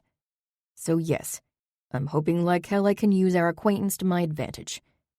But if you want to fault me for that, then you'd better take a long look in the mirror. Because despite some evidence to the contrary, considering how screwed I happen to be right now, I wasn't fucking myself last night. So you admit it, she said, her voice quiet after his outburst. It wasn't just his words that left her reeling, but that he'd lost his cool. When he wasn't smirking or dropping lines like breadcrumbs, the man was stone. Or at least that was what he'd always been before, even in the face of her throwing around that document in exchange for a paternity test. You admit you're using me. I never denied it, he said, his voice back to granite. In fact, I made it pretty clear sex was sex. The fact that I have to like it so damn much with you is my misfortune, but it doesn't change anything, including the fact that you're using me, too. So tell me, Miss Price, now who's the goddamned hypocrite? Jagger wasn't prone to shouting. He didn't get excited. He just got shit done and he didn't have to beg. This thing with Logan wouldn't have been any kind of exception if Kennedy Price hadn't walked into his life, yanked out his hair, and set fire to him. But she had. And he'd just given her every reason in the world to walk away from him. But she hadn't. She just stood there, looking at him. Maybe she'd forgotten which way the exit was. Maybe if he had an ounce of self-preservation left, he should show her. He could have sworn that was the plan when he stepped out of the hot tub. But instead of walking past her and throwing open the doors that would give him back his life, he stopped. And he watched her gaze drift to his mouth where it lingered. He didn't even meet her eyes. He just closed in on that sweet, filthy little mouth of hers and tasted. And she didn't resist an inch as he walked her backward, kissing her, dripping water across the suite to the bedroom, dampening her dress, and he hoped something else in the process. He managed to strip her of the garment, though he couldn't have guessed where it landed when he flung it. "Is this your usual?" she managed to ask, despite his best intentions of devouring her. He tugged the tips of her hair, baring her neck, tasting. She was far more delectable than the champagne he'd just slung all over the place, though the sweet remnants of the latter had him thinking about tasting something else entirely. Painted in a crimson light from the fading fiery sunset, everything about that woman was a waving red flag he had no trouble seeing through the neon glow. But for once, he didn't heed warnings, and he sure as fuck didn't answer her question. He kissed her down to the bed. Had it not been for the promise of what was to come, he would have stayed on the mattress with her. But temporarily abandoning her would be well worth the reward. He removed what was left of her clothing, then stepped out of his trunks and managed to get a condom on in the same 30 seconds. And then he dedicated just enough time to make sure she was ready before he dived in. "Shit," she gasped, and it was the only breath he gave her before he did it again. He stopped shy of completely burying himself so he wouldn't hurt her, but the restraint put him that much closer to the edge. He teetered on the verge of hell no matter what he did, wanting it all. He wanted to taste her, to bite down on the nipples that strained for attention, to close his mouth on hers, to taste the flush of heat that made her lips moist. But what he wanted more was to lose himself in her eyes, to hold her that way. Already sweat-slicked, already breathless, the mattress already protesting, he eased his pace, driving deeper, slower, fuller. He gained some leverage with one knee, pumping, grinding, losing his fucking mind, because nothing had ever felt like this. He saw far too much in those gorgeous coffee-colored eyes, but not too much of her. Her he could explore for 100 years and never get tired of her secrets. The woman probably held 1,000 nuances, and he longed to memorize every single one. But she wasn't the one he didn't recognize. It was him. He closed his eyes, needing to break that connection. He needed to reel in the pieces. But he quickly realized with her the pieces had scattered. They were lost in the thick bedding, abandoned to a set of twisted sheets, blown away by sex that should have never happened between two people who had every reason to run. But she didn't. And neither did he. Instead, he kissed her, explored her, the slower pace punishing. It hiked his adrenaline, left a growl stuck in his throat and a knot in his chest. He ached from holding back as much as he ached from giving in, and neither direction could ever be enough. By the time he lost control, he was almost still, rocking so slowly into her that he would have been surprised she felt it, if the sweet simplicity of it hadn't thrown him over the edge of something deep, something bottomless. The orgasm that tore through him came out of nowhere, like she'd detonated something so impossibly hidden inside him that no one had ever touched it before. The way her body shuddered, hot and tight around him, led him to believe he wasn't alone. But if anything, that made him feel worse. Because at some point, he'd stopped just fucking her. And he had no idea what to do about that. Chapter 14. Kennedy woke to open drapes and streaming sunshine. Judging by the light, it was late morning, and she was still in Jagger's bed. Third time's a charm. Apparently, this was a first for them both. She was surprised he had any firsts left. After last night, she wasn't sure she did. She could certainly mark falling for a playboy off hers. Sex, especially just sex, shouldn't make anyone feel like this. But convincing herself otherwise was a losing battle. As long as she reined in any silly thoughts about ever doing this again, she'd be fine. Should be easy enough, considering the option would no longer be there when she got home, and not via private jet. Her biggest foreseeable problem was that sex, just sex or otherwise, had never felt like this. She'd have to figure out how to forget this entire encounter if she wanted to enjoy sex without him, because nothing she'd ever felt had come close. He stirred next to her, then peered at her, sleepy eyes squinting against the light. His dark hair was mussed, and the stubble had a noticeable 12-hour growth from the night before. He was as deliciously rumpled as the bed, with its feather-soft, brilliant white bedding pillowed around them. "I can't move," she said. Her muscles were still screaming from their first night together. The second had incited an all-out riot. "Then I'll be gentle," he said.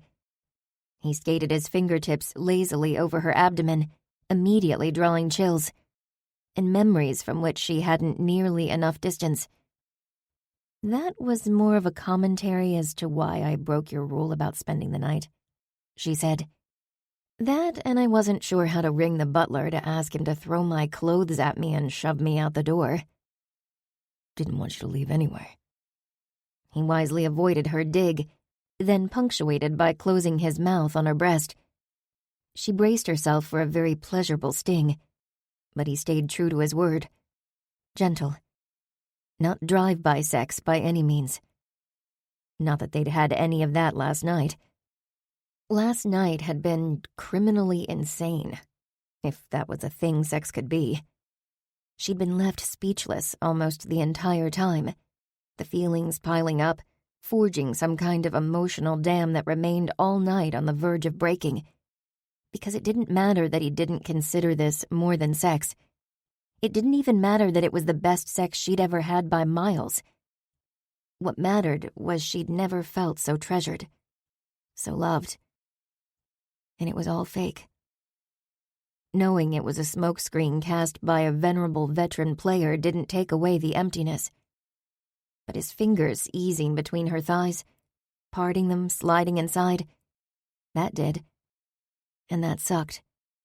Worse, he had her on the edge of a fall so quickly she wondered if she'd ever stepped back from the ledge in the first place. Probably not, as well as that summed up her experience with him. Because though her body ached, and to that point even her toes protested movement, The gentle caress of his fingertips against her G-spot had her clutching his head, driving him to suck harder on her throbbing nipple. He responded by pressing his thumb against her clit, causing her to gasp. He grinned. Sweetheart, you have no idea.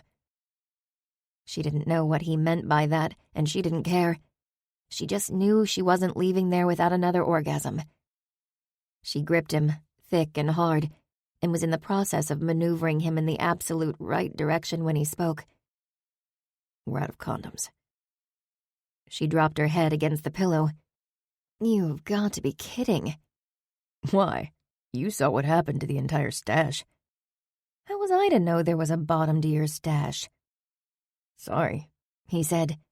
I promised to revive the stash. In the meantime.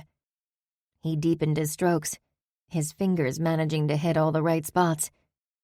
She didn't have to do anything but enjoy the ride as he coaxed her easily to yet another edge, her primed, aching body all too eager to follow him anywhere.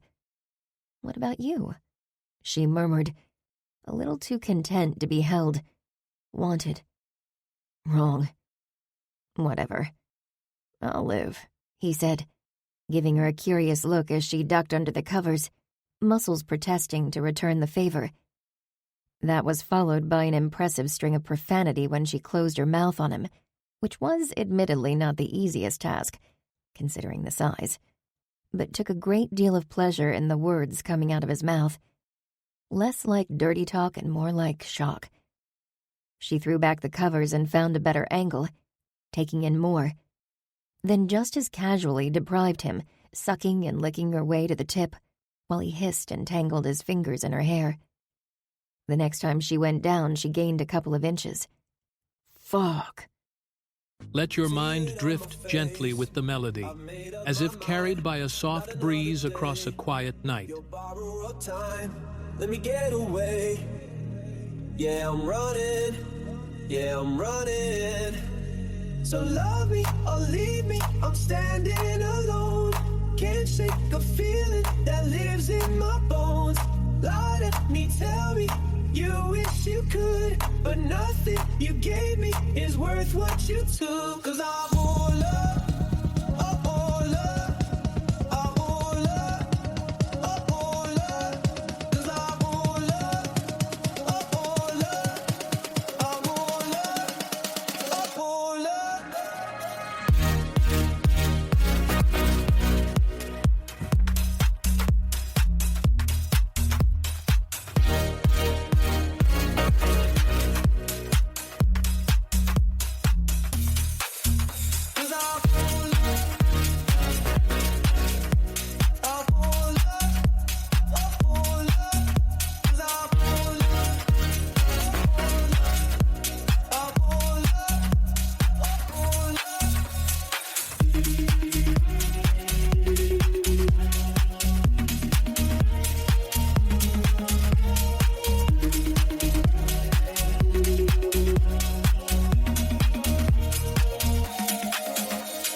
Towns out alone, hood keeps wheeling. The mother willows, I can freeze my time. Yeah, I'm running. Yeah, I'm running. So love me or leave me, I'm standing alone. Can't shake the feeling that lives in my bones. Lie to me, tell me you wish you could, but nothing you gave me is worth what you took. 'Cause I won't love.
He rocked his hips and she shifted again, sore muscles forgotten. She lightly scraped her teeth along his shaft, then chased that sensation with her tongue, pressing hard against that spot that made his fingers tighten in her hair. Leaning over him now, she worked the entire length with one hand, up and down again, following with her mouth, while she alternately cupped and gently tugged his balls with the other. God damn. He managed to sputter the word on the first spasm. It was the first of many. She stroked him with her hands until he was finished, eyes apparently stuck somewhere in the back of his head, while she considered the sheer injustice of how much she now wanted him. He hadn't moved, so she lay down more or less beside him and claimed the tossed-aside blankets, figuring she needed her bones to fuse back together before she headed for the shower. After a few minutes, he swore again. "You okay over there?" she asked. "Messy," he muttered with a glance at his chest. He adjusted the pillow under his head and peered at her. "I think you have some in your hair." "Lovely." She sat up, resisting the urge to feel for the evidence. "No offense, but I'm about to use your shower. Like, now." "I have this rainfall showerhead," he said. "I'll join you. Might as well conserve water." An hour later, they'd done everything but. The sting of hot water had been incredible on her sore muscles, but they'd ended up turning it to cold, first to cool off, and then because cold water had quickly turned into a ridiculously erotic experience, and drying off had landed them right back in bed. By then, she was starving and shrugged into a fluffy white robe, sharing a stack of pancakes and coffee with Jagger, which felt entirely too comfortable. She needed distance.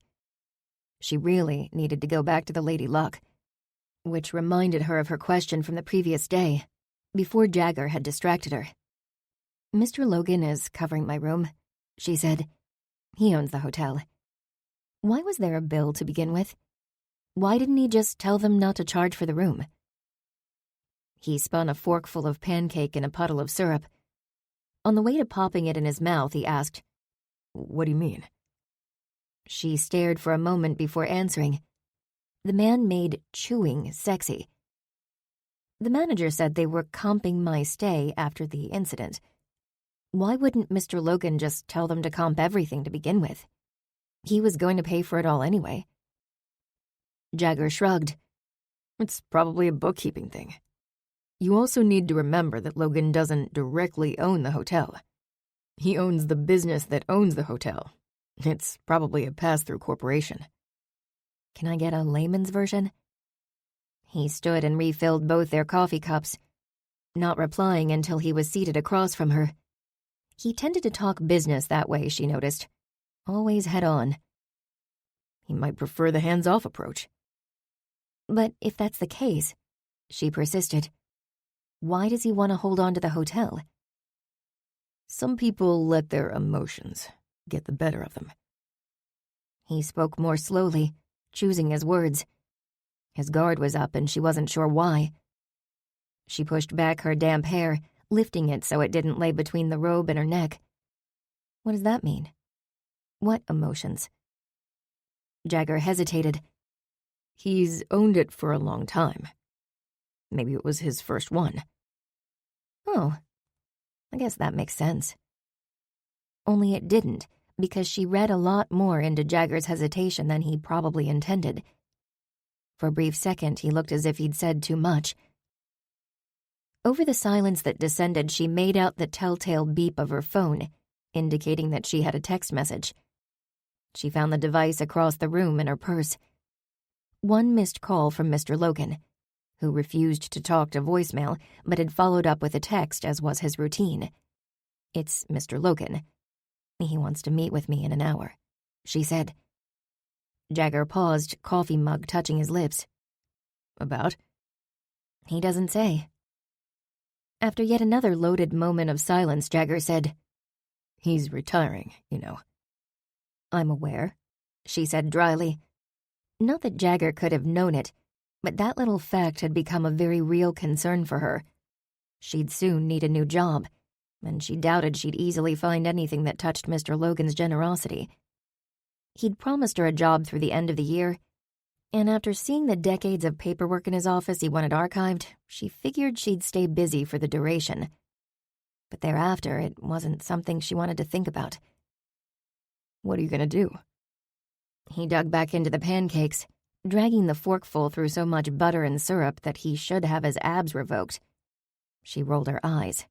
Idiot. I thought I'd look for a job. Doing what? She stared at him, unsure if he was trying to goad her or just failing at small talk. He might be able to make $1 million just by walking into a room, but she considered it a good day to find a quarter on the floor. I don't know, she snapped, irritated that her entire life was being disrupted while he nonchalantly dined on pancakes. Maybe I can be one of those door greeters you mentioned. He ignored that, wisely. Maybe, he said. You can come back and visit. Oh, a play date. He was probably trying to be nice, but more likely nicely asking her to come back and service him. Whatever. Score a point for her for making his eyes roll back in his head. Hey, she said. I could bring Owen. He'd love the beach, only I believe you're about to ban that entire segment of the population from the building, so that wouldn't work. I don't suppose it would, he said. She couldn't tell if he was being facetious or sarcastic, but it really didn't matter. What I don't understand, she said, is why you'd want me back here at all. I've got news for you. You keep going back to the same person for meaningless sex long enough, it becomes a relationship. Not necessarily a romantic one, but you might start to give a woman the wrong idea. The next one, I mean. His expression was one of thinly veiled impatience. I thought we were pretty clear here. Yes, we're clear. You've always been perfectly clear. And hadn't he? She took a breath, trying to rein in some of that misplaced emotion. I get it, she said. I don't have a claim on you, and I really don't want one. I'm not like you. The sex is amazing, but it's not meaningless. I can walk away, but I can't visit knowing all the while that revolving door of yours is cycling through bed partners, even if they only spend half the night. That's not what I'm asking, he said. Then what, platonic visits? She threw out her hands and the robe fell open. Great. Perfect timing. She snatched it closed, plenty aware of his lack of a response to her question. You can schedule those with someone else, she muttered. Glaring, she collected her clothes and disappeared into his bathroom. She dressed, a bit rumpled, but a step above an obvious walk of shame situation, and helped herself to some of his mouthwash. She didn't need to taste his coffee or his pancakes, or God help her, any trace of him. When she re-entered the main room, his dark expression probably matched hers. Why would I parade women in front of you? Why wouldn't you? This means nothing, right? She grabbed the rest of her stuff, or so she hoped, because they hadn't exactly been careful when the clothes were flinging the night before. And now it means even less. Thanks for breakfast. What are you going to tell Logan? He asked, causing her to hesitate at the door. But not for long. The truth, she said. And then she left. To her surprise, Mr. Logan hadn't asked to meet in a conference room. He asked her to meet him on the boardwalk in front of the hotel. She managed to get up to her room, shower again, and dress in some clothes Jagger had never mauled off of her, and get back down in time to see her boss, staring at the Lady Luck, an utterly forlorn look on his face. He seemed to feel nothing of the sun or the warm ocean breeze, and the conversations from the crowds passing by them on either side apparently went unnoticed. He was somewhere else. Mr. Logan? To be frank, she was worried. He was a slight man and had been distracted lately, especially since returning to Atlantic City. The combination made him seem terribly vulnerable in a world where he was recognized by all who knew him as a powerhouse. I met my wife here, he said, his only real acknowledgement that he'd noticed Kennedy. He hadn't taken his eyes off the hotel towering in front of him. Over 50 years ago. You met her in Atlantic City? His words startled her. He'd so rarely mentioned his wife, and only then in passing. Here, on the boardwalk. Of course it was different back then, but this was the spot. I hate to sound like an old fool, but it was love at first sight. He laughed, a small chuckle that sounded more full of memories than humor. It was for me, anyway. She required some convincing, but I hung in there. A bittersweet warmth tunneled its way through the irritation she hadn't been able to shake. Is that why you bought the hotel? He nodded, for the first time glancing her way. The pride in his eyes was unmistakable. Bought it and came back every year for our wedding anniversary. Never missed a visit, at least not until I lost her. Tears heated Kennedy's eyes. That was why she couldn't tolerate Jagger. What woman wouldn't want to be loved like that? Amazing sex wasn't enough, not when it didn't mean anything. I guess you know, this is the last investment I'm hanging on to, and I'm afraid it's not worth the value I've attached to it, but it seems this old fool has a sentimental streak. Jagger's words flashed back, hitting her with force.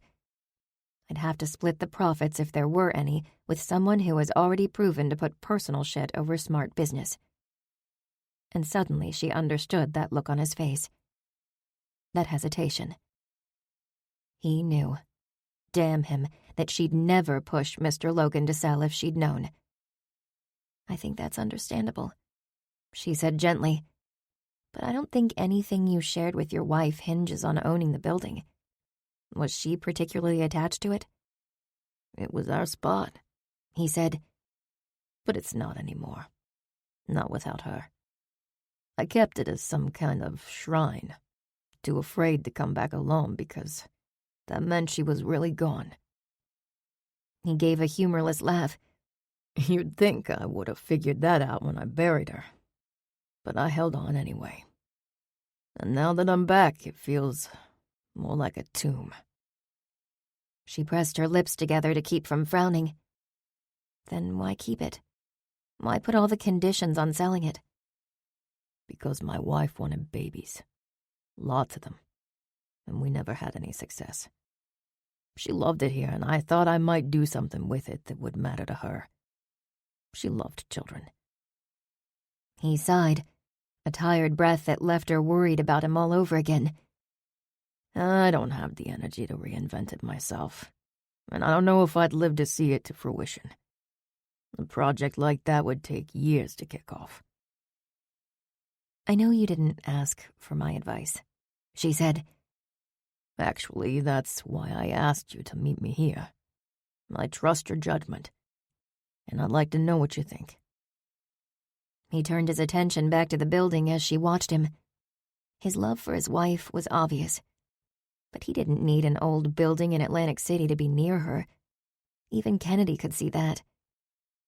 You seem burdened, she said. I don't think your wife would want that for you. I think you should sell.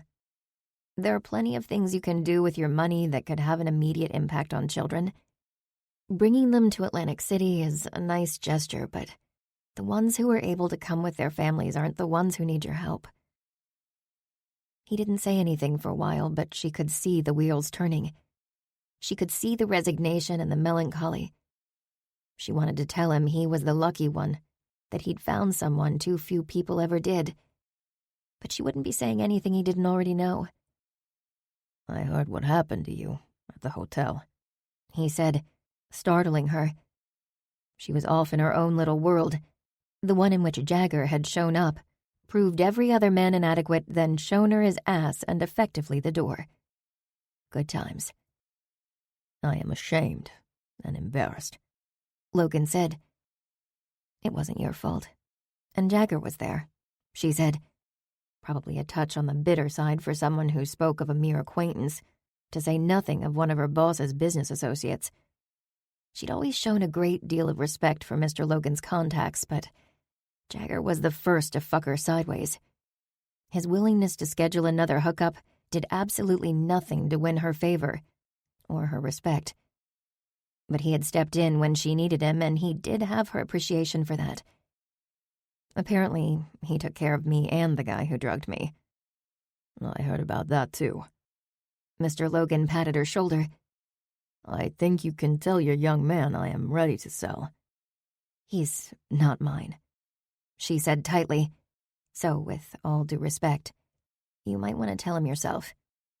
He didn't influence your opinion that I should sell? She gave him a sharp look, realizing too late how all this might appear. But if either Mr. Logan or Jagger thought she was on the side of that womanizing jackass, they'd better think again. Not the way you might think, she muttered. Her gaze skated over one building to the big black mark the Grand Atlantis left on the skyline. He'll stop at nothing to get what he wants. I'd give him the place for free before I'd enter into a partnership with him, but if you want my advice... Mr. Logan nodded, a touch of humor lighting his eyes. Make him pay. Chapter 15. Jagger spent the majority of the afternoon staring uselessly at his phone, wondering if Kennedy even had his number, or if she'd deleted it, and whether either way she'd call after her meeting. He got the impression she was done with him, but he hoped she could separate what had gotten unexpectedly personal from what they'd agreed at the onset. His DNA for her cooperation with Logan. But the longer he stared at his phone, the more he knew better, and the more he wanted her back. He may have deserved what she'd thrown in his face about her watching his revolving door of women, but the truth was, he hadn't given a second thought to the next woman in line. He was still stuck on her. He didn't say that, though, because he couldn't wrap his head around the idea of wanting only her. It had hit him like a ton of bricks, right along with the force of her accusation. And yet he couldn't promise that he wouldn't change overnight. All he knew was that watching her go had left him with an unfamiliar ache in his chest, and he didn't know what to do next. So he waited. The call that came wasn't one he expected. It was Logan. Jagger accepted the call, identifying himself by name. "This is Carter Logan," the old man said. "We've discussed the sale of the Lady Luck." "Indeed we have." The idea that Jagger wouldn't recognize the man's name on first mention amused him, which was a damned miracle. Because sitting there for hours, listening to the phantom echo of that door slamming, had left him believing he wouldn't find humor in anything again. At least, not any time soon. "I think I'm ready to let it go, son." Logan said the words without a great deal of resignation, which left Jagger doing double takes. Had he even heard him correctly? And had he really been so distracted by that woman that he'd failed to fully comprehend something that sounded an awful lot like victory? "Draw up the papers," Logan said, "and send them to my attorney." Maybe he had heard him. "Under what terms?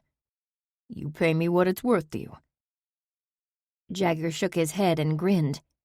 Not what it was worth, but what it was worth to him. That nuance had quite a few zeros behind it. "I don't intend to make a playground of it," he warned. Probably not the smartest move, but he didn't want any misunderstandings. Not at the rate he paid his lawyers to draft contracts. "You're young," Logan said. "One day you'll see the value of family. Maybe even before it's too late. But I know that side of you isn't listening, so I'll say this. You're already sitting on a prime piece of real estate. The Grand Atlantis is the most luxurious hotel casino on the boardwalk. There's no reason to duplicate that next door, especially when you have the opportunity to hit a niche market. Family may not matter to you, but it matters to your guests. Keep that in mind, son." Jagger pressed his lips together to avoid saying anything about the millions he'd spent on branding and the years he'd devoted to building that brand. This was one of those smile and nod moments, and he took it for all it was worth. "I will, sir. I'll have the contract sent over within the week. You do that." "Thank you, Mr. Logan." Jagger exhaled, wondering what in the world Kennedy had said to the old man. Clearly she didn't want his gratitude, the way she'd ghosted on him, but damned if he didn't want her on his team right then more than he ever had.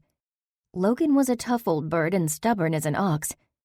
Jagger had been working on him for years. Kennedy? Hours, at best. And Kennedy had won. "Don't thank me," Logan said with something that sounded suspiciously like a quiet laugh. "Thank that young woman who seemed to think you'd be a son of a bitch to work with." Stunned, he sought a response, but it quickly became apparent he didn't need one. Logan had already ended the call. Jagger stared at the phone in his hand. Son of a bitch was right. He wasn't sure whether to appreciate Kennedy's unconventional methods or be irritated that she'd all but thrown him under the bus. But in the end, it didn't matter. She'd served her purpose. And damn if he didn't still want her. Kennedy left her meeting with Mr. Logan and went straight back to her room to pack. She was done with Jagger and she was done with Atlantic City. Almost. She did end up spending most of the afternoon at the train station, but at least she didn't have any memories there with Jagger, and there wasn't a private jet or a limo in sight. A worried JC met her at the station in Harrisburg. Kennedy must have looked like some kind of hell, because JC didn't bombard her with questions. She didn't even ask if she was okay, though no doubt that would come, which meant the answer to that one had to be obvious. Kennedy should have been okay. Instead, she'd fallen hard for a jackass. But she had bigger problems, like finding a job, now that he reminded her that task loomed. And a new normal. One without memories of Jagger. "This is my fault," JC said, shooting a glance her way. In the dark Pennsylvania night, streetlights flickered over her sister's face, highlighting her worry. Kennedy offered a weak smile. "I wouldn't call it fault. More of a catalyst. And I don't think I'd change a thing other than Owen not having a father." "Really?" JC sounded skeptical, and Kennedy didn't blame her. She barely believed herself. But the truth was what it was. There were teenage girls screaming his name on the street. Kennedy said, "I mean, he's that guy. And I called him an ass and walked out on him." "Wow. What did he do?" JC's voice was full of admiration. Or disbelief. Probably both. Kennedy stared ahead, her familiar world irreparably shifted by a few days in the arms of a playboy who'd made her want something she couldn't have. Or more accurately, terms she couldn't accept. He wanted me to come back. To visit, I guess. "Yeah," JC said dryly. "A visit. He could have his pick of anyone and he wants you. I can see how that would make him an ass." Kennedy didn't say anything. It wasn't that simple and it wasn't that easy to explain. In Atlantic City, Kennedy hadn't had to face her own reality. The lies her sister told. The fact that her nephew apparently would never know his father. And even the magnitude of her own stress and loneliness. She'd managed to leave that all behind, but she'd have been hard-pressed to remember anything while playing the part of Jagger Hamilton's favorite girl. Sullenly, she realized he probably had a new one by now, but that didn't take anything from her own experience. She'd carry that feeling of being wanted, worshipped, for a long time. His wealth was certainly part of the fantasy, but it wasn't the part on which she'd focus. Nope. She was doomed forever to see gray eyes, a commanding body and a certain softness in his gaze that brought her to her knees. Kind of like that soul-crushing sex. No man would ever compare to that. From his car seat in the back, Owen babbled something in his sleep. The sound broke her heart. She had a hard time knowing he'd never have a father figure, but that was her pessimism showing. JC had plenty of time to meet the right guy, fall in love, create a family. And Kennedy would still be alone, thinking about gray eyes and plain foreplay. "You okay?" JC finally asked. Kennedy sighed. She'd known that was coming and that she wouldn't have an answer when it did. Not one that would make either of them feel better. I should be. I shouldn't have lied about Jagger being the father. Well, at least she'd figured out that much. Never mind, it was a massive understatement. Kennedy snorted. Yeah, my life might suck a little less right now if you hadn't told that particular story. JC took her eyes off the road for a beat too long for Kennedy's comfort, her gaze tearing through her. You're in love with him, aren't you? With her luck, yes. But practically speaking, if she wanted to survive to take her next breath, no. I am not 12 years old. I don't do insta-love. I've known the guy less than a week, much of which we spent in combat. Sounds kinky, JC said. Kennedy's phone dinged with a text notification, relieving her of having to respond to that. She glanced at the screen. Meet me for drinks? She hated how hard it would have been to say no to Jagger if they were still in the same city. She thought for a minute about what to say, but nothing felt right. So she just turned off her phone. It would be answer enough. She was done. She was moving on. Somehow. Chapter 16. 6 weeks later. Signing the contract to buy the Lady Luck should have put this thing with Kennedy firmly in Jagger's rear view, but he'd failed on that point. Miserably. He'd brought in Logan. Jagger still wanted to renovate heavily, down to the steel framework in some areas, but he'd given Logan carte blanche on developing the family suites and whatever went along with them. The old man had refused pay, saying the chance to be a part of it was enough. And then he'd come up with some designs and ideas that Jagger had to admit were brilliant. Logan wasn't the only one who had gotten to Jagger. A little kid with blue eyes and blonde curls who'd probably love some time at the beach had a big part in it. And if the fact that Jagger hadn't taken a single woman to bed since Kennedy didn't mean he'd actually gone and fallen for her, then he couldn't imagine what would. As it was, he'd taken to staring at her name in his contact list, probably because it gave him something on which to focus. Anything had to be better than remembering her in his bed. Or her eyes. He'd pretty much run the gamut of emotions over that woman, but he always landed in the same place. He wanted her. But more importantly, he didn't want anyone else. Just call her, son. Jagger glanced away from what must have been a really interesting spot on the wall and into the twinkling eyes of his playground consultant. Not Logan's official title, although Jagger had printed up an entire box of business cards stating as such. Logan had been passing them out like crazy. Jagger had gotten a crash course in life from the old man, and in a few short weeks, he'd become one of his closest confidants.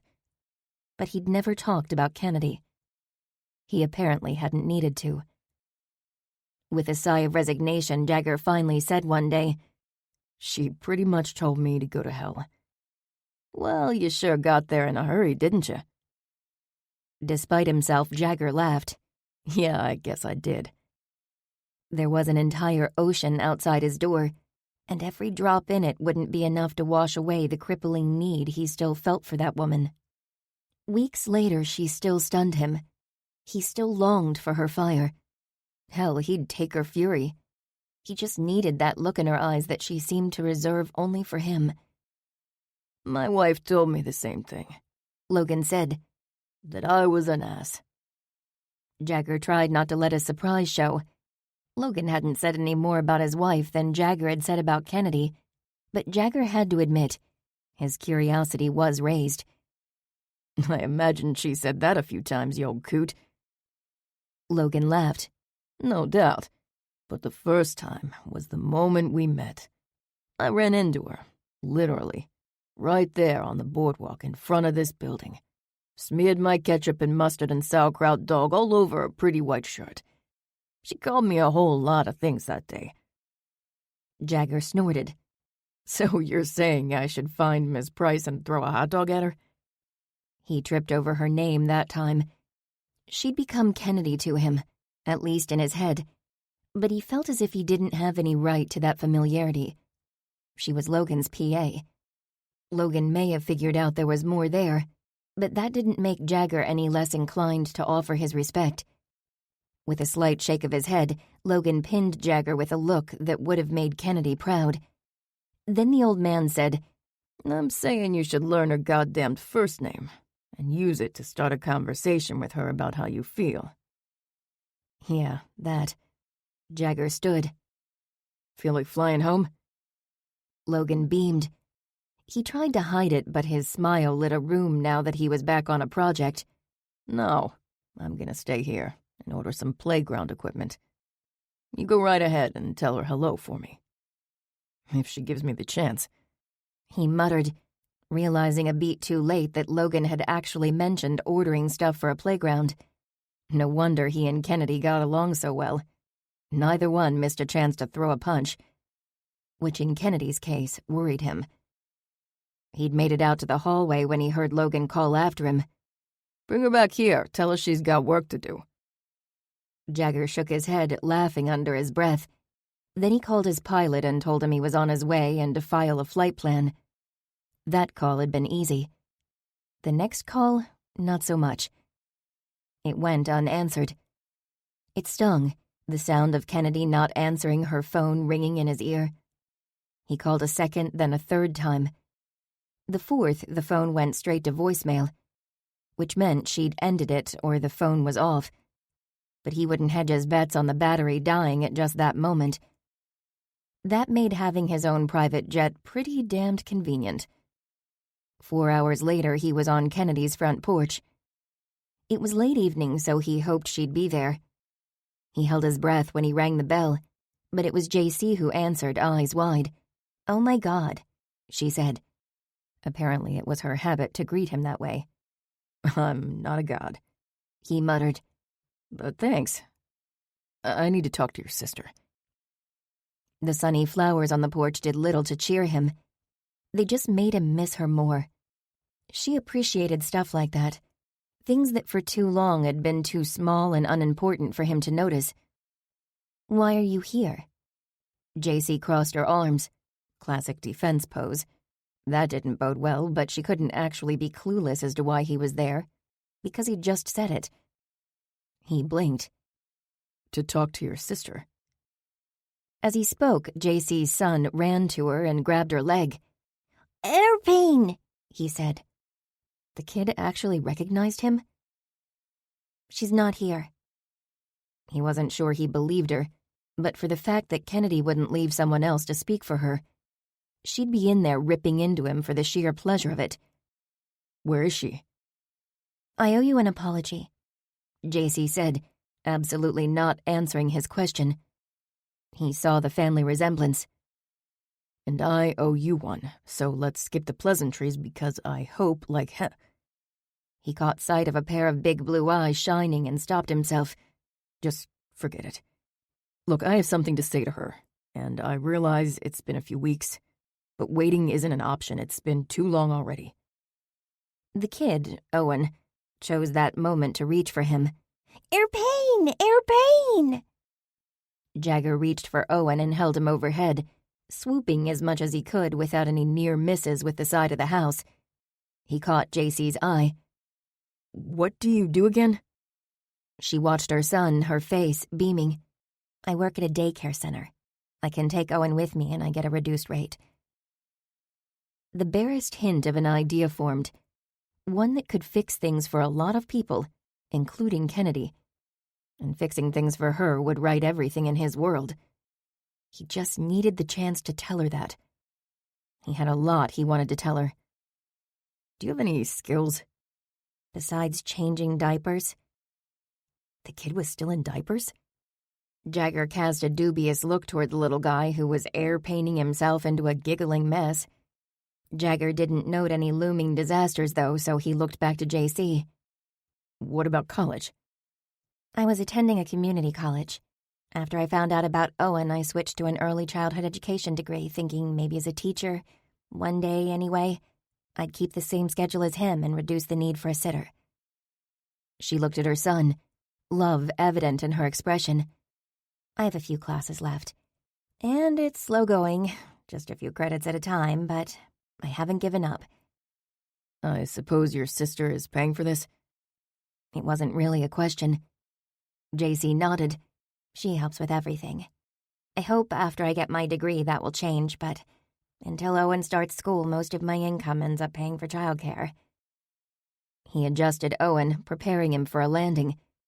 To be honest, if not for your inventive storytelling, I never would have met her. I need her. I need her to tell me what the He eyeballed the kid, who watched him intently. Calming his voice, he said, I need her to tell me what's wrong so I can fix it. JC's brow knit. Shouldn't you have tackled that about 6 weeks ago? 6 weeks ago, I didn't have proof. Her eyes narrowed. Proof of what? Never mind, he said. He wasn't going to explain to JC that he'd kept it in his pants and that he'd shoved a boulder in that revolving door. That was the only physical evidence he had. The rest of it was in his heart, and likewise lodged in his throat. I asked her if she had fallen in love with you. JC confessed. Well, that got his attention. What did she say? She said she wasn't 12, and that grown-ups didn't fall in love that fast. He almost smiled. Good to know she's this difficult with everyone. So do you love her? She asked over the sound of Owen's babbling. He didn't want to answer. Not at first, mainly because he'd spent so much time struggling with that over the last few weeks, that he felt turned inside out. I need her, he said. She infuriates me and I need her. This is so romantic, JC said with a sigh, or a swoon, something uncomfortably girlish. Airplane! Owen's face scrunched with insistence. The kid clearly wasn't one for landings, but Jagger gave him back to his mother anyway. Look, he said, I'm going to set up a fund for Owen. Kind of like a trust, but with a monthly stipend. For now, that amount will go to your sister, but she'll be able to change that stipulation after a year at her discretion. He stopped talking because JC had tears streaming down her face and had come dangerously close to literally choking on a sob, all of which had happened over the space of half a second. Bewildered, he said, This wasn't supposed to upset you. It doesn't. Are you serious? Your sister's gonna be pissed, so make sure you remind her it's for Owen. She'll do the right thing. She always does. Damned if that wasn't the truth. You'll have more than enough for Owen, so I would hope you can earn your degree. Do you think you can finish it in a year? I have 4 classes to go. If I can afford to take them at once, I'll be finished by the end of the fall semester. Good. Do it and we'll talk later. I might have an opportunity for you. He was sure Logan would include some kind of daycare on that playground of his. JC would have to pass the background checks and earn any necessary certifications. But with a degree in childhood education, she'd be an asset to him. And she'd earn a living wage on top of what he'd provide for Owen, which should ease Kennedy's worries. And if JC took the job he'd eventually offer, maybe Kennedy would fucking visit Atlantic City. I really don't know how to thank you. JC looked like she was about to faint, and she must have thought the same thing, because she put down the kid, who immediately toddled down the hall and set off some noisy toy. He'd have to get used to that kind of racket, he supposed. Couple things, he said, hoping JC stayed upright. My attorney will bring some papers for you to sign, and I don't think he does airplanes. JC laughed through that mess of tears. I'll keep that in mind. 2, and this part is non-negotiable. Tell me where the hell I can find your sister. The telltale crunch of gravel told Kennedy a car had pulled up behind her, which wasn't unusual for a public park, though at that hour the traffic had died down considerably. She glanced over her shoulder, expecting to see someone there to walk a dog or a couple arriving for an evening stroll. She did not expect to see Jagger, immaculately dressed, clean-shaven, and, well, looking a very slight bit like hell.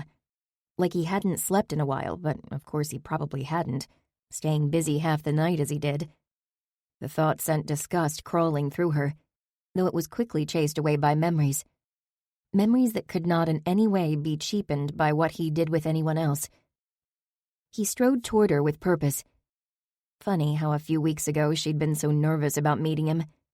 She thought she'd never catch his attention. And now here he was. He'd come to her. But why? "You didn't answer your phone," he said. The sound of his voice, so warmly familiar, doused her with electricity that made all those twilight fireflies fade into obscurity. She forced it back, along with all the attraction that came barreling through alongside it. "And you took that as an invitation to visit?" "I didn't get one any other way." She narrowed her eyes. "You don't have one now." He was quiet for a moment. She figured he was gearing up for battle, but when he spoke, his tone was gentle. "Have you talked to Logan about his new venture?" "He hasn't been in his office. And what he does elsewhere isn't very much of my business. Not anymore." Sarcasm crept into her tone, not that she cared. With any luck, she could use it like a shield, protecting her from him. Or herself. "So you're not aware of his new position?" She didn't like his tone. Like he knew something because evidently he did. That of a retired person? Jagger blinked. "You really didn't know?" She blew out a breath, wondering why he'd come all the way to Pennsylvania for small talk. "All I know is 60 years builds up a lot of paperwork, and the small fortune he paid me to sort through it will be well earned." She was grateful for the work, but it redefined tedious. She'd swear some of his earlier deals were written on parchment with quill. "He's working with me at the Lady Luck," he said. "He's my playground consultant." It was her turn to blink. "What?" Jagger shoved his hands in his pockets and gave her the most GQ of all smiles he'd ever thrown her way, dimple fully on display this time. "Apparently something you said to him left him with a few choice words for me. Between that and a little boy who is fascinated with airplanes, I think it's safe to say I was ganged up on." She blinked, unsure she could have possibly heard him correctly. "I'm sorry, did you say playground consultant?" "Yes, I did," he said. "Which brings me to the reason for my visit. I'd like you to consider working for me, as my PA. Name your salary, I guarantee I can afford it. Enough that money will be the least of your problems." She stared. On the surface, it was a fantastic offer, a dream come true.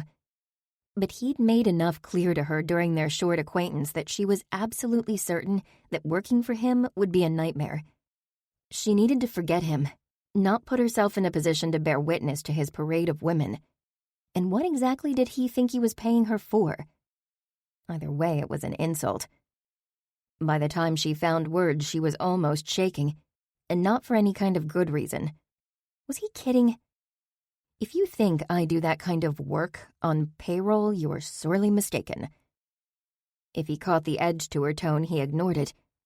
Instead, she got that playful grin, the elusive dimple again making an appearance. "Some things will remain off the clock." Well, wasn't that just peachy? "Are you offering me a job or a relationship? Or both?" Incredulity made her tone sharper than intended, but one of the two of them needed to hear it. Frankly, she wasn't sure what she was hearing. "I don't do relationships," he said evenly, as if she needed the reminder. That. No surprise there. What did surprise her was his gall. "And despite our lack thereof," she fired back, "there is no way I'm going to run interference with your clients or associates or whoever you work with while you're screwing someone else on your shiny desk." He opened his mouth, but she held up her hand, silencing him. "I know where I stand. Or I did, because I thought we were out of reasons to speak to each other. You got your hotel, free of contingencies." "I paid an arm and a leg for that hotel," he said dryly. She glared. "As long as you didn't have to part with your favorite appendage, I don't see what the problem is." Too freaking bad it was also her favorite appendage. 6 weeks hadn't been long enough for her to forget that much. I am offering you the opportunity of a lifetime," he said, his words measured. "So I can't say I know what the problem is either." It's not that easy. But why couldn't it be? She needed a job he was offering. But he wasn't offering enough. Not when she'd fallen for him. She'd walked away once, self-preservation being a thing she did, but facing him every day, stirring those memories, was more than she would put herself through. Not even for Owen? That stupid little voice hit her hard, but she refused to believe Jagger was her last chance. She'd always found a way, and she'd do it again, integrity intact. He met her silence with an unnecessary reminder of something she'd think about for days, years probably. "The offer stands." "And so does my refusal," she said. "I appreciate the gesture, but not the charity, or the invitation." "Okay." He sighed with something suspiciously akin to defeat, something she doubted he knew anything about. "The job is optional. But I want you in my bed, and that is non-negotiable if you'll have me." She inhaled the sweet scent of honeysuckle dancing on the light breeze. There they were, back to the sex. The man didn't get it, and he wasn't about to. "The problem isn't me having you," she said. "It's the line forming to the left." He shook his head. "Sweetheart, there hasn't been anyone since you." Not much stunned her into silence, but that did. "There hasn't?" "No." She almost wanted to believe him, but he'd sold himself a little too well back there in the beginning. No attachments. It was a rule, for heaven's sake. But there will be. "I'm asking you to be with me," he said. "That's something. It's a big step for me.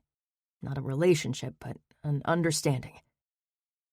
She stood, facing him head-on, just the way he preferred to do business. Well, wow, that's just what every woman wants, an understanding. There won't be anyone else until there is. Is that about right? "That's all I've got," he said, his voice tight. "I'm not going to lie to you and say otherwise." Well, great. That's so romantic. Excuse me while I swoon all over myself at being offered an understanding. Jagger threw out his hands, uncharacteristic frustration evident in his furrowed brow and beleaguered tone. "You never said you wanted romance. You've always said you don't even like me." "No, She took a deep breath, knowing that once the words came out, she couldn't ever take them back. But arguing with him was just going to get him hot and her bothered, and both of them back in bed. If she really wanted him to get out of her life and out of her head once and for all, the best thing to do was probably to be honest with him. Even if she broke her own heart in the process. "I can't believe I'm saying this," she said. And damn that lump in her throat. "But you're really not an ass. You just don't want anyone to know that underneath it all you're a good guy with a big heart. You've proven that so many times over. You took care of me when I was drugged, just a stranger to you. You probably saved my life and in the process risked your reputation and a lawsuit. You're apparently opening that family resort you fought so hard against because you don't want to disappoint Mr. Logan." She tried to swallow, but that lump only grew. "Or maybe you were thinking of me. I bet somewhere deep down you do care about me. But that's not enough. I started falling for you the moment you fueled up that god-awful jet to make sure if you had a son, he'd be taken care of, and I haven't picked myself up since. But I won't be your little side piece until you decide to move on to someone else, and we both know that will happen eventually, don't we? Because one thing I do know is that when things get emotional, you are always going to run." She paused to take a breath and noticed that a couple of people watched, but at least they didn't have their phones out. There would be no tabloid reminders of this moment she'd have to live with or live down. Jagger hadn't said anything. He just stared, almost shell-shocked. But that was just as well because apparently there wasn't much else to say. She left him standing there and headed for the refuge of her car. By the time she slid into the driver's seat, he'd caught up to her. "Kennedy." Of course, he would use her name now. Just don't," she said, fighting back the threat of tears.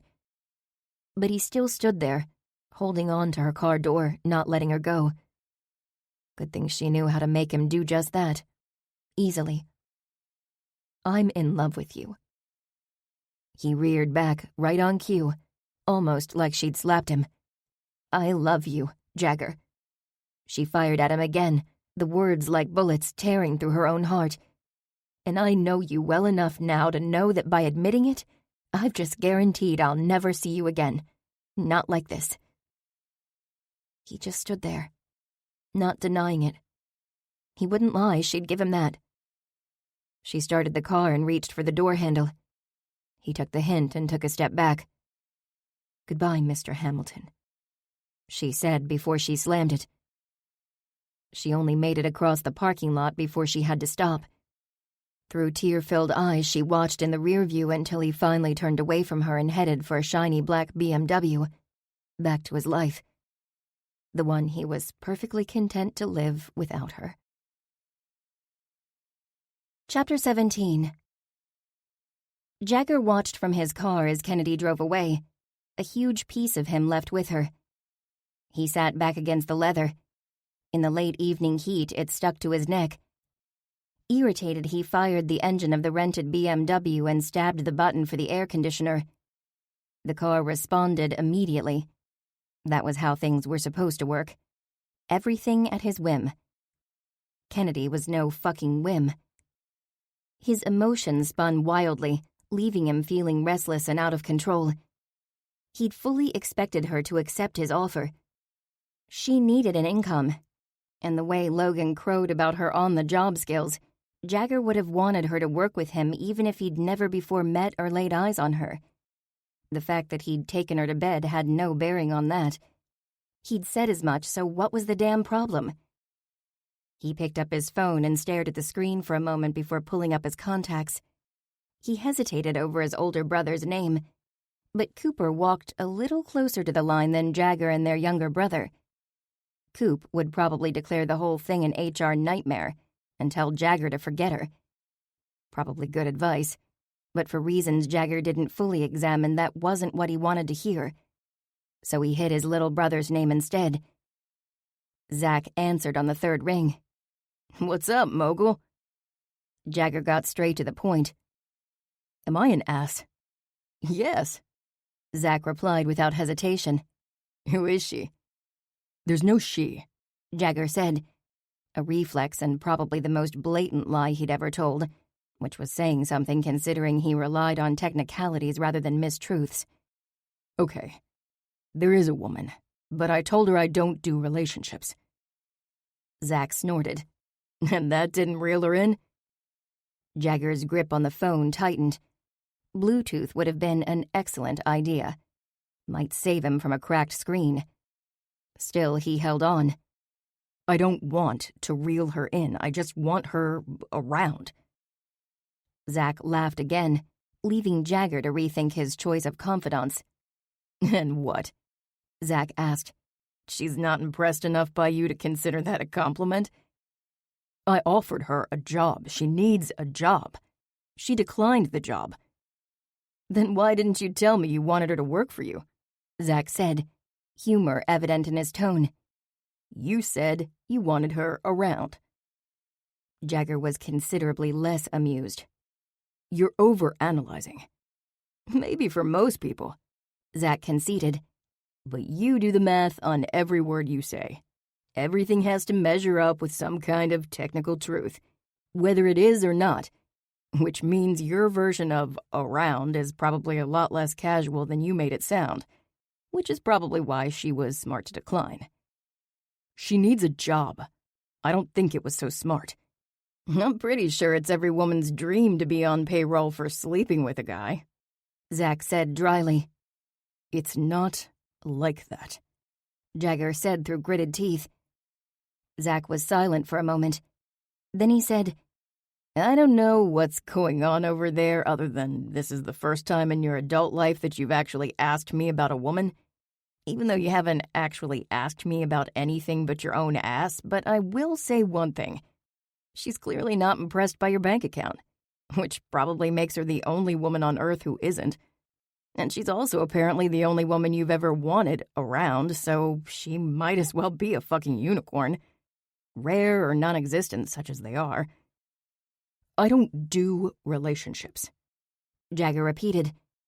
You know why better than anyone. It's easier to keep things casual. Only I think someone finally knocked you on your ass. Otherwise, you wouldn't have said the R word. I think it's the most profane one you know. Jagger muttered a choice few in that moment, but stopped when he realized he was only helping make Zach's point for him, if he had one. Look, Zach said, you don't get to choose who you fall in love with. Acknowledging it doesn't change how you feel. It just changes what you can do about it. And pretending you don't feel anything won't stop you from having feelings. You're worried about getting hurt. But if you don't open up for once in your life and let someone in, you're doing more damage to yourself than any woman ever could. Especially one who doesn't care about your money. She definitely doesn't care about that, Jagger said under his breath. I assume you called for more than my opinion of your ass, so I'll say this.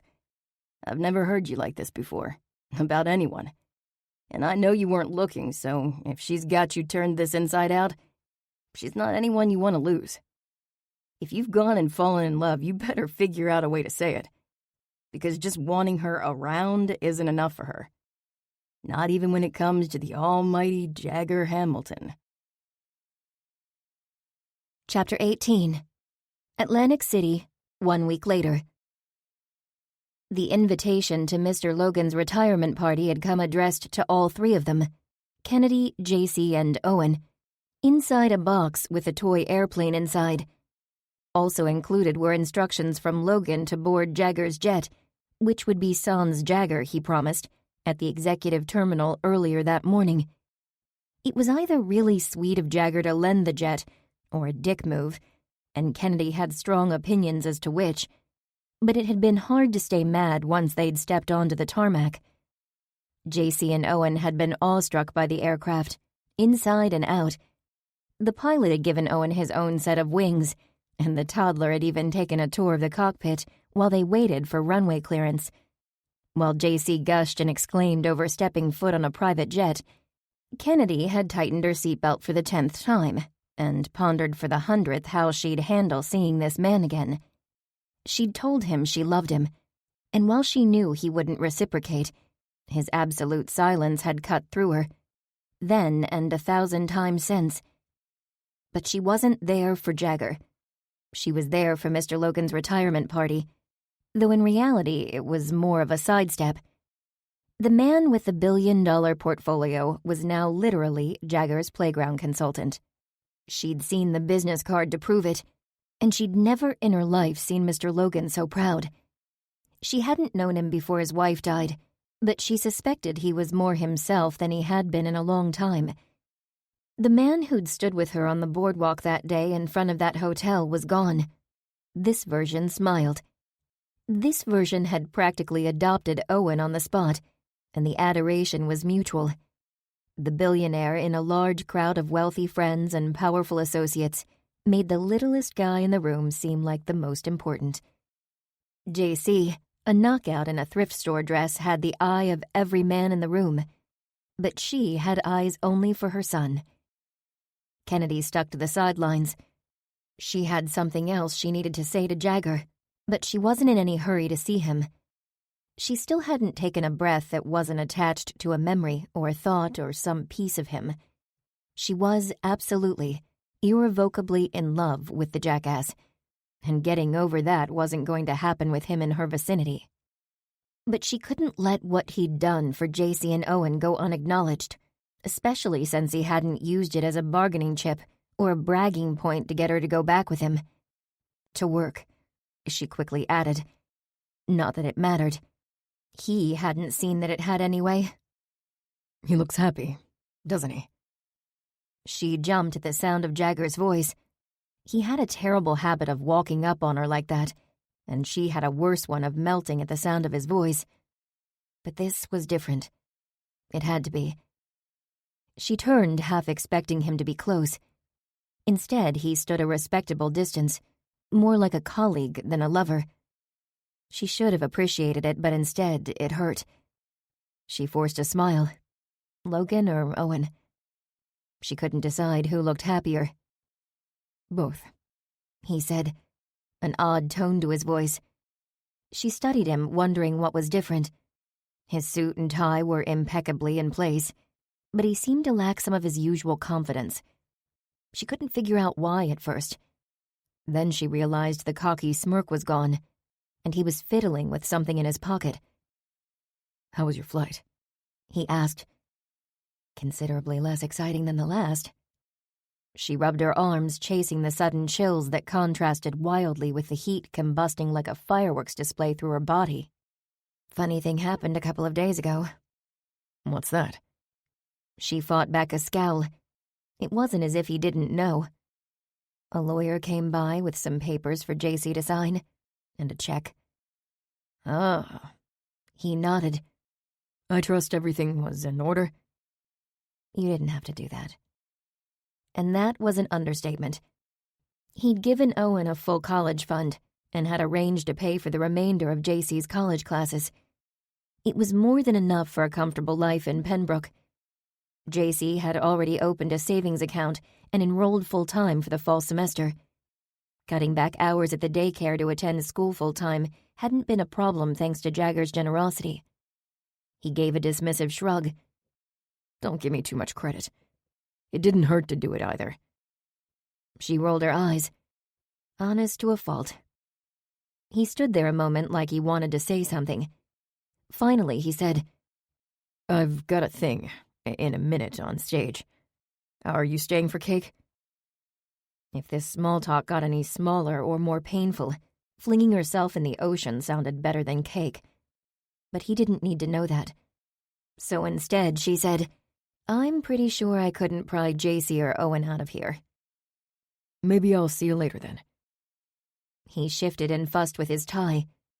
She couldn't call it a nervous tic, but he only did that when he was uncomfortable. Granted, it wasn't often, but it was telling all the same. Yeah, she said, maybe.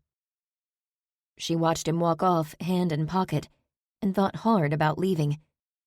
There was no reason to stay, really, and frankly, she'd rather mindlessly feed a slot machine than soak in the memories that were too close to escape. But then he took the stage that had been set up at the far end of the room, and she forgot all about leaving. The man owned the room. Maybe it was the much-needed distance.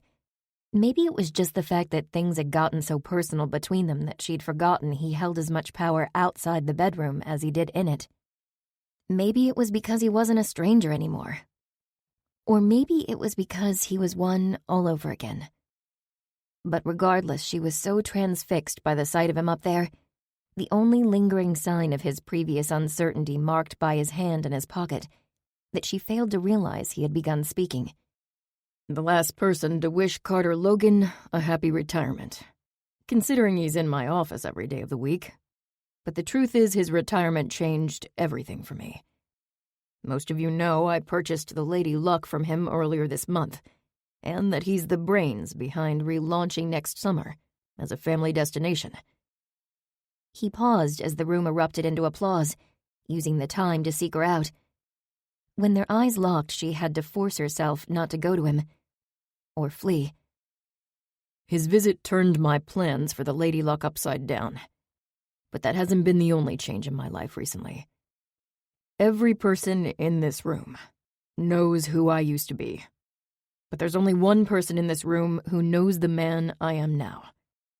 One woman, I should say, who looked past every wall I'd ever built and every obstacle I'd ever thrown and told me she loved me, even though I'd made it pretty clear I'd never love her back.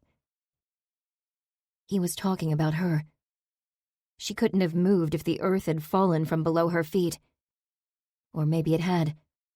She was caught between being mortified that he'd just told the world he'd never love her, and stunned that he referenced her at all, however obliquely. A few days ago, he said, I answered a reporter's question about my relationship status by saying I was seeing someone, even though I'd already managed to push that someone away. But losing her didn't change what was in my heart then. And nothing that happens today will change what's in my heart now. Kennedy, he said, resting those gray eyes on her. A number of people followed his gaze, probably having no trouble spotting her there frozen on the outskirts of the crowd. I love you. Falling for you made me feel like I was losing control. But that was nothing compared to losing you. I want you, and only you, any way you'll have me. The last part elicited a catcall from the crowd. Jagger glared at someone near the front. Shut up, Zach. Laughter followed, but it barely registered because Jagger had left the stage and was coming straight for her. Kennedy caught sight of JC's tear-streaked face an instant before she realized JC wasn't the only one, that she too was crying. And then she didn't think about anything but Jagger, because he'd stopped in front of her just enough of a hesitation to give her a chance to kick him, or any of the other things she'd daydreamed about for the past 6 weeks. But instead, she said, "You finally learned my name." I've known it for a whole week now, he said with a gentle smile. At the park he'd said it. He'd broken her with it. I'm going to use it again, if you don't mind. He withdrew a box from his pocket, one with Tiffany and Company printed on it, barely visible behind the ribbon that must have shifted in his pocket. Actually, with all that fidgeting, she was surprised he hadn't worn it clean off. 6 weeks ago, I thought buying this hotel would be the biggest deal of my life. Turns out I was right, and wrong. This hotel brought you to me. But you are so much more. He slipped the ribbon off the box and opened it to display an eye-popping half-inch solitaire, with a pear-shaped diamond on either side. It wasn't the biggest one at the store, he said quietly. But the moment I saw it, I knew it was yours. She couldn't have uttered a sound that moment if her life depended on it. Fortunately, he hadn't asked her anything requiring an answer. She still couldn't believe he would. And she'd have never in her life thought she'd see him down on one knee. But there he was, the entire room reduced to utter silence. Kennedy, I love you. I want to feel out of control with you, and I want to feel it every day for the rest of my life. Will you marry me? She stood there, in that surreal moment, unsure despite the ring and the knee on the floor, if she could have possibly heard him right. Finally, she managed to ask through her tears, "Does this proposal of marriage include a relationship?" She didn't know how she could breathe around the knot in her throat. Her knees shook so hard she wasn't entirely sure she shouldn't join him on the floor. It includes everything, sweetheart, he said, and she realized he wasn't nervous anymore. He was solid, confident. Everything you could ever want, he added with a smile. And a few things you probably haven't thought of yet. She took his hands, both of them, and managed to get him back to his feet so she could throw her arms around him. She'd forgotten they had an audience until the applause started again. She didn't care. "Yes, Jagger," she said. "I will marry you." He slipped the ring on her finger. It was a perfect fit. Everything about him was. "As soon as we get out of here," he whispered against her ear, "we are going to celebrate the naked way." "I hope you refilled your stash," she murmured as a man who looked an awful lot like Jagger approached. His hair was a bit longer, his eyes lighter, but he looked every bit the part of the famously sexy Mad Bad Hamiltons. "Kennedy," Jagger said, "this is my little brother Zach." "Not so little," Zach protested. He looked at Kennedy and said, "Hot damn, it's a unicorn." "What?" she asked. "I'll tell you later," Jagger said, pulling her into a kiss that quickly took an inappropriate turn. If he'd meant to distract her, he'd managed it. He walked her backward around a quiet corner, and pressed her against the wall, never breaking the kiss. On second thought, He whispered when they came up for air. how about I take you upstairs and tell you right now? How about you take me upstairs and not talk at all? He grinned. That sounds like a plan to me, Miss Price. Acknowledgements. Many, many thanks to each and every one of my readers. You make this gig possible, and there are no words, #authorfail, for how awesome that is. Special thanks to my street team, members of which have managed to keep up with my release schedule without once pelting me with javelins or arrows or letters of cease and desist. You guys are beyond amazing. And I'm so very grateful for every moment you spend supporting and reading these books. My dearest fellow love-struck author, Kira Archer, who has yet to file that restraining order. You've kept me sane enough that my husband hasn't left me yet. That's wizardry. Also, I'm sending you a case of jalapeno potato chips. That's right, an entire case. My husband, who tolerates me when I'm crazy and knows when to barricade the door to keep the kids out, and me in. With him safely outside because he's smart. And then because even that gets dicey sometimes, for making my dreams of having a private office come true. There's something amazing about huge sunny windows and utter peace and quiet in a pristine environment that makes it so much easier for everyone else to tolerate me. Thank you for giving me my zen, and by getting me an author cage, probably finding some of your own as well. For my mom, who brings me sweet tea from McD's and then takes away the kids. And she does this even though we throw spiders on her. Or, lately, just pieces of lint, because now she just screams when we get near her with anything small and spider-like. And that's funny, too. For the kids, who help me throw things on my mom, and know to scatter when I give them that look, which is almost always deadline-related, and hardly ever a warning to stop throwing spiders and spider-like objects on their grandmother. And, of course, for the entire team at Entangled, especially those of you who have worked on this book, and super-duper extra especially my editor Tracy, without whom no one would see this because you'd have all stopped reading in the first chapter. No, really. This concludes The Millionaire's Gamble by Sarah Ballance, narrated by Aletha George. Copyright 2016 by Sarah Ballance. This unabridged audiobook is published by arrangement with Entangled Publishing, LLC, and was produced in the year 2022 by Tantor Media, Incorporated, a division of Recorded Books which holds the copyright thereto. Please visit Tantor.com for more information on our growing library of unabridged audiobooks.